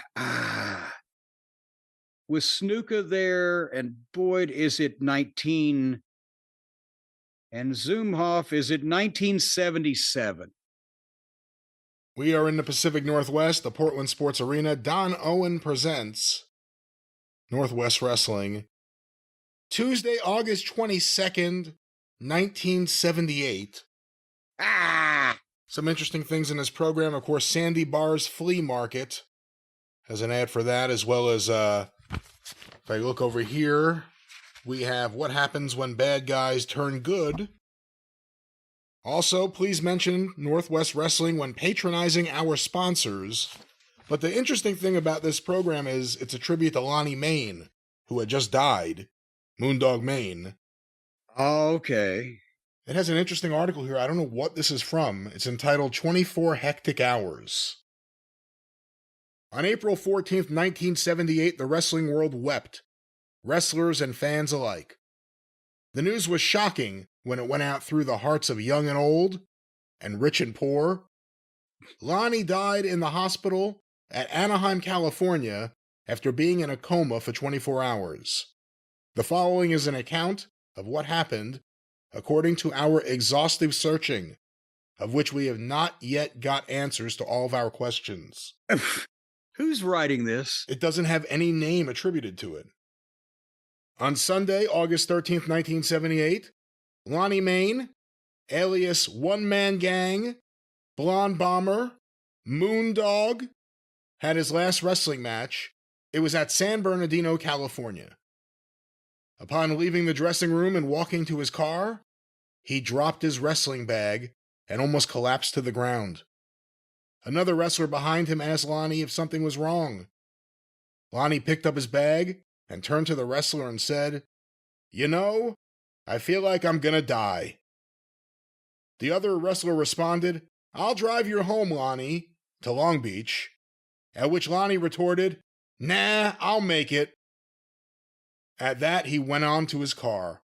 A few minutes later, he was in Anaheim in an ambulance, unconscious, on his way to the hospital. Witnesses at the scene related to the police that the red Trans Am, which he purchased in Portland last summer, was traveling a little faster than the other traffic when it went to the right a little, hitting about 6 groups of fog bumps. Then all of a sudden, it turned about 40 degrees to the left, never turning again. The Trans Am came to a stop after crossing to the other side of the freeway and colliding head-on with another car. Lonnie had some lacerations where his head hit the windshield. A lady driving the other car was killed instantly. At the hospital, doctors repaired his head lacerations and discovered that he had been bleeding internally. He had been for quite some time. Lonnie did not have any identification whatsoever, and no one knew of his whereabouts until 24 hours after his death. Those who knew Lonnie knew that he had a big fat wallet which he always took out of his back pocket and placed on the dash of his car. So his ID was either lost in the accident or stolen by spectators at the accident. I feel, as many others do, that from the loss of blood, Lonnie Main passed out and slumped against the steering wheel holding the car in a straight course, which took him to the other side of the freeway. The state of California recorded his death as a traffic fatality. This is a sorry epitaph for an athlete who put his life on the line every time he climbed in the ring. Boy, it's in more ways than one. It was a sorry piece of writing also, but that's, basically what happened is that car wreck, he apparently passed out or whatever, and boom, but it was like the Randy Savage thing where he'd had a heart attack, and by the time he hit the tree, he was probably gone anyway. He's another one of those guys, almost like Dennis Condrey, where you hear his age and you're like, no way. Yeah. Like Lonnie Main, what was he? He was in his 30s, right? When he died. Oh, yeah. He may have just been 30 or 31, 32, something like that. But because of the moondog gimmick and the long hair and the craziness and the scars, he looked older. He didn't really look old, but he didn't look young. He just looked like he shouldn't be that young. All right, this is your show, so I'll stop you with, or I'll end here with one final one. Very good. I'm going to get this one. I have both the card and the flyer here. The opening bout, Brad Ringens versus Dave Barbie. The second bout, Jerry Allen versus Salvatore Bellomo. The third encounter, Tom McGee versus Red Demon. The fourth bout, Coco Beware versus Frenchie Martin. A tag team bout, Brian Blair, and Jim Brunzell, the Killer Bees, versus Brutus Beefcake and Greg the Hammer Valentine. And the main event, 1 fall, 1 hour time limit, The Natural Butch Reed versus Jake the Snake Roberts. Well, obviously, it is a WWF event from the 80s. And the question is the exact year and or where it would have been. And going from the top down, Butch Reed versus Jake Roberts, that's a B-show main event that they were running, or that they would have run at this particular point in time. And Blair and Brunzell, the Killer Bees, against Beefcake and Valentine. I wish I was as good with my WWF history as you are, because that would tell you right there, I'd narrow it down when they were a team. Coco being on the card, Tom McGee. This is during the period of time where they were trying that experiment. They were putting him on B and C shows, non-televised, against, guys, just to see if something could come through. The Red Demon, who the fuck knows? It may have been Lombardi under a hood. Sal Bellomo was a big deal in the WWF, or a bigger deal a few years before, but he was just riding it out now. And Ringens against whoever the fuck Dave Barbie was makes me want to think that maybe they were in Minnesota, because I don't remember Brad Ringens having a full-time run of any kind with the WWF. So, but this doesn't look like a show that they would have booked into Minneapolis at the Target Center or the St. Paul Civic Center. It wouldn't be that big. So maybe Wisconsin. Green Bay, Wisconsin in 1986. Well, I didn't think you'd get the town because it is a spot show. You said B town and maybe a C show. Remember, at the time they ran 4 shows a night. WWE, yeah. That's how crazy it was. Tuesday, February 24th, 1987. The Susan B. Wagner High School, Staten Island, New York. Oh, Jesus This Christ. is promoter Tommy D's 11th anniversary show, celebrating 1976 to 1987. The best misprint on here is Natural Hacksaw Butch Reed, managed by Sleek. Sleek.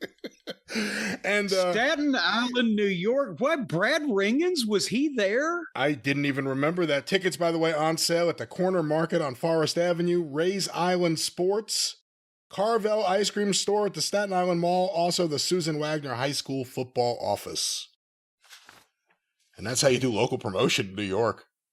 There you go. Susan Wagner. That was Bob Wagner's daughter. You know, I don't know about that. It's interesting. I have a bunch of them here. We won't do any more. I said that was the last one. But how often WWE ran small shows in the New York area, even as things were blowing up. Here's Walt Whitman High School, Huntington, New York. That's on Long Island. February 3rd, 87. May 24th, 87. Canarsie High School, Brooklyn, New York. And then this one here, this is a different one. This is in Salisbury, Maryland, but that was Guess the Program. Well, I can tell you real briefly why they did that, because when they were running 3 or 4 towns a night, they couldn't all be, big metropolises, but at the same time, if they didn't run those 3 or 4 towns, these guys, 1, 2, 3, 4, 5, 6, 7, 8, 9, 10, 11, 12, 13, 14 guys wouldn't get paid.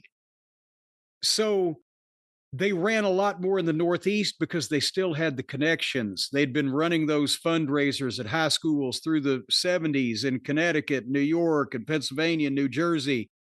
Arnold Skolin, a lot of those guys had contacts that they could run, and they could still make money on them. But they didn't need to make a fortune on Staten Island, New York. If they paid the boys for that night and the office got a booking fee and the local promoter got a payoff, then that was fine, because the main crew was at the Spectrum or at the Boston Garden or whatever, and they were going to make the office a $50,000 profit in one night. So this was just repetition and volume and keeping the guys paid. And the more money the guys made from Staten Island, New York that night, instead of being off, that contributed to them being happier and wanting to stay.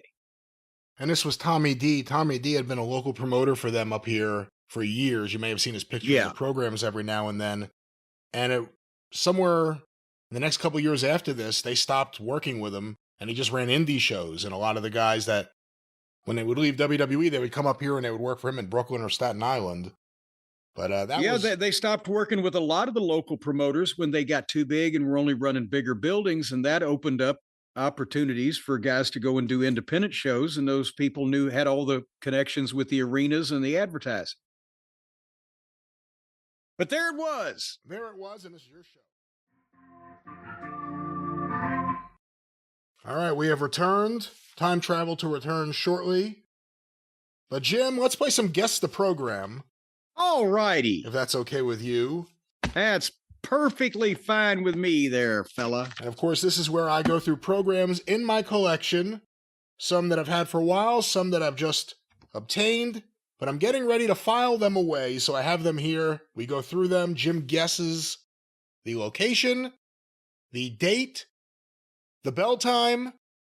Come on now. And everything else, but all right, let's get going here. I got an interesting card. I was a little surprised looking at the main event here. The opening contest, Big Moose Cholak versus Fred Atkins. Ooh. For a title I will not name, the champion Johnny Case versus Johnny Gilbert. A ladies tag team match, Shirley Strimple and Corinne Cordero versus Betty Clark and Babe Bittner. I can honestly say I don't know any of those 4 women. Shirley Strimple I've heard of. I've heard of Strimple. And not Shirley Temple, by the way. Shirley Strimple. And not George Temple. But Dick Steinborn versus the Mighty Atlas. A tag match, Sweet Daddy Siki and Seaman Art Thomas versus the Fabulous Kangaroos, who are listed as World Tag Team Champions. And the main event, for the World's Heavyweight Championship, Pat O'Connor versus the Crusher. Oh. Well, boy, howdy. At first, I was thinking, when I heard Fred Atkins, immediately I was like, what the fuck is Moose Cholak doing in Toronto? Because Moose Cholak, one thinks of the Midwest, Chicago, Indianapolis, but Fred Atkins was a wrestler and later a manager early on in the Northeast and in Toronto. But Johnny Case and Johnny Gilbert bring it back to Chicago. The girls' tag is immaterial to this. Steinborn and the Mighty Atlas. Mighty Atlas was Morris Shapiro, and he was a big deal in the Midwest and in Chicago. Dick Steinborn, because of the time era that this would be, he'd probably been in the business 6, 7, 8 years at this point, was the son of Milo Steinborn, the famous strongman from the 30s and 40s, who was a promoter for Eddie Graham in Florida for years and years. And Dick Steinborn was also a noted photographer. Did you know that, Brian? Wrestling photographer. Well, he liked to take pictures, but he did some wrestling photography. No, I did know that. I believe Scott Teal has those, and it may be because Dick Steinborn ended up owing him money like he owed a lot of people money. I believe he was also known as a bit of a locker room, what's the word I'm looking for? Light-fingered Louie. He didn't mind touching other people's stuff and just leaving the building with it. He would touch their junk. And Sweet Daddy Siki and Seaman Art Thomas, before he became Sailor Art Thomas. Seaman didn't have as many connotations back in that time period. Were a popular African-American tag team about that time in the Chicago area. And the Kangaroos, they were the World Tag Team Champions. They wrestled all over. The World Heavyweight title with Pat O'Connor and the Crusher. This is what, and you said it's odd to you, that would almost take you away from Chicago because O'Connor was not noted. It wasn't until they had a bunch of NWA title matches there until Rogers won the belt in Chicago. Of course, that's where Rogers beat O'Connor in 1961. So we're in Chicago and it's 1960. Are you talking to me on mute? I'm on mute and it's 2025. The program, the International Amphitheater, Halsted Street, Chicago, May 26, 1961. No! Oh! See, the O'Connor being champion thing, if you assume that, again, you could have assumed it was the Crusher as the champion somewhere else. Well, but no. But you would only have a short window, and that was the window.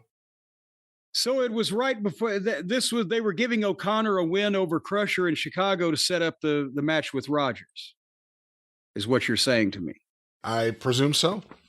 Let me see. I just put it down, but no, the results are not marked in this one. Not marked. There's a big cut in the cover, though, but all right. Jim, the next program here. The first match, one fall, 15-minute time limit. Oscar Salazar, 210 out of Barcelona, Spain, versus Texas Tiger Romo, 204, El Paso, Texas. Okay, immediately, you stop there. I can name this song in 2 notes. No, I'm kidding. Go ahead. A special event, tag team match, one fall to a finish. Bob Bomber Hamby, 205 out of Charlotte, and Mickey Sharp, 206, the Blonde Bombshell out of Houston, versus Alejandro Cruz, 200 pounds, the Human Rocket out of Mexico City, and Ray Crosby, 209 out of Albuquerque. Ray Crosby? I didn't know Bing's brother got into business. The first main event, 2 out of 3 falls or 60-minute time limit. Paul de Gaulle, 213 out of Paris, France, the Fancy Frenchman, claimant of the International Junior Heavyweight Championship, versus Gory Guerrero, 210, okay. World Light Heavyweight Champion. So finally, somebody I've heard of. The second main event, 2 out of 3 falls, 60-minute time limit. The Mummy, 211 from somewhere in South America, weirdest wrestler in the world, versus Juan Garcia. 210, Albuquerque, New Mexico, popular wrestler. And finally, triple main event, winner take all, loser leaves town rematch. 2 out of 3 falls or 60-minute time limit. Andre Drapp, 200 pounds. Mr. France, Paris, unsatisfied on last week's decision, issued challenge, versus the Mad Mongol, 227 pounds. Claw hold expert, seldom lost rematch. That's it, huh? That's it. Boy, howdy. First match, obviously, never heard of. I've heard of the name Bob Hamby.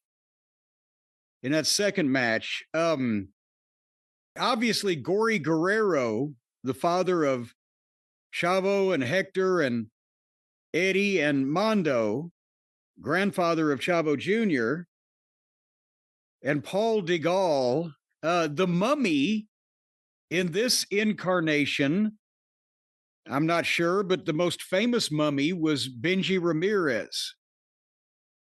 And with Andre Drapp, who again, I've heard the name, the Mongol could have been anybody. This has got to be either West Texas or New Mexico, especially with some of the hometowns. Gory Guerrero may very well have had a hand in promoting the fucking thing. But God, if this was Ramirez was the mummy, it would have been 1970, 71, 72, that time period. If not, I still maintain that it's West Texas, El Paso, or New Mexico. And with Andre Drapp in the main event, it seems like it would be older, back in the 60s. I don't know, 1970, Albuquerque, New Mexico. The date? February 26, 1963. No! The program, 15 cents. El Paso Wrestling Program. And this is a special one celebrating our first birthday. Tonight marks the first anniversary of International Wrestling Enterprises, bringing to the people of El Paso the wonderful sport of wrestling. Thank you, fans, for making it possible. That may have even been before Gory had part of the promotion, possibly. But if that's 1963, which, like I said, with Andre Drapp, I thought it would. Is that Benji Ramirez, the mummy, or is it just a regular old outlaw mummy, or can you tell from the picture? I can't tell, but I'll double check against other things afterwards. 4 beautiful girls have been signed to appear here in El Paso next week. The promoter... Boy, and maybe we can talk them into wrestling. The promoter, Dr. Gardia, received a good number of letters of girl wrestlers asking for a chance to meet the peppery Miss Olga Martinez. Anyway, Dr. Gardia has signed up the following girl wrestlers: Ann Casey, Olga Martinez, Brenda Scott, Judy Grable. We still don't know if the promoter is going to book them in a singles match or tag team match. And there it is. All right, let's get our next program. I saw Ann Casey wrestle live in 1975. She had her leopard print one-piece bathing suit on and the big black hair and a whole 9 yards. All right, this one here. Interesting program. The opening bout, Irish Danny McShane versus Jackie Nichols. As it says here, a colored girls tag team match. Lulu Mae Provo and Babs Wingo versus Marva Scott and Kathleen Wimbley. An Australian tag team match. Dr. Jerry Graham and Professor Roy Shire versus Wilbur Snyder and Chief Bigheart. Tarzan Killer Kowalski versus Zaya Nandor out of Budapest, Hungary. How do you spell that first one? CZAYA That's right. NANDOR. Was he any relation to, or was it even the same guy, Bob Nandor? I don't know. I'll see if But he's in here. he's Hungarian here, though, the Saya Nandor, yes. Carl von Hess versus Eduardo Carpentier. And finally, the dream match of the century. Antonino Rocca, uncrowned champion, versus Ricky Starr, undefeated sensation. Greenwich Village, New York. Okay, boy, howdy, when you said Danny McShane and Jackie Nichols, I was thinking, is this out in the Olympic Auditorium? Danny McShane was all over everywhere. Jackie Nichols, I seem to associate with California wrestling. The girls' tag, Marva Scott and Babs Wingo, were sisters, as has been talked about with the new Queen of the Ring movie, along with Ethel Johnson. And Lulu Mae Provo and Kathleen Wembley were, I think, the first two black girls that came along afterwards. And goddamn, since the last one of the sisters didn't debut until 1954, we've got Jerry Graham and Roy Shire as partners against Wilbur Snyder and Chief Bigheart. Snyder, of course, I don't think debuted till 55. He played pro football for the Edmonton Eskimos. Jerry Graham and Shire would have been a team, or at least able to be a team, in the late 50s. Kowalski and Nandor, Von Hess and Carpentier, Rocca and Starr. Is what, are you trying to fool me with a Madison Square Garden card? Or is this, again, is it a Toronto or a Philadelphia? I don't think it's Toronto, even though a lot of these guys were over at in that market. It's either, oh, God damn it. It may not be Madison Square Garden, but it's a major city in the Northeast, and I'm just going to pick a year. It's before Jerry got Eddie, maybe 1958. Very close. Ah. The date, June 10th, 1957. Ah. Official program, Griffith Stadium, Washington, D.C., Vince McMahon promoter. Yeah, it didn't look like a garden card, but that was the time period, and it's just, different matchups than what was drawing the big money, except for Rocca and Starr. They had a couple of matches in the garden, did they not? I don't know for sure. I'd have to go back and check, but it is interesting. If you go back to the beginning of the century, there were matches in boxing and wrestling called the match of the century. Yeah. Here's another one, the dream match of the century. Here was one we had here in Louisville. Austin Idol versus Jerry Lawler, grudge match of the year. Guess what the date was? What was the date? January 4th. It's the first show of the fucking year. Yeah. But this is the dream match of the century, Rocca versus Starr. It's interesting thinking about that being, the big dream match. Well, Rocca and Starr, similar in styles, if anybody High could flyers. be similar to either one of those guys. Well, and now the people get the idea they were jumping off the top rope constantly. They weren't really high flyers as much as the Rocca had the acrobatics, the leapfrogs and the drop kicks and the kicking the guy in the face with his foot and the shoulder ride, whereas Ricky Starr legitimately had the ballet background. And he also was apparently a fairly salty shooter, and combined that to do the spinning and the pirouettes and the leaping and the kicks. And he ended up, for a couple of years in this country, he was one of the biggest box office attractions in the business, and then went and had a long run in Europe and kind of disappeared from the United States in the 60s. But Rocca and Starr, because both of them were so unique and had that, mutual odd style, that was kind of the two guys that were in fans' mind. Oh, we'd like to see this guy against that guy. So they did it. I got to send you a picture of this. It's a picture of Dr. Jerry Graham. It says Inside Dope. Dr. Jerry Graham, popular mat star, gives Morris Siegel, the nation's top TV sports commentator, some inside information on wrestling over the Capitol Arena TV network. Do you know too much about the other Morris Siegel, the one who's not a wrestling promoter? Well, I thought that's the one you were talking about until you just said that. And I was like, what is Morris Siegel doing up there on the Capitol Wrestling TV network? Yeah, I got to look for that. I thought it was Lance Russell on first sight. But, we'll see what we can find out. That's the Capitol program. Let's get another one here. This one's not a program. This is a postcard with an attached pass that you can cut off. Ah. The two other big bouts that are not listed here, let me just say that. Will Weidner versus Gorilla Ramos. Billy Hansen versus Jumping Jack Claiborne. Okay. The Unmasked Golden Terror versus Irish Pat Fraley.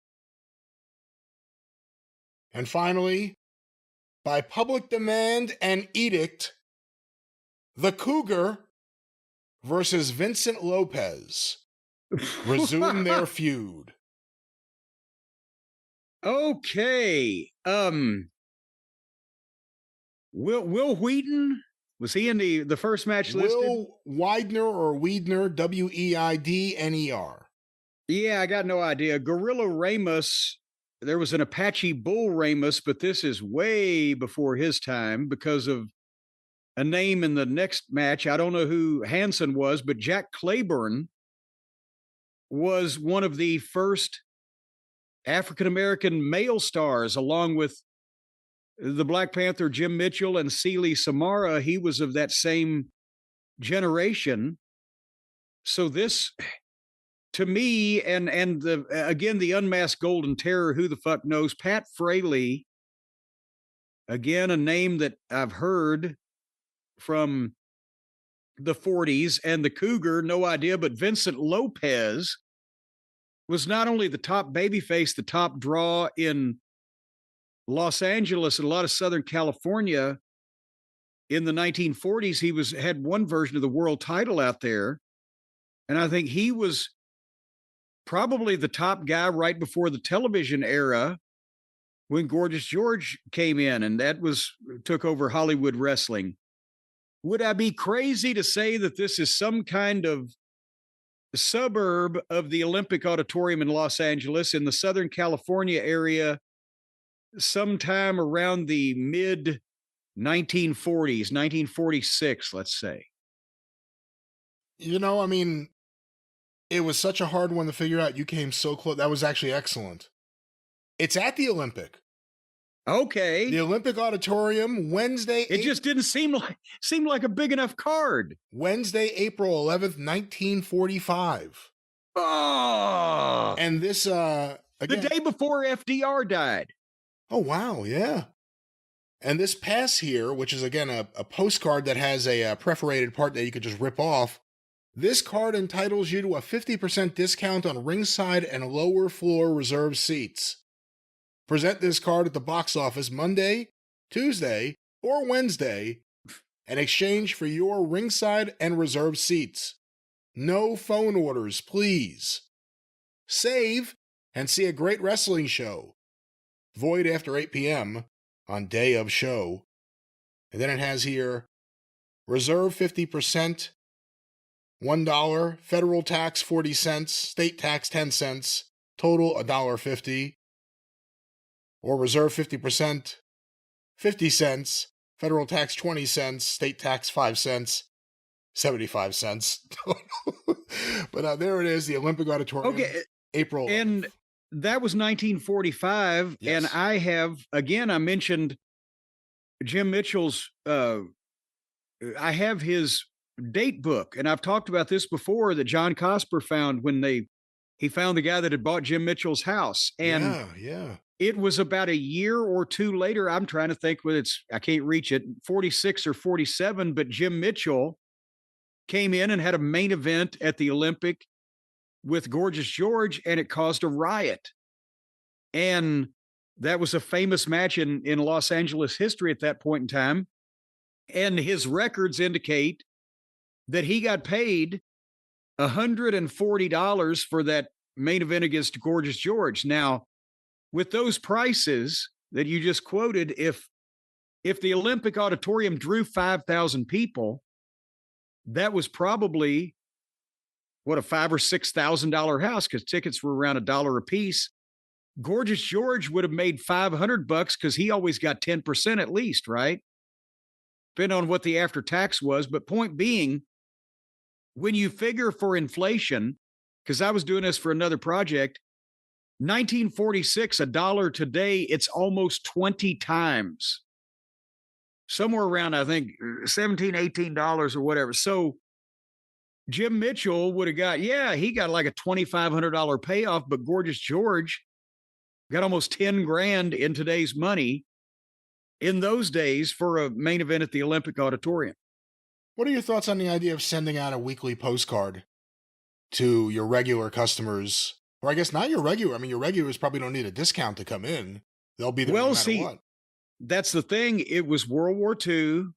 It wasn't over yet. A lot of the guys were in service. Look at this fucking card. The Unmasked Golden Terror, the Cougar.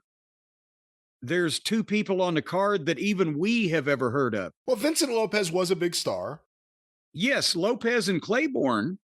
But that's the thing, is that Southern California wrestling, and a lot of wrestling, anything that didn't involve Wild Bill Longson during World War II was down. For some, that's where he vaulted ahead of everybody, and he was old enough they didn't draft him, and he was drawing mega money in Toronto and St. Louis and Houston and all these different places. But in a lot of other locations, wrestling was down. It wasn't setting the world on fire in Southern California, and there was no wrestling in Madison Square Garden.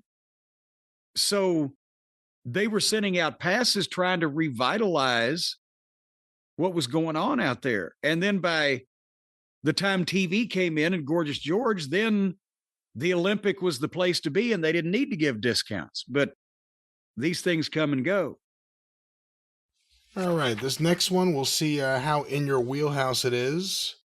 The big thing is for you to guess the year, I guess. The opening bout. I'm off on the years today for whatever reason. The opening bout: Les Thornton versus Nick Kiniski. Or Kiniski, excuse me. Kiniski. CV Afi, or as it says here, Siva Afi, versus Jake Roberts. Billy Jack Haynes versus Hercules Hernandez. Adorable Adrian Adonis versus Tony Mr. USA Atlas. Corporal Kirshner versus Paul Mr. Wonderful Orndorff. The Iron Sheik and Nikolai Volkov versus Mike Rotundo and Dan Spivey. A tag title match, 1 fall, 1 hour time limit. Dynamite Kid and Davey Boy Smith, the champions, versus JJ Funk and Haas Funk, the challengers. For another championship, which I won't name, Randy Macho Man Savage, the champion, versus Pedro Morales, the challenger. Oh my God. And finally, the main event, 1 fall, 1 hour time limit. King Kong Bundy and Big John Studd versus the Super Machine and the Giant Machine. And Giant was Andre, was Super? Was that Mulligan or was that Edie? I think it was Bill Edie. Boy, howdy, wait, 1, 2, 3, 4, 5, 6, 7, 8, 9 matches. Or if you want to do it this way, 1, 2, 3, 4, 5, 6, 7, 8, 9, 10, 11, 12, 13, 14, 15, 16, 17, 18, 19, 20, 21, 22, 20, 24 stars on the card. Did you notice every time you do an old show, Brian, from the 40s or 50s or maybe 60s, there's like 3 matches, 4 matches, 5 matches. And today there's like 9 matches, 10 matches, 11 matches. The formula for paying the boys never changed. You're just cutting, instead of 6 slices of the pie, you've got 24. That's what happened to money in wrestling. As they had to make the cards bigger, they just didn't increase the fucking percentage of the payoff. But nevertheless, this is obviously the WWF. Nick Kiniski was the son of Gene Kiniski and brother of Kelly Kiniski. He broke in around the time we were in Dallas. We worked with him some in World Class. Jake, everybody knows who all these people are. Can't even really give you any trivia except Jimmy Jack and Hoss Funk were Jesse Barr and Dory Funk Jr. because Vince didn't like the name Dory, I guess. And when Terry left to care for his sick horse the first time, they brought Jimmy Jack in as the other brother. Can you imagine that conversation? Listen, I hate Junior. Okay, we don't have to use Junior. No, I hate Dory too. But Hoss is okay. The Savage match was the Intercontinental title because that's when Pedro was champion, right? No, it's when Savage was champion. Was Savage champion then? All right. But nevertheless, the point is, this is the WWF. It doesn't seem like it's the Garden. I don't remember the Machines main eventing the Garden, but anything could have happened. But the year would have to be, for all these people to be there and in those positions, wouldn't it have to be 1986 or late 85? The day. Oh, go ahead. I'm saying, I'm just Philadelphia. Man. What? The day, Monday, August 25th, 1986, Madison Square Garden. Madison Square Garden. New York, New York. It. You talked yourself out of it. I talked myself out of it. All right. Well, nevertheless. A lot of matches, though. I mean, that's the thing. You don't see, I mean, nowadays it's TV tapings with long promos. Obviously, it's a different animal altogether. But look at how many matches are on this show. And it was televised. And they were probably all still 5 minutes long. All right, final program here today. This is going to be a tough one.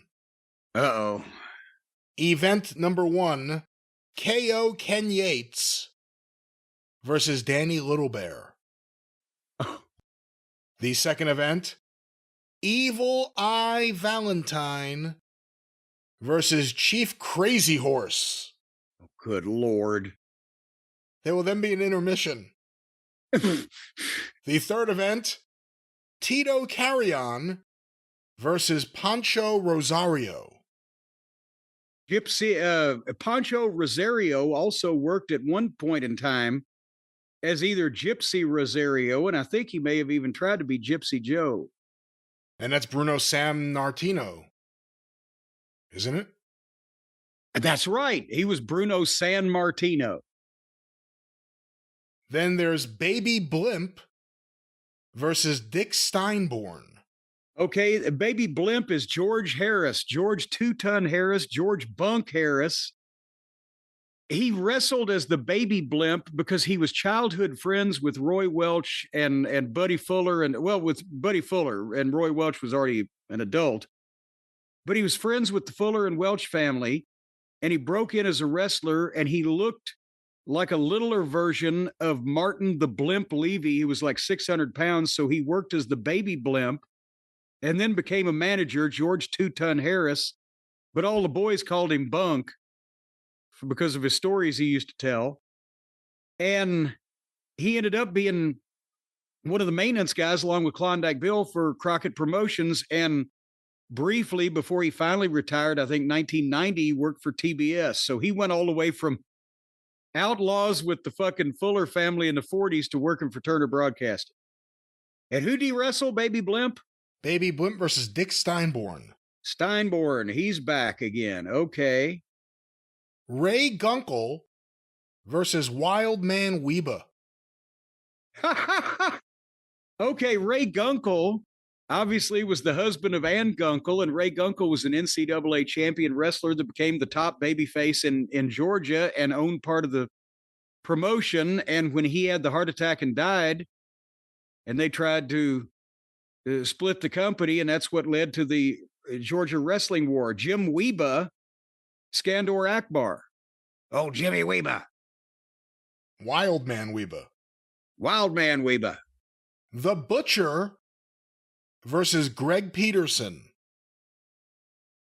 There's not a picture here, so I can't help you with if it's Paul Vachon or someone else. Another intermission. And then finally, tag team match, main event of the evening, 2 different sets of titles. I don't know if it's a giveaway or not. What the fuck? What the fuck? European champions versus Southern champions. Both titles are at stake. The Infernos, managed by J.C. Dykes, the European champions, versus Enrique and Alberto, the Torres brothers. The Southern champions. Okay. Well, you said this would be hard. Actually, this one's easier than that other fucking fiasco you gave me. Danny Little Bear. He was just on the card at that point, but Danny Little Bear was big in the Central States. This is not there. Kansas City area for a long time, and he did a lot of work in Tennessee in the 70s. He also he lived in Western Kentucky for a while and went to jail for some type of improprieties, and I think when carrying things around he wasn't supposed to have. Tito Carrion was an old-timer, as was Pancho Rosario, the Baby Blimp and Steinborn we talked about, Ray Gunkel and Weeba we talked about. Greg Peterson was a babyface in a variety of the Southern territories, especially over in Mobile, Alabama and Southern Alabama. The Butcher, I think, was Paul Vachon rather than Abdullah the Butcher, because we are in Georgia, and it is the late 1960s, I believe, possibly early 70s. I haven't narrowed that down yet. The Infernos were Frankie Kane, and I believe his partner at that time would have been Rocky Smith. J.C. Dykes was their longtime manager. He was from down around Chattanooga, Tennessee, and managed all over the South for a long time. The Infernos, Frankie Kane had the loaded boot, and they also threw fire. And the Torres brothers, which 2 of the 3 were these? This was Alberto and Enrique? That is correct. And there were 3 Torres brothers, but again, they were 2 of the biggest baby faces in the Georgia territory in the late 60s and early 70s as Hispanic talent, but they caught on. And Enrique had been a major star on the West Coast, 10 years earlier. Well, you expect that because California has a Hispanic population, but in those days in Atlanta, that was like, wow. So it is Atlanta, and I bet you it's the City Auditorium, and the only thing I'm looking for is the year, and I'm going to just pluck something out of the fucking air and say 1968. Oh, man. Again, you give me that. Atlanta's wrestling program, The Ringsider, on the cover, Atlanta's favorite son, Ray Gunkel. 25 cents. Friday, July 8th, 1966. Well, there you go.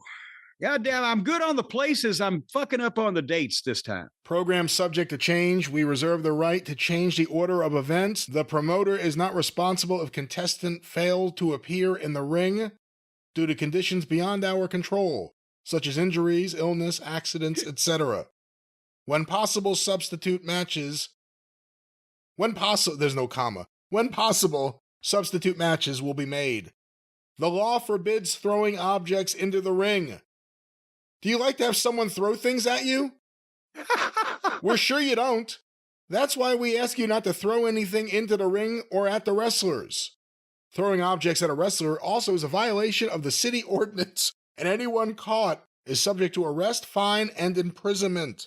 No, that used to be in a ton of programs because we talked about this the other day on one of the shows. People would bean the heels with anything they could get a hold of or get their hands on. That's why they quit selling glass bottles in arenas, but anything that was in a woman's purse or a guy's pocket or what they could pick up or wad up, it was, it was an issue. On the back cover, we also have an ad. There's lots of ads for local, a motel.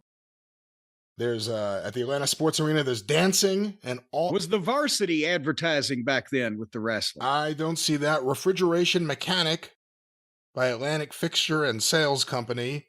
The Varsity is the largest fast food place in the state of Georgia. Maybe it's a giant thing, a huge parking lot, drive-in, burgers, dogs, that type of thing. Well, we have a nice photo here of Fred Blassie. It says, Fred Blassie says, by all means, come and see me at all I screwed it up. By all means, come see me at Al Means for I can't say this. Fred Blassie says, by all means, come see me at Al Means, Ford City, 1665 Scott Boulevard, Decatur, Georgia. Get the Blassie deal on a new 66 Ford car or truck or good used car. No other dealer can beat my deal. They wouldn't dare. And he was working there.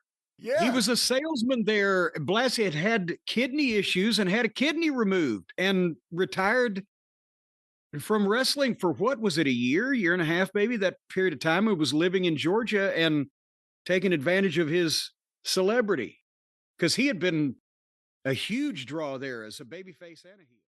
All right, speaking of Guess the Program and all that other stuff, before we go today, we did Guess the Program the other day, and I got the place right on numerous of them, but I missed every single year, and I have asked you for a rematch. I want to go 2 out of 3 here to see if today I can get 2 out of 3 years correct on these fucking things. And I guess now you're to further fuck with me, you're probably going to give me some kind of really exotic, unheard of, off-brand kind of stuff, but I'm going to try this here today. I don't think today will be easy for you, my friend. I think today's going to be a rough one. Of course, Guess the Program. I go through programs in my collection, and I quiz Jim on them. He guesses, to the best of his ability, the territory, the building, the location, the date, the timekeeper, and the ring announcer. Jim, this first one here. The opening bout, Dandy Donovan versus Pretty Pat Patterson. Okay, that would be Dandy Jack Donovan and Pretty Pat Patterson. An interesting opening match between what I assume from the time period of this would be 2 heels mostly, but we will see what happens. Go ahead. The second preliminary, and by the way, both matches in the preliminaries, one fall, 15-minute time limit. Stan Stasiak versus Patty Barrett. We have a special tag team event. 2 out of 3 falls, 45-minute time limit. Bob Boyer and Chief White Wolf versus Louis Tillett and Gene Tillett. Or Tillett, depending on how you like to pronounce it. Everyone has a different way. Gene Tillett. That's interesting. A special event. 1 fall to a finish. No TV. Baby Cheryl versus Doll Page.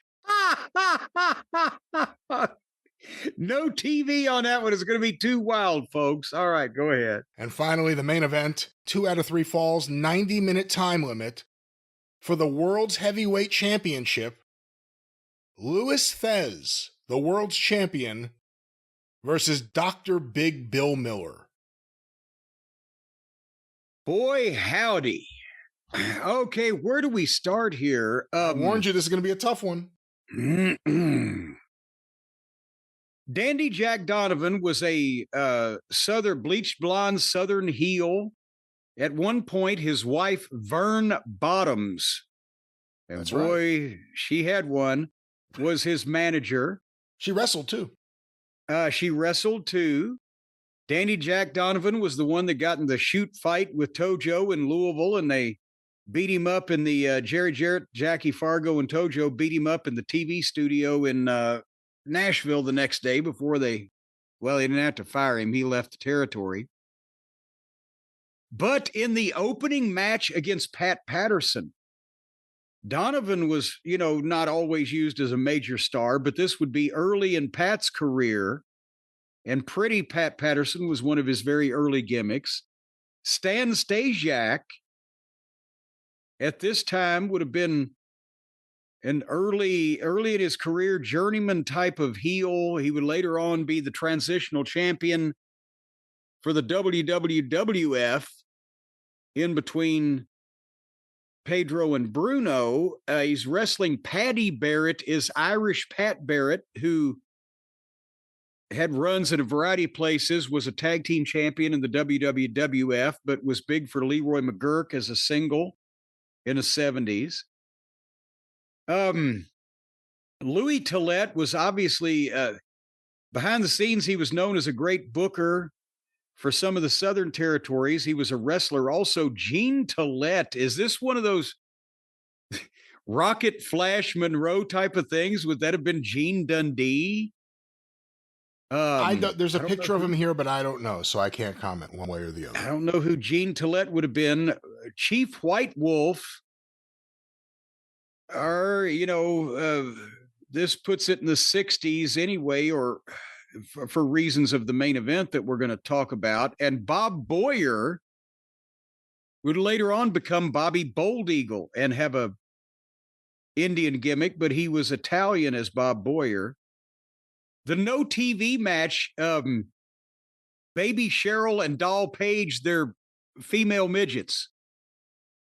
Baby Cheryl and Honey Girl Page was her name in the 70s, but I think Doll Page was her first working name. And obviously, 2 out of 3 falls, 90 minutes for the world heavyweight title, Thez versus Dr. Big Bill Miller. That puts this in between 1963 and 1966 because of Thez's last NWA world title reign. And Bill Miller was a big, no pun intended, a big name in the Midwest, Ohio, Michigan, sometimes toward the Northeast at that point in time, and was a world title contender. And he was a doctor because he was a licensed veterinarian, and he was from Columbus, Ohio.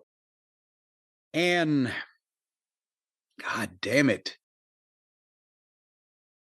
At first, I was thinking, well, Pat Patterson, early territories, where would he and Donovan have been?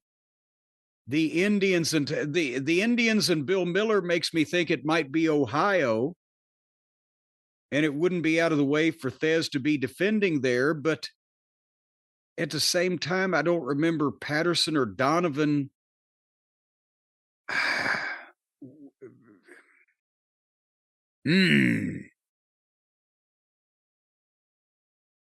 Or is it Pittsburgh? Or am I way off? Could it be?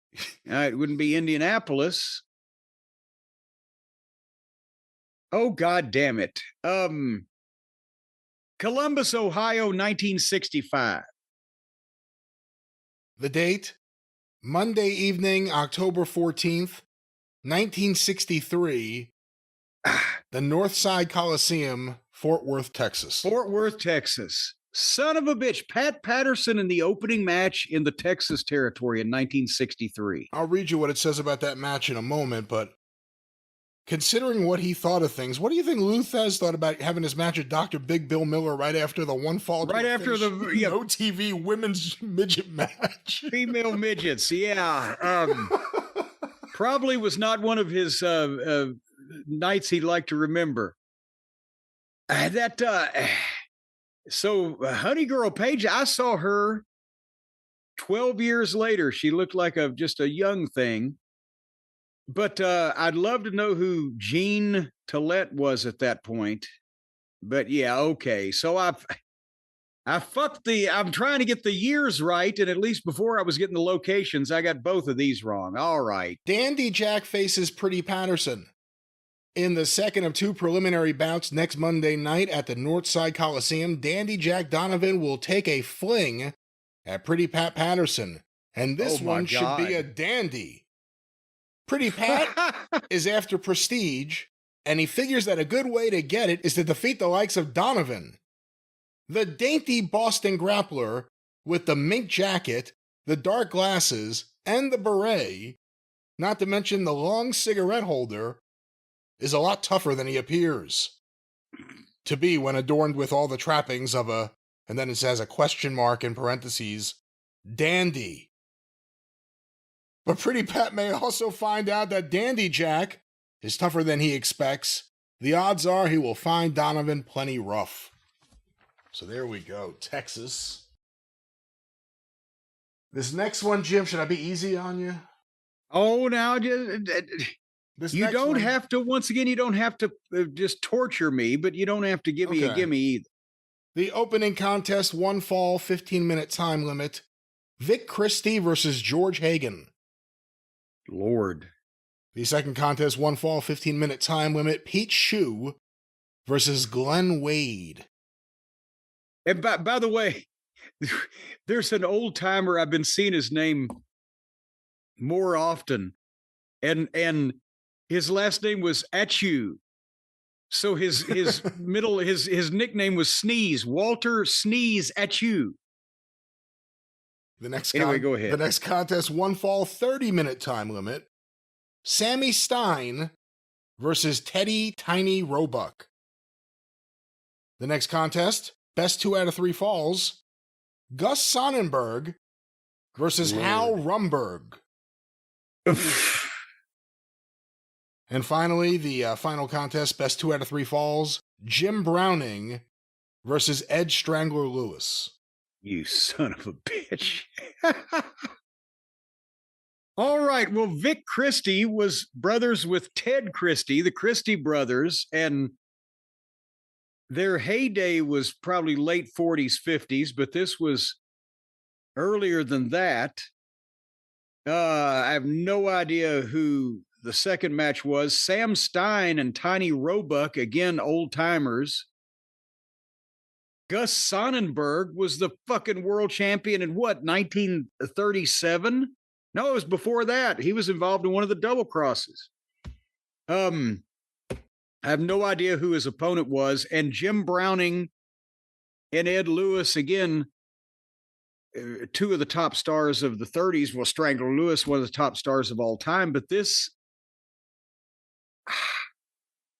when you said Vic Christie, my first thought was to go to California because they were, both brothers worked out there quite a bit and were over, but that was in the 40s, and this can't be that late with Browning, Sonnenberg, and Lewis on the card. Again, there's no way to determine with any certainty a location here. So I'm going to say somewhere in the... No, God damn it. Are you fucking with me? Could this be one of the later New York shows before they left the Garden? Or is this 1939 in California? Any place? It's a big state. Any place in specific? Well, it's not as, it wasn't as big back then. The Olympic Auditorium in Los Angeles. All right. Well, the location, the Olympic Auditorium. Son of a bitch. Lou Darrow presents wrestling. John J. Carnation. Doyle. That's Carnation Lou Darrow to you. John J. Doyle, Lee C. And here is, this is from the Olympic. And what's interesting, I just added this to my collection. It's a card that was folded up. And it was in an envelope. It's post-dated Beverly Hills, California, June 8th, 1933, 3 p.m. To someone named Harry Heidel. And it's a letter from his friend. He does not attach a name. But at the very end here, went to a wrestling show last night with a bunch. You should see the crowd. Over 10,000 people were there. Show the enclosed program to Irvin. Well, so I got the place again, and I was still way off on the year, but 10,000 people in the Olympic Auditorium in the middle of the Great Depression. Well, again, as reported by Harry or Harry's friend to tell to Irving, so I don't know. Well, but goddamn it wasn't 2,000. All right, you ready for this next one? I guess. You're doing good. Yeah, you're doing good. The first bout, Wayne Martin versus Billy Rayburn. A special added attraction, Tuffy Truesdale. Oh, by the way, this is one fall, no time limit. Tuffy Truesdale versus a 388-pound alligator. A tag team bout. Wild Bill Longson and Ali Pasha versus Ray Eckert and Frank Taylor, 2 out of 3 falls, 90-minute time limit. And finally, the other half of the double main event, 2 out of 3 falls, 90-minute time limit. Angelo Savaldi versus Johnny Balbo. All right. Wayne Martin, I remember that name for some reason, and that's about it. Tuffy Truesdale wrestling the alligator. That was Tuffy Truesdale was a wrestler that worked preliminaries in a variety of places for years, but he trained bears and alligators. And he either at various points had a wrestling alligator or a wrestling bear.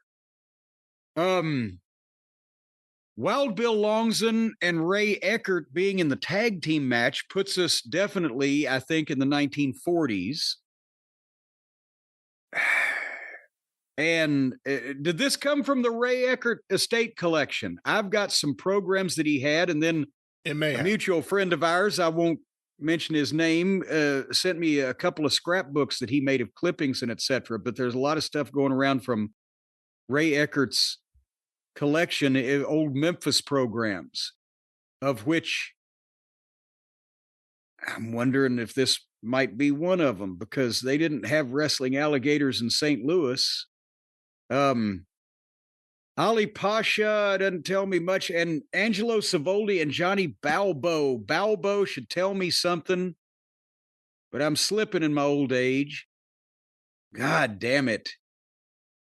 Would this be in 1952 somewhere in Oklahoma or Missouri? The date, Monday night, April 16th, 1951. Memphis, Tennessee. You had it. Memphis, son of a bitch. I should have known to go with my first thought, but I'm like, no, it doesn't seem like a Memphis card, but this was early in the 50s before the Nashville booking office took over, and talent mostly came out of the St. Louis office besides the Alligators. That's right. All right, give me a moment. Well, I didn't get 2 out of 3, but can I get 1? Well, I'll give you one more. I'm trying to, I got a stack of programs here. I'm trying to find the right one. Trying to make me either look worse than I already do or not look as bad as I have been. No, I'm trying to make you look good. I want you to look good. This is your show. This is your show. Don't forget that. Yeah. Put all the blame on me. All right, hold on. I think it may be over here. There we go. All right. This is an interesting card. This is a flyer for the card. This is not the actual program. All right. The opening bout, Mr. Wrestling 2 versus Les Thornton. Ooh. Bout 2, Tiger Conway Jr. versus Playboy Buddy Rose. Ivan Putski versus Terry Gibbs. In a ladies match, Wendy Richter versus Judy Martin. For a title I won't name, Greg Valentine versus Tito Santana. And the main event, Andre the Giant and Blackjack Mulligan versus Big John Studd and Ken Patera.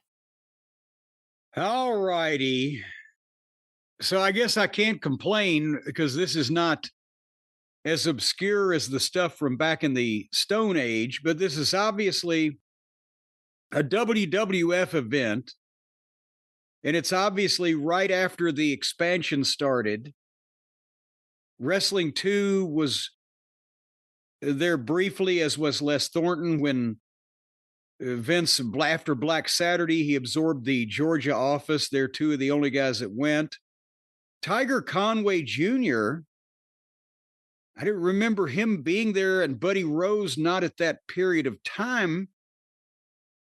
So I'm wondering if that has something to do with them potentially living in the area. Putski and Terry Gibbs. Terry Gibbs was Oh, goddamn. He had a thing going on with at one point with, he was a military man. What was the deal going on there? I don't know. Terry Gibbs was one of the privates for Slaughter, wasn't he? Terry Daniels. You're not going to give me anything, huh? Terry Daniels, what you're talking about. Terry Daniels, not Terry Gibbs. I'm sorry. Okay, different guy. Wendy Richter and Judy Martin, Greg Valentine and Tito would be for the Intercontinental title.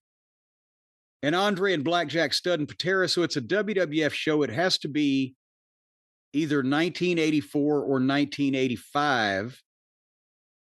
And with Andre and Blackjack Studd and Patera, could this, with Wrestling 2 and Thornton on the show, would it be in the Omni? Because he was trying to appeal to some of those fans. With Tiger Conway, I'm wondering, is it Dallas? Or with Buddy Rose, is it Portland? Let's go with the Omni in Atlanta, and it's very late in 1984.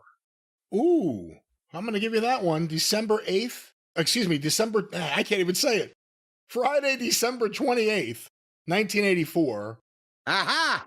The World Wrestling Federation makes its debut in the Big D, State Fair Coliseum, Dallas, Texas. All right. What do you think of this show being the WWF debut in Dallas? Well, it appears to me that they just had to fill a place in betwixt and between and knew that they weren't going to do that well. Because they didn't do that well in their initial forays into the world-class territory, the Mid-South territory, or Tennessee, or the Carolinas. They did do well in Louisville, surprisingly, but not in Memphis. Well, I have here, this is part of the, this is almost like a split from the files. This is part of the Eloise Mascara file. Is that how you pronounce her last name? Mascoro, I believe it was. Excuse me. She was going back to I don't know how long she went back with Dallas Wrestling, but in the 70s, she was the biggest Von Erich fan in the world and was still a lady in her 60s at that point. The WWF made it to Dallas finally last Friday, the 28th of December, holding their matches at the State Fair of Texas Coliseum, where the horse shows are held. In the write-up on Saturday, the 29th, the Dallas Morning News, it stated about 2,000 watched the WWF's first program. 7 events were listed. The main event, Andre the Giant and Blackjack Mulligan defeated Ken Patera and Bobby Heenan. In the TV announcements from WWF prior to the date, it was announced that John Studd and Patera would meet Andre and Mulligan. Also, women's champion Wendy Richter would meet Judy Martin for the title, but the paper listed Fabulous Moolah pinned Judy Martin. Greg Valentine won versus Tito Santana by DQ because Santana slugged the referee. The write-up also mentioned Johnny Valentine attended to watch his son Greg. I only know of one family that are regulars at the Sportatorium who attended. They promised to bring me a program if they had them to sell. The WWF show that I watched Saturday said they would be coming back to Dallas on Thursday, the 17th of January. Wow. Our crowd Friday night was near a full house, and the weather was far from good. Excuse me. She writes in cursive here. Not cold, but rainy and muddy. we do need some sunshine very badly. There is no way I can manage going to watch wrestling cards from a financial standpoint. Is that what you said? There is no way I can manage going to watch wrestling cards from a financial standpoint. I still miss going to Fort Worth. I don't know what the next word is. I still miss going to Fort Worth Monday night for the card, but I must have within my income. Again, I may be missing something. And she was an older lady at this point, but I think she always went to the matches in Fort Worth on Monday nights. That was her regular thing. And then she obviously would go to the Sportatorium in the heyday, but I think as she retired and got older, she had to watch out the money she was spending, the trips she was making. But now here's the thing. This was December, 28th, 1984. That's exactly right. Do you know another reason why they only had 2,000 people? That was 3 days after the Star Wars Christmas Night Reunion Arena show. I have that right That was here. I have the headline. Our debut in Dallas. We did $188,000 and 18,000 people. I have right here the full page newspaper, the Dallas Morning News, Wednesday, December 26, 1984. On the front here is Star Wars. Flair keeps world title on DQ. When is a winner not a winner? Kerry Von Erich knows. Tuesday night at Reunion Arena, in the Star Wars, Von Erich defeated world champion Ric Flair. But Flair, the 33-year-old champion of the National Wrestling Alliance, is still the champion. However, NWA officials in attendance said Flair has abused the disqualification rule and that Von Erich will get another shot at the title. The match will take place in the Dallas-Fort Worth area in the next 2 weeks, and the disqualification rule will be waived. Flair has a move to counter any wrestling hold. 18 minutes and 20 seconds into the title match, he came up with a beaut for the Iron Claw, a hold that has made the Von Erich wrestling clan successful. Flair, his forehead bloodied, threw Von Erich over the top rope, while Von Erich had the claw on Flair's skull. The result was a disqualification, which ensures the champion will remain the champion. The world belt cannot exchange hands on a disqualification. Here's a quote from Kerry Von Erich. I felt ready to go, and I was strong out there tonight. When I took that spill over the ropes, it really hurt. It was an uncoordinated type of fall that I couldn't break with my hands. I'm just glad I'm going to get another shot at the title, that's for sure. I've only known the NWA to waive the disqualification rule on 2 instances in a world match. That's what it says, in a world match. The first was when I won the title, and this will be the second. The outcome was an especially bitter pill for Von Erich to swallow. Von Erich had... Oh, God, that's a bad... Oh my God. Oh. Von Erich had pinned Flair for the required 3 count, but referee David Manning hadn't noticed Flair's leg on the top of the rope until after the count. The match, already 14 minutes long, continued. Here's more from Kerry. There's a mental letdown after that occurs. When you hear that 3 count on the mat, the first thing you do is check to see if everything is okay. I didn't see his foot on the rope until after the 3rd count. I guess we'll find out on the videotape. 1 minute later, Von Erich applied the claw for the first time. Flair hurled Von Erich into the turnbuckle. However, 3 minutes later, Von Erich came back with the claw before Flair disqualified himself. Von Erich dominated the first 8 minutes of the match before Flair seized an opportunity on the ropes. The battle went back and forth from there, with each wrestler gaining 3 2 counts on pin attempts. This is amazing the way the newspaper is writing about this fucking match. Yeah, well, they gave them the details and they went with it because wrestling was so over at that point. But think about this. Also, what I popped when they said the WWF was coming back on January 17th. This is a town. Fritz was running Dallas at the Sportatorium every Friday night, seated 5,000 people. And in that era, we were filling it up more often than not.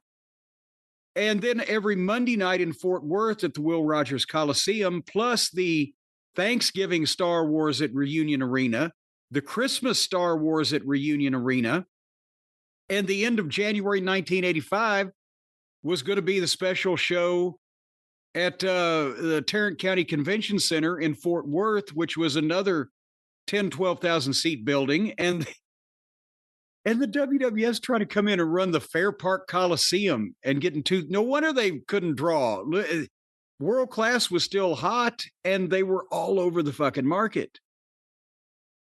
Let me finish. So, yeah, go ahead. This article here from the paper, by the way, this is by Stan Hoveder Jr., photos by William Snyder. In another main event, Kevin Von Erich came off the mat twice, once after a pile driver, defeating Gentleman Chris Adams in a lumberjack match, in which other wrestlers on the card gathered around the ring, making sure neither wrestler left the ring. Von Erich, who had split with Adams in 2 previous matches, was pinned twice for a 2 count before bucking his way out of Adams' pin. Following the pile driver, which had Adams turning Von Erich upside down and dropping him on his head, Adams paraded around the ring before going to the turnbuckle. Adams' attempt to jump off the turnbuckle was thwarted when Von Erich dashed off the mat, grabbed Adams, and threw him into the rope. Both men fell to the floor, and Von Erich covered Adams for the pinfall at the 5-minute mark. Here's a quote from Kevin. "Hey, don't sell old Kev short." Nah, I shouldn't do the voice. "Don't sell old Kev short. It didn't hurt me that bad. He held me in the air too long, and I shifted my weight to make the impact a glancing blow." That's a hell of a way to describe not getting killed by a pile driver. But man, that kind of coverage, and by the way, I guess I'll read the results real quick because you're on it. Jose Lothario defeated El Diablo. Rip Oliver defeated Iceman King Parsons. Kelly Kiniski defeated Buck Zumhoff. Mike Von Erich and Billy Jack defeated Gino Hernandez and Jake the Snake. For the American Tag Team Championship, the Fantastics defeated the Midnight Express, 13 minutes, 10 seconds. Lumberjack match, Kevin defeated Chris Adams, 5 minutes, 5-minute lumberjack match. And finally, for the NWA World title, Kerry Von Erich defeated Ric Flair via disqualification. And there you have it. And have you had enough yet? Oh, I mean, you're doing so well. I have more programs here if you want to keep going. That's all right. I think I've been drubbed enough for one day. I got one here with a Lincoln in it, I think. Well, just make sure it was at Ford's Theater. I know how that one came out. I know the finish. All right, we're going to move on now. Yes. Into the fun and jolly. God damn, give me some warning. Into the fun, jolly part of the show. Jim, I'm going to give you a choice here. We could do a review, whatever it is that you watched, and get that out of the way, or we could start with Guess the Program instead of ending with Guess the Program. Oh, let's start with Guess the Program. Hold on. Just because I know the people want to change of pace before we go to the trauma that was, Kansas City. The trauma. Okay. The trauma that was Kansas City, because remember, I've always made jokes about, Kansas City was like the monogram pictures of the territories.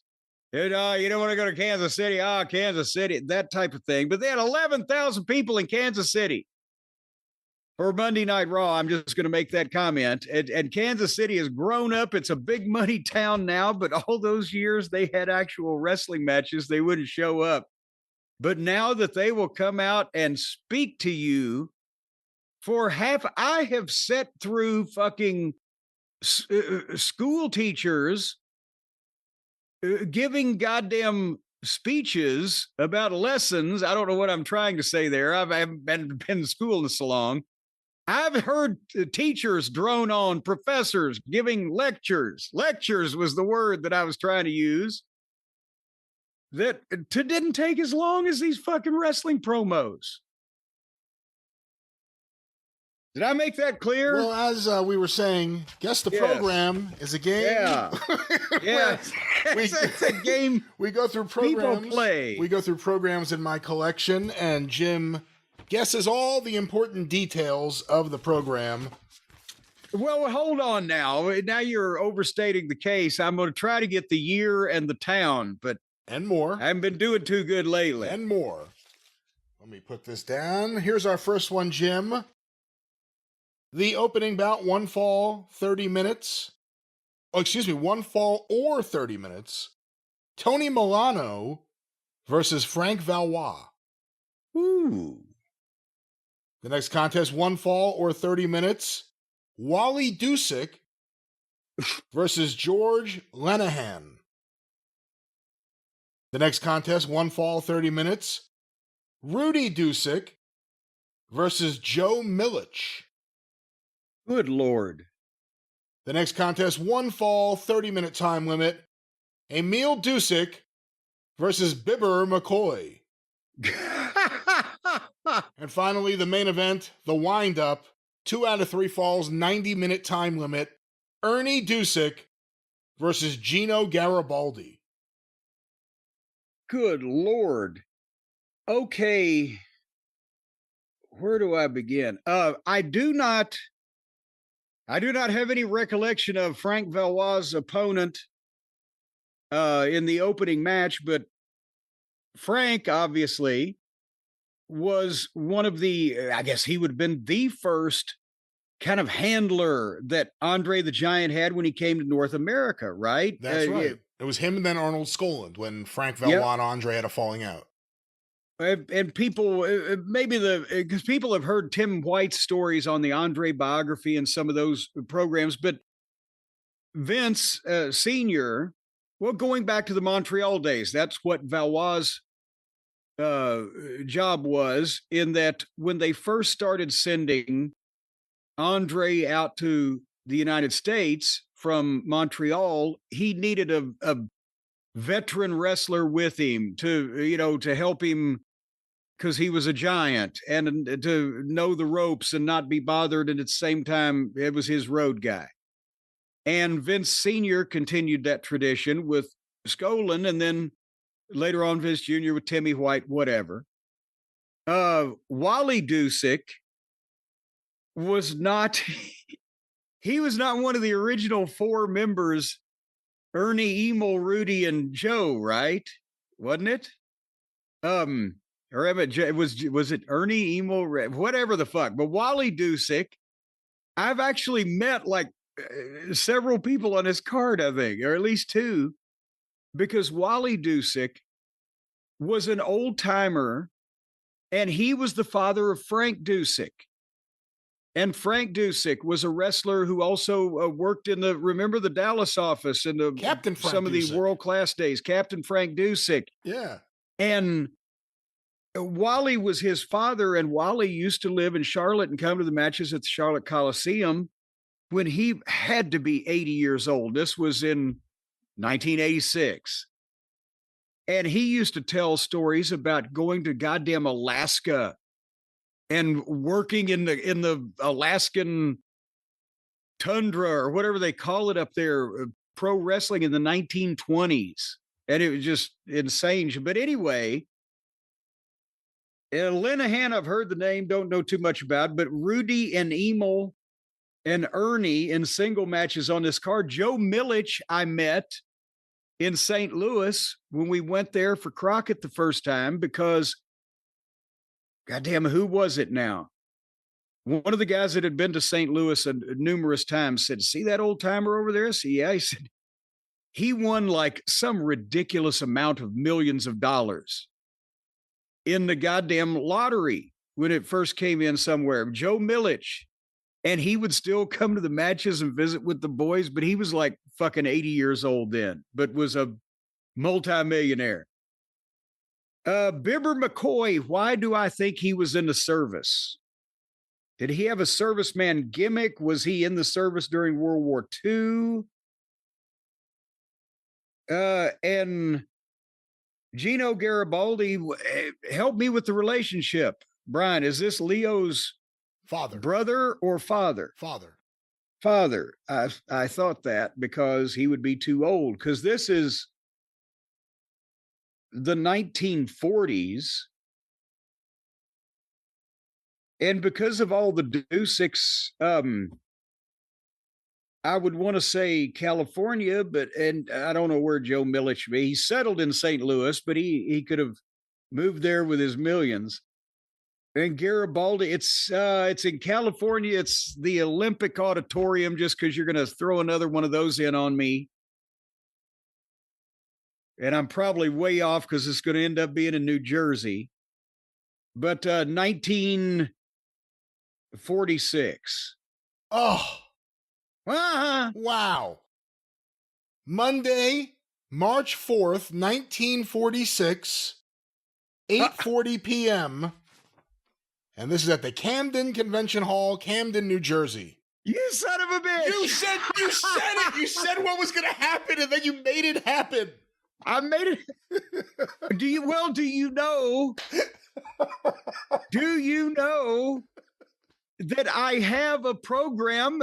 As a matter of fact, it may be this could have come from Big Andy Varga, your program, because I have one of them in New Jersey. I don't know if it was Atlantic City or Camden. It's on the wall in the vault, and I can't look around there now, with 2 Dusic's autograph plus Sam Menaker. Oh, wow. And that was, but son of a bitch. This one, it just says really big, 4 Dusic's. And I'll read you just a little bit of the cover here. Hail, hail, the gang's all here. The gang of grappling Dusic's, 4 of them. Ernie, Emil, Rudy, and Wally. They're wrestling's riot squad, you know. And customers cramming into Camden Convention Hall come Monday night may expect to make out with no end of wows watching these wallopers of pull and tug parade. Excuse me, on pull and tug parade. I don't know how I call it that anymore. The pull and tug parade. All right. Box office flaggers around and about. What? But wait a minute. What kind of box office? What? Oh, no, excuse me. Figures. Figgers. I thought it was... Figure, that's an old-fashioned sports writer's abbreviation for figures. Box office figures around and about the grappling globe prove endurability. All right, well, this is Camden, New Jersey. We're going to get to the cornbread hemp spot later on, folks. You came so close to that. That was incredibly impressive. Let's go to this next one here. The opening contest. 1 fall, 20-minute time limit. Pat Fraley versus Chris Tolis. Huh? A special event, 1 fall, 30-minute time limit. Patty Neff, 135, Rome, Ohio, versus Lana Lamar, 145, Silver Hill, Kentucky. Oh, what? Where's that? I've never heard of that town in my life.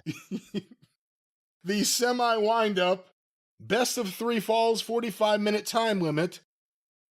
Lou Soberg, I'm assuming Sjoberg. Okay. Versus Adrian Belargeron. Belargeon. I get it wrong every time. Another special event, 1 fall, 30-minute time limit. It better be. Ruth Boatcally. Oh, good Lord. 140 out of Bryan, Texas, versus Ethel Brown, 135, Columbus, Ohio. And the main event, best of 3 falls, 1 hour time limit.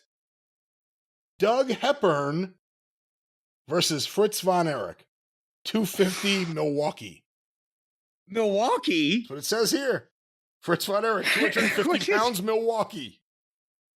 I've heard Fritz being billed from Dallas, and I've heard him being billed from Germany, but I never heard Milwaukee. Okay. Pat Fraley, a journeyman of the 50s, of which this is.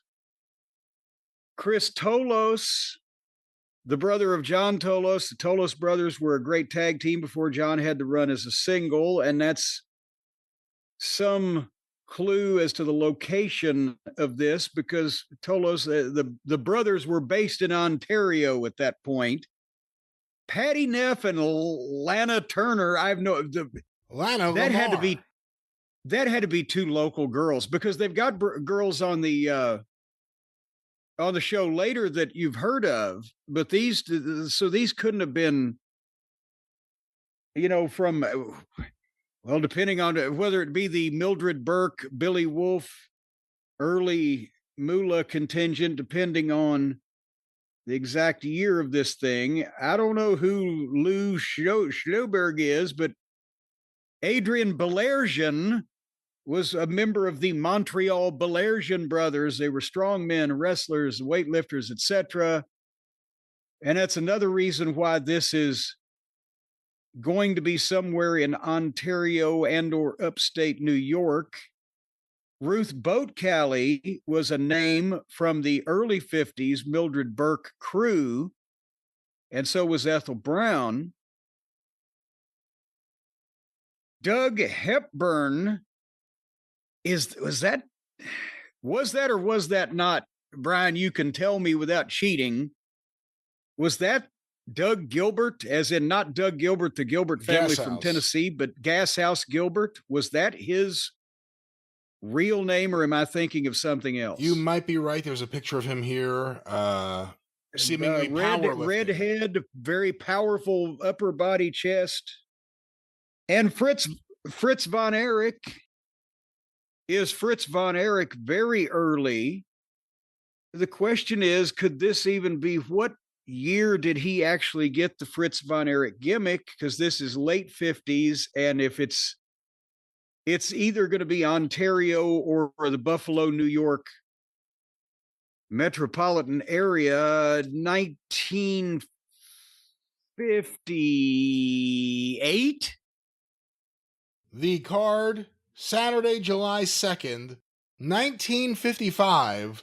No, that early. Calgary, Alberta, Canada. Calgary. Son of a bitch. Foothills Athletic Club, Stu Hart, president. I should have remembered. He went to Calgary first. And you asked about the women here. Ladies bouts, big surprise. Fast-moving lady wrestlers. 2 of them considered to be the best-looking girls in the acrobatic sport have been matched in 2 special events at Victoria Pavilion Saturday night. The matches were made unexpectedly by the Foothills Athletic Club, which had already contracted Doug Hepburn for a main event match when it found out the girls would be available on the same date. Rather than lose the chance entirely to bring the 4 glamour athletes to the city, President Stu Hart wired immediate confirmation of the date, even though he was already out on a financial limb with Hepburn's guarantee. Of the 4, Lana Lamar has been rated by professional talent scouts as a natural in any major beauty contest. What does that mean? Oh, good Lord. She's been rated by talent scouts. She is a natural in any beauty contest. And not far behind her is Patty Neff, 19-year-old glamour girl from Rome, Ohio, who will oppose Lamar in one of the 2 bouts. So there we go. And you know what? No, Doug Gilbert's real name was Doug Lindsay. That's right. That's right. So Doug Hepburn, I think, is a different guy. And Doug Hepburn, the Canadian strongman sensation at the 1954 British Empire Games, is already well known to Calgarians. Yes. One of those for the spectacular feats of strength he has performed in the Calgary ring. Now he makes his local debut as a wrestler. For many fans, however, it won't be the first time they have seen the massive Hepburn in action on the mat. He has been a regular performer on TV programs brought to Calgary from Toronto, where he has been grappling under the personal supervision of Whipper Billy Watson. So there you go. That's a pretty big endorsement for 1955. You're Billy Watson's protege. Well, and you know what? Also, we have, both you and I have programs from 1953 and early 54 from Dallas Sportatorium, Fair Park Arena with Jack Atkinson still on the card there. A year later, he's main eventing in Calgary. So that happened quick. All right. That's what I have to say about that. I'm grabbing another one. And by the way, that first program with the Dusix ticket prices, let me just, before I put this away, $1.90, $1.35, $1.10, and 85 cents. Available at the Adam Hat Store in Philadelphia. Okay, now, look at here. Is that a suburb of where the Camden would be out? Philly. How far from Philly? It's more Philly than anything in Jersey, yeah. You could say it's Philly. The ticket prices, because we've been talking about this, we just read a letter on the last show we did. some Los Angeles research, the tickets in 1946 at the Olympic Auditorium were like 50 cents a piece, and they were struggling. Business was down. And I mentioned, Jesus Christ, they were charging more money in Nashville, Tennessee to get into matches in 1946 than they were in Los Angeles, California. And here, Camden, New Jersey, $1.90 is the highest price we've heard yet for ringside for 1946 between Nashville and Los Angeles. Camden, it must have been a rich city back in those days. Well, Jim, let's go to our next program here. The opening contest, The Demon versus Daryl Cochran. Oh, okay. The next bout, Akai Yoshihara versus Jerry Oates. You do and you'll clean it up. The next contest, Taro Kabayoshi versus Big Jim Wilson. Billy Spears versus Sputnik Monroe. Good Lord. There will be a 10-minute intermission. Buddy Colt versus Bob Orton Jr. Colt has been hired by J.C. Dykes to get back the Inferno's boot taken by Orton Jr. He took the Clubfoot Inferno's boot? Huh, interesting. Non-title match, the Infernos with J.C. Dykes versus Rick Gibson and Tom Jones. Next, we have a 6-man tag team bout. Jesus Christ, an all-star card. Butcher Vachon and Stan Vachon and Bobby Duncombe versus Ramon Torres, Bob Armstrong, and Mr. 2 Wrestling, is the way it says it here. There'll be a 5-minute intermission. Wait a minute. Hold on. I missed somebody. You got Mad Dog Butcher, and Stan Vachon and Bobby Duncombe against Mad Dog. Who? No, man. It was Butcher, Vachon, Stan Vachon, and Bobby Duncombe. Okay, I'm sorry. I thought, okay, very good. Against Torres, Bullet, and Wrestling 2. After the 5-minute intermission, the main event, a 2-ring over-the-top rope battle royal, $5,000 purse, and a trophy to the winner. Oh, well, Jesus, Mary and Joseph, if that ain't the Omni, but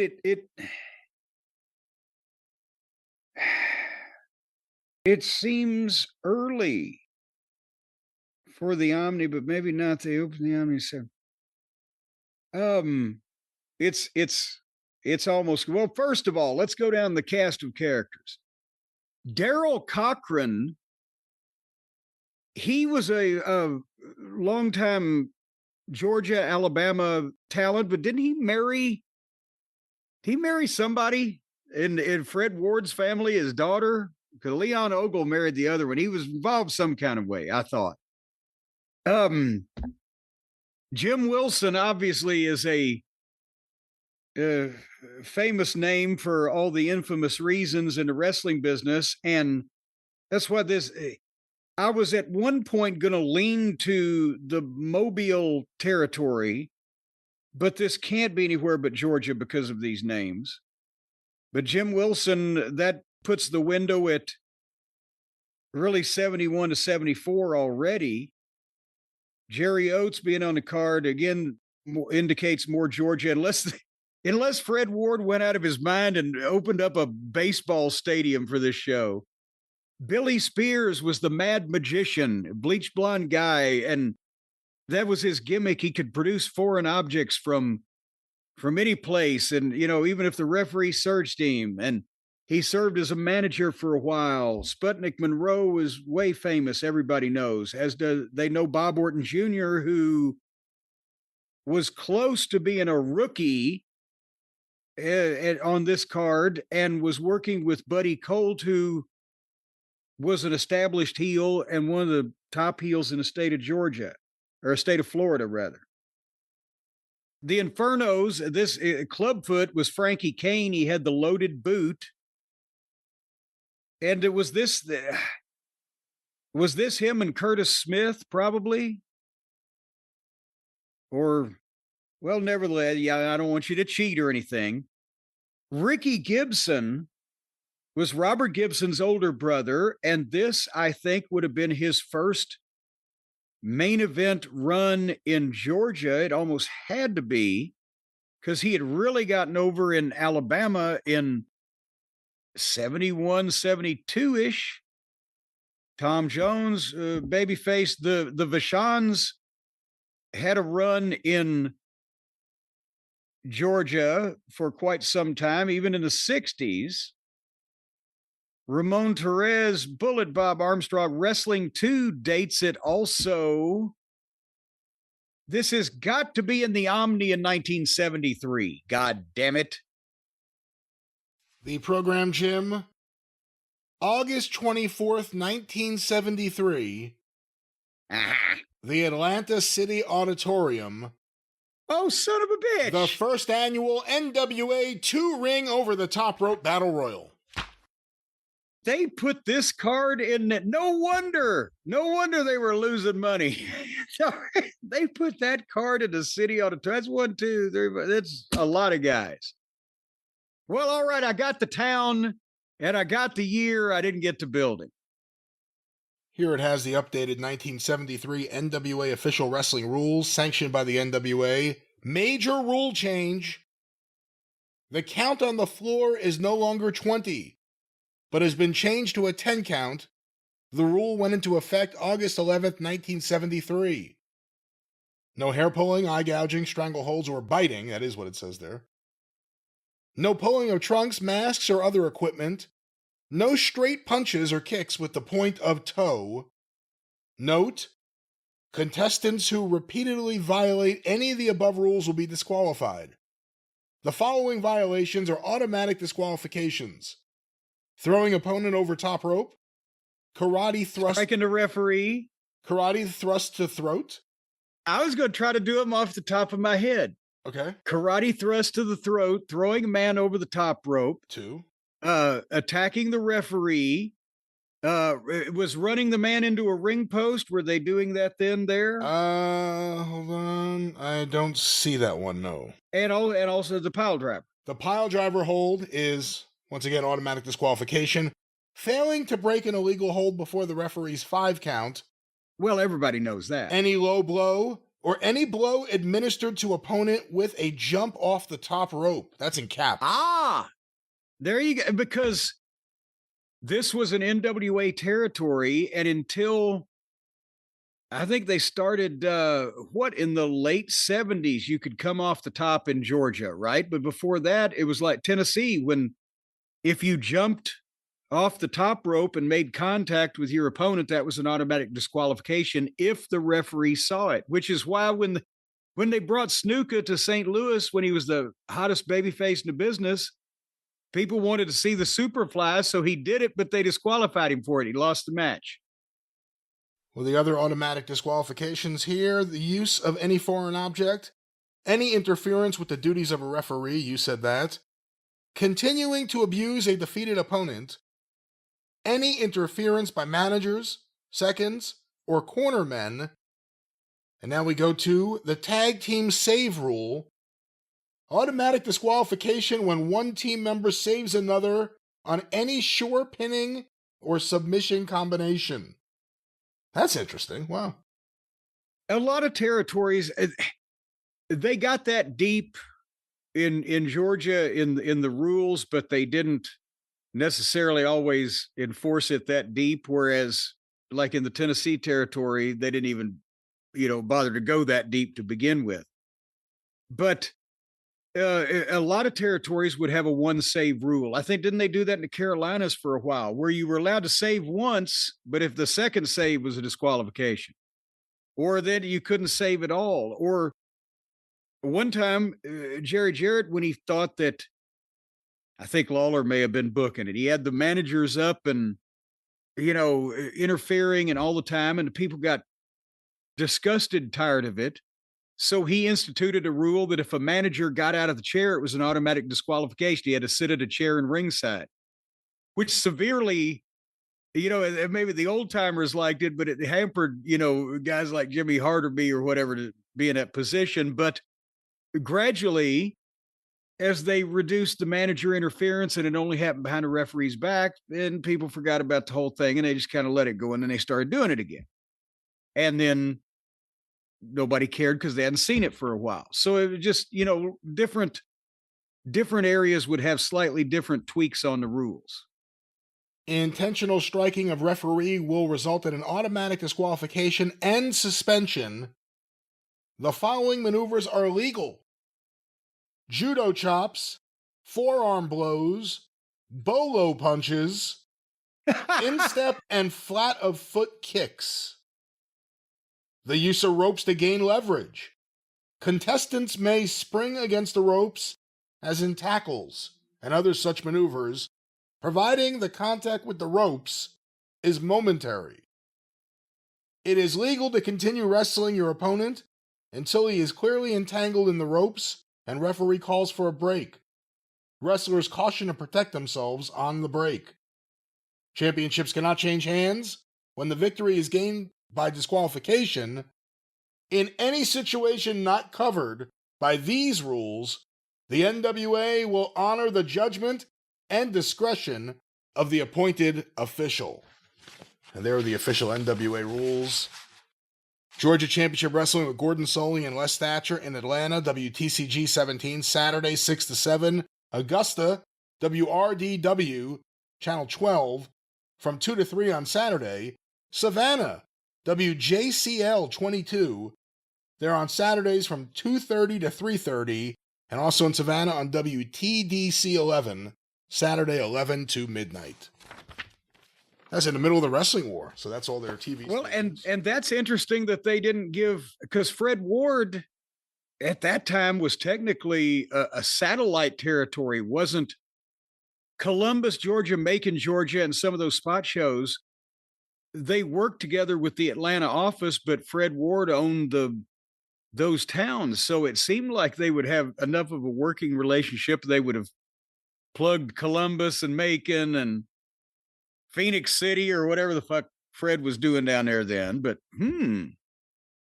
because he even had his own TV show. They did a lot of times guys would rush from the TBS studios in Atlanta in the 70s down to Columbus and do a fucking studio show in Columbus and then have the house show that night. And the rumor has always been that those master tapes actually do survive, right? I heard for a while they were in, I think Fred's daughter's name was Rose and she married Leon Ogle and they had them in their garage somewhere. I don't know what the fuck at this point, but it would be nice if they surfaced while we were still alive. They wouldn't be worth, the Star Wars franchise, but it would be interesting. All right, one more program here, Jim. The opening contest, Tito Copa versus Benny Ramirez. Ronnie Paul versus Killer Cox. Danny Little Bear versus Rock Hunter. Roger Nature Boy Kirby versus Steve Bolus in a non-title match. And the main event, for a tag title I won't name, the champions, Handsome Harley Race and Baron von Raschke versus Rufus R. Jones and the Stomper. Well, and that would be Archie the Stomper, not Guy the Stomper, right? That is correct, although I feel like I'm giving something away by saying that. Well, no, you're not, because I knew that. I'm being facetious with you. Okay, besides Tito Copa being a famous band leader, wasn't he? I thought he was. You're thinking of Tito Puente. There you go. And the Copacabana. At the Copa Tito, the hottest spot north of Encinitas. Benji Ramirez was the mummy. Not my mummy in Smoky Mountain, but the mummy, the other mummy. One of the original mummies. Killer Carl Cox, everybody knows, was a classic worker and nut character and Dick Murdoch's idol. Ron Paul, is that Ron Dupree? Just it's not going to make any difference either way. I don't but know. There's no picture, so I'm not sure. Don't know. Danny Little Bear. It's one of the more famous Native. Yes. Let me just say, if we're doing that based on the picture here, I'm not sure this is Killer Carl Cox. Seriously. It's Killer Cox instead of KOX, COX. Ah, well now. And he has like is there a picture? He has a chin strap beard, no mustache, and hair. Dark hair. It's not okay. It's not Killer. Okay, well let's scratch that one off, you pretender. Danny Little Bear was a Native American star in the 60s and 70s, which this is getting close in the middle there. And specifically in the central states, he was a big deal, but he worked Tennessee for quite a while. He lived in Western Kentucky back in, I think it was the late 70s, early 80s or whatever. And I don't want to malign his character, but he spent some time in the big house over some kind of various violations of things. This was after his wrestling career was over with. Rock Hunter was a wrestler, but was more famous to the modern audience as a manager because he was on Georgia TV, etc.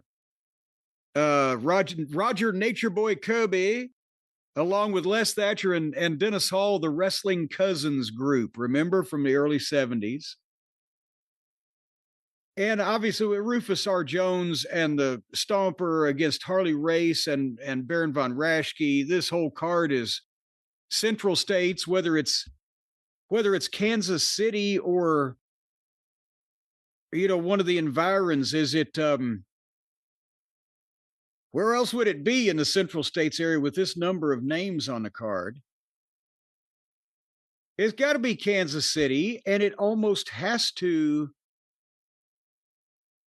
be 19 with von Raschke was headed for greater things. He would win the title, but he could have worked here at the same time as he was working for Bruiser in Indianapolis because they didn't really have that full of a schedule in 70, 71. It was 1971 in Kansas City. The date, Thursday, October 29th, 1970. Memorial Hall, Kansas City, Kansas. There you go. Apparently, Killer Cox here was also better known as Freddie Sweetan. Freddie Sweetan. A name you never hear when people talk about that dirtbag Bob Sweetan, his gimmick brother, Freddie Sweetan. But because it wasn't his fault. He was only a gimmick brother. He didn't share any of the same poisonous blood. Well, there it is. Guess the program. I'm going to call this a success for you because you came so close to saying New Jersey, and it would have been that would have been the most impressive one for you to get. Jim, we ran along with just about every single thing we had planned to do, and lots of things that just popped right up. Why don't we end with a short edition of Guess the Program to put you in a good mood, to put me in a good mood, and put the audience, more importantly, in a good mood. To leave the people on an up note. All right. This one right here. Let me find. Oh, I have the ticket stubs. I predict I'm gonna win 2 out of 3 here. I predict. Of course, Guess the Program. I go through programs in my collection. I quiz Jim. He guesses every single detail he can about the town, the building, the location, the wrestlers, and everything else. We're trying for the year and the town is what we're trying for. And here I have 2 ticket stubs. Which building are these in? These are, they are here. Okay. The opening contest, Jim. 1 fall, 20-minute time limit. Ramon Torres versus Fred Blassie. Lord, the opening match? A tag team encounter. 20 minutes, 1 fall. Enrique Torres and Enrique Romero versus Curtis Iokea and Kit Fox. The next contest, 45 minutes, 2 out of 3 falls. Sandor Szabo. Good Lord. Versus the Alaskan. And the main event, 2 out of 3 falls, 2-hour time limit. Lou Thez versus Edouard Carpentier. Gee, Manelli Shelley. All right. At first, when you mentioned a Torres and a Blassie, I was thinking we were going to be potentially in Georgia. But this, then Enrique Torres, is that Enrique Romero? Is that Ricky Romero? I would have to look. I don't know. Let me see if there's a picture. King Curtis and Kit Sandor Szabo is an old timer, but this would have been toward the end of his career. One would think that Thez and Carpentier, 2 out of 3 falls with a 2-hour time limit. That would be for the NWA title. One would think, is that after the, I know you can't answer me, but the disputed decision which led to Carpentier and Thez both being recognized for a short period of time was in 1957. With Torres and Blassie in the opening match, this has got to be on, and Sandor Szabo, this got to be on the West Coast. Well, let me just say opening match as it's listed here. They may have added matches, I don't know. Well, yeah, but then also you've got King Curtis, who would have to be almost a rookie at this point. And what year did he start? I'm trying to remember. Or could this have been, is everybody taking a vacation to Hawaii? And he was already there. And I don't know who the Alaskan was, but I bet you it wasn't Mike or Jay York.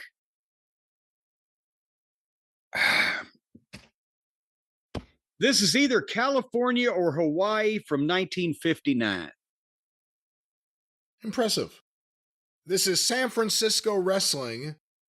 The Civic Auditorium. I have here ticket stubs for Section F3, Row D, Seats 6 and 7, August 16th, 1960. And on the cover, missed it by that much. And this is Referee Magazine. On the cover, Lou Thez versus Edouard Carpentier, Civic Auditorium, San Francisco, Tuesday night. 2 hours, 2 out of 3 falls. International champ versus NAWA champ. So they obscured that a little bit. A little bit. Let me get another one here. Oh, this one's interesting, I guess. Let's pull this one out. Jim, the opening contest. Randy and Bill Mulkey versus Colt Steele and Jack Hart. And by the way, Jack Hart was Barry Horowitz. Eddie Roberts versus Mitch Snow. Good Lord. Mitch Snow was one of the young guys that was trained by Nelson Royal up in Mooresville, North Carolina. Brady Boone versus T-Joe Khan. And Brady Boone...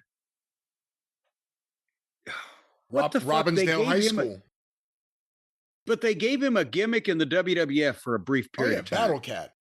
Battle Cat, that's right. And T-Joe Khan was from Minneapolis also and came down with guys like Warlord and remember Al Blake, Vladimir Pietrov. The Tahitian Prince versus Dennis Brown. Denny Brown was the former World Junior Heavyweight Champion when it was a job guy belt, and Dusty liked him and he used him a lot in Florida. The Tahitian Prince, was that Samu? What? It was one of that generation of Samoans. I can't remember which one. I'm not sure. Ron Simmons and Scott Hall versus Shaska Watley and Ed the Bull Gantner. Pez Watley, obviously from Chattanooga, standout amateur, broke in for Goulas and Welch in the mid-70s, was doing the Shaska Watley thing at this period of time, which is going to be 1987. Ed the Bull Gantner had got broke in Florida. He had a football background, didn't last long. Ron Simmons was a rookie at this point, and maybe he'd started in 86. And Scott Hall was still floating around before he was going to be more famous when he became a Cuban. Keep going. For a tag title I will not name, no disqualification, the Mod Squad, Basher and Spike versus the Southern Boys, Steve Armstrong and Tracy Smothers. Did the Mod Squad have their manager, JD Costello, with them? He is not listed here, and here's a picture. No, it appears they may be managed by Bill Dundee. Aha! Yes, as a matter of fact, they were, now that you think about it, because Dundee, well, now that may have been a picture from Kansas City, though, because Dundee was with them when they were in Kansas City. Keep going, and then I'll explain all of this. For a title I will not name, Mike Rotunda versus Kevin Sullivan. And the main event, Barry Windham versus Big Bubba. No trouble.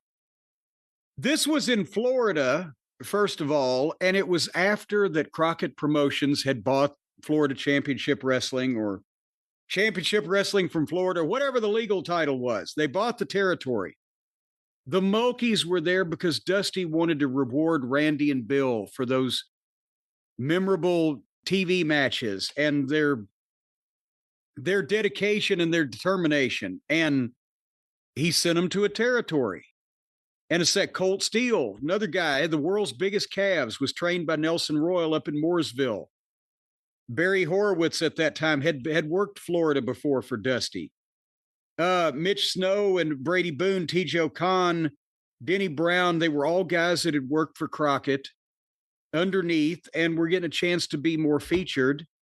The Mod Squad was Mac and Jim Jeffers from Greenville, South Carolina, and they were a brother team that did jobs on Crockett's TV, but J.D. Costello had been the goddamn ring announcer in Greenville and wanted to be a wrestling manager, and was friends with Mac and Jim and paid to have a video done with them as this gimmick, the Mod Squad, where they were the police brutality thing, and he was their manager in the odd suits.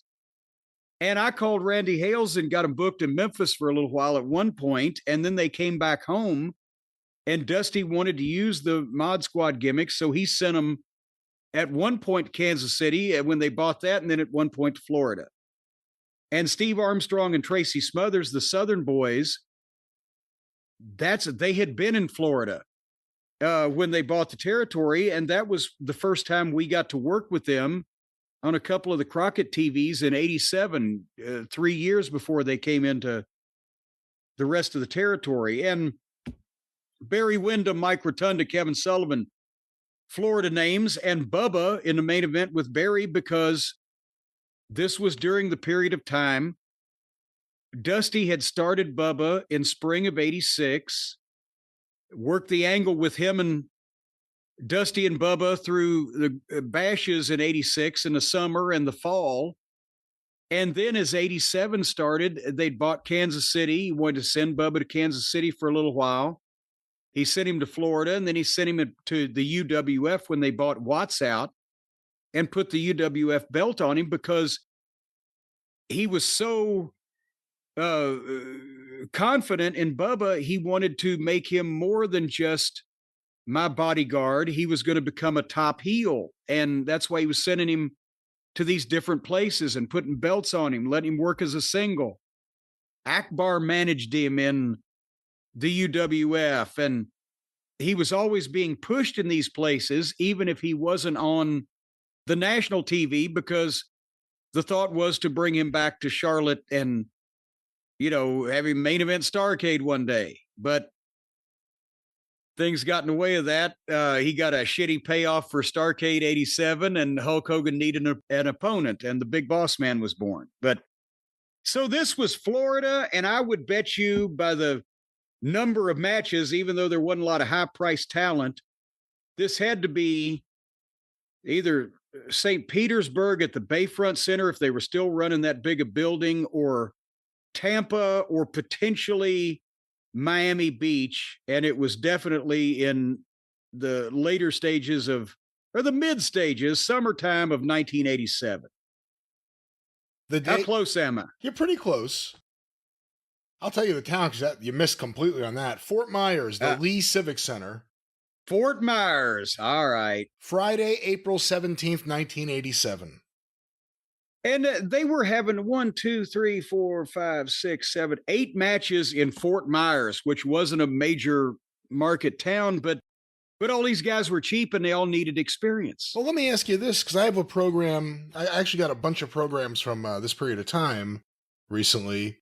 This is 10 days earlier, April 7th in Tallahassee. Pretty much the same crew, with one big difference. Well, Ric Flair's in the main event against Barry Windham. They spell his name wrong here in the program. But it's the Mod Squad and the Southern Boys for the Florida tag titles, I didn't say before. Rotunda, Florida heavyweight champion versus Ed Gantner. Brady Boone versus Shaska Watley. The Mulkeys versus Eddie Roberts and Mitch Snow. Kevin Sullivan, T-Joe Khan, and the Tahitian Prince, and I think it is Samu, versus Scott Hall, Ron Simmons, and Stan Lane. When did Stan get the call to join the Midnight Express? This is April 7th. Well, I don't think he made that show. Oh, okay. Because shit, can I reach? Hold on. I'm taking my headset off. Jim Cornette is taking his headset off. He's walking across the room, probably to get that Midnight Express scrapbook. Putting my headset on.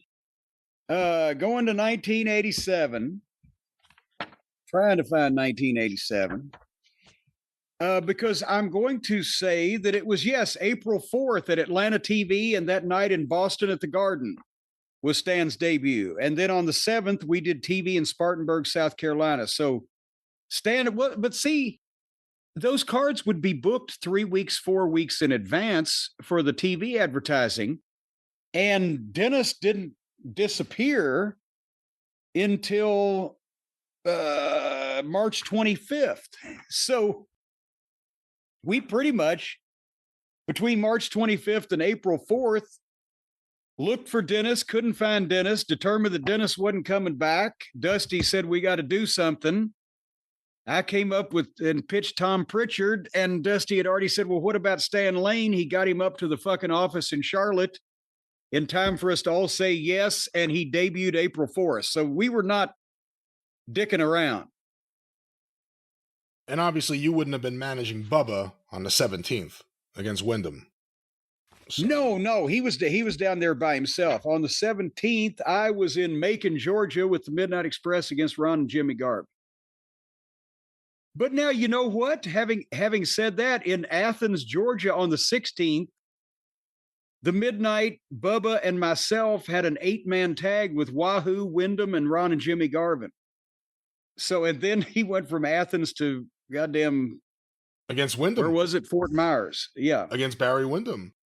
But listen to the schedule. So this is 87, so this is really late for Florida wrestling. April 12th, Orlando. It's a Sunday. Monday, West Palm, April 13th.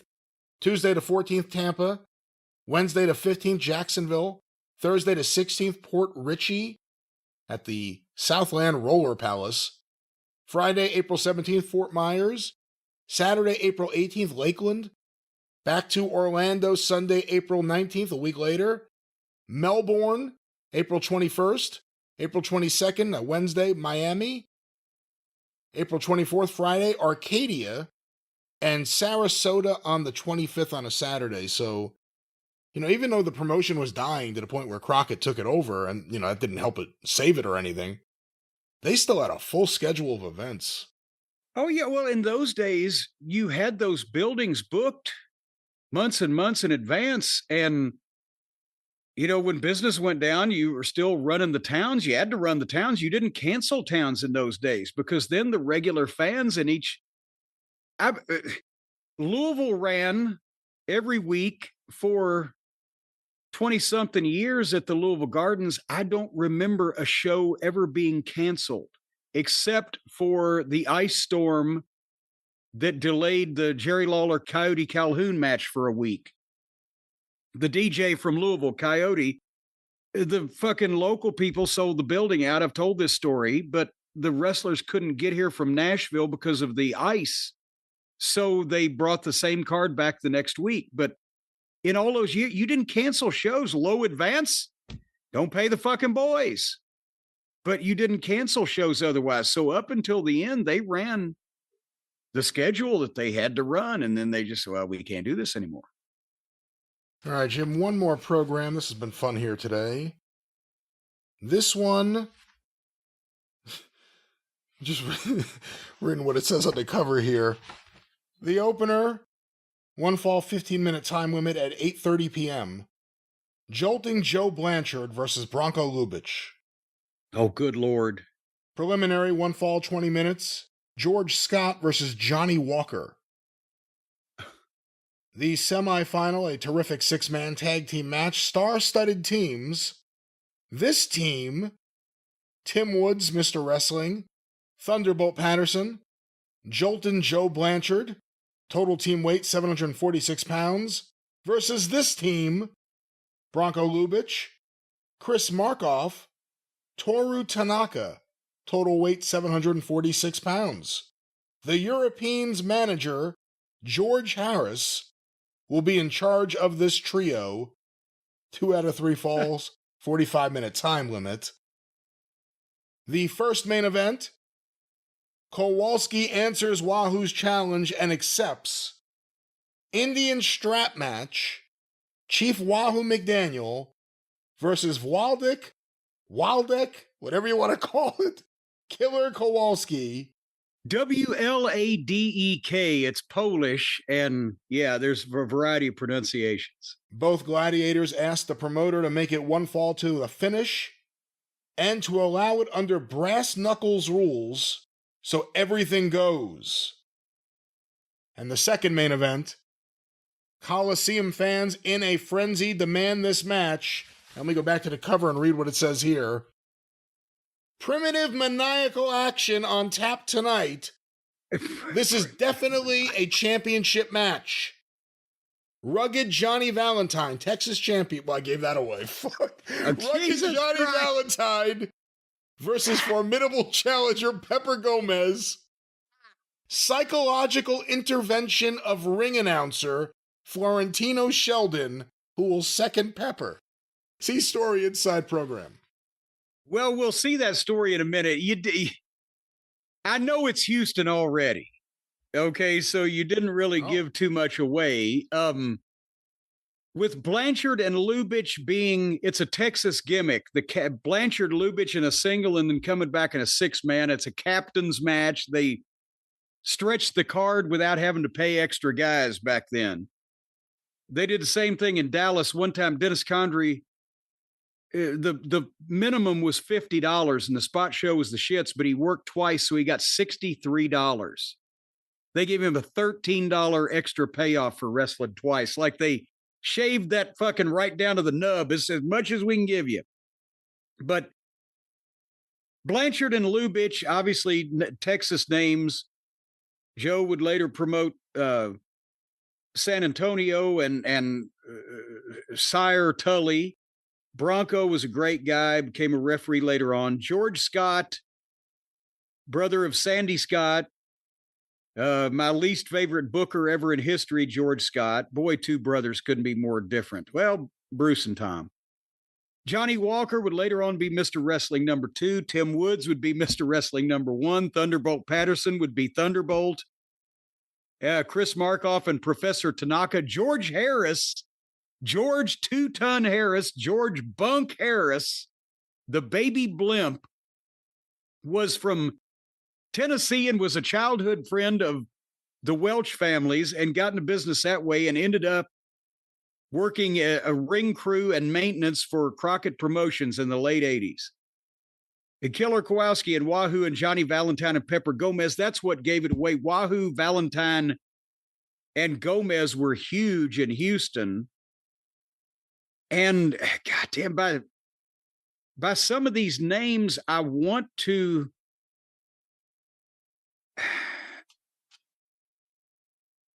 I just think because of the main events, it would be early 70s, but at the same time, the preliminaries, I might even go 68 or 69. I'll split the difference. Houston, Texas, 1970. Huh. The date, Thursday, February 11th, 1971. Corpus Christi, Texas. Corpus Christi? The Sheldon and Emerson's Memorial Coliseum for their weekly Son of event. A bitch. I thought it was Houston. 20 cents. Corpus Christi never got fucking cards like this in the 80s. Yeah. Corpus Christi was not one of the major towns at that point in time, except when we did the Clash there and Mascaras drew all the fucking money. Corpus Christi. Well, son of a bitch.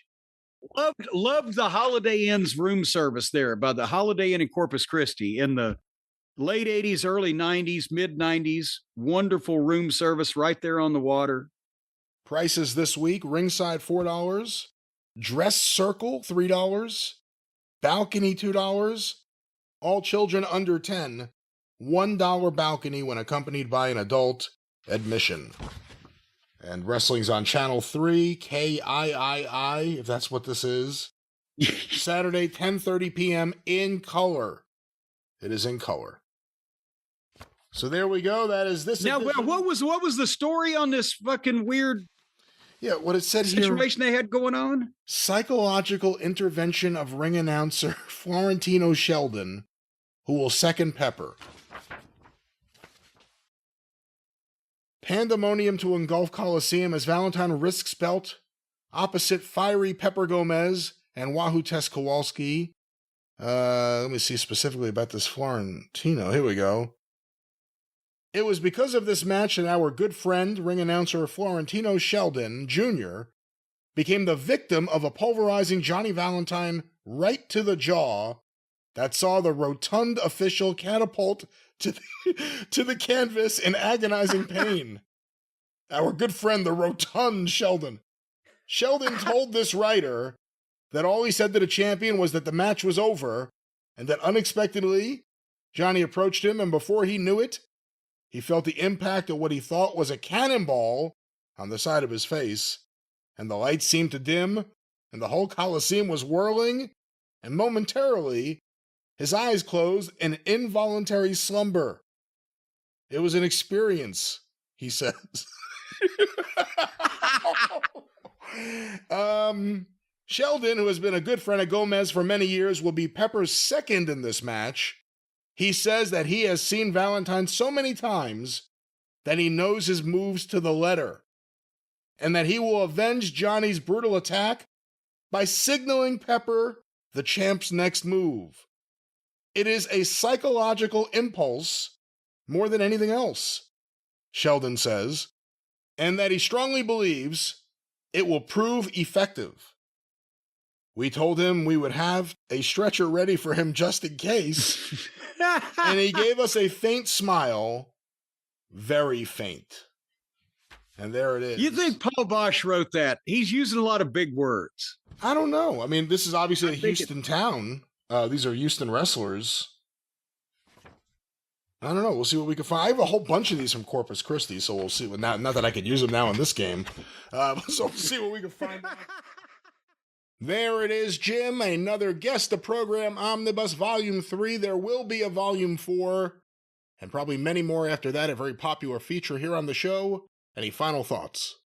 Yes, I'm going to get even better in 2026. I'm going to start predicting the bell times. That will be impressive. See there? Well, there's a special thing. Tell all your friends. Everyone's going to want to tune in for that. But until then, Jim, for Jim Cornette, I'm the great Brian Last. Jim Cornette predicts bell time. We'll hear that next time on The Experience and the Drive-Thru. Tally-ho!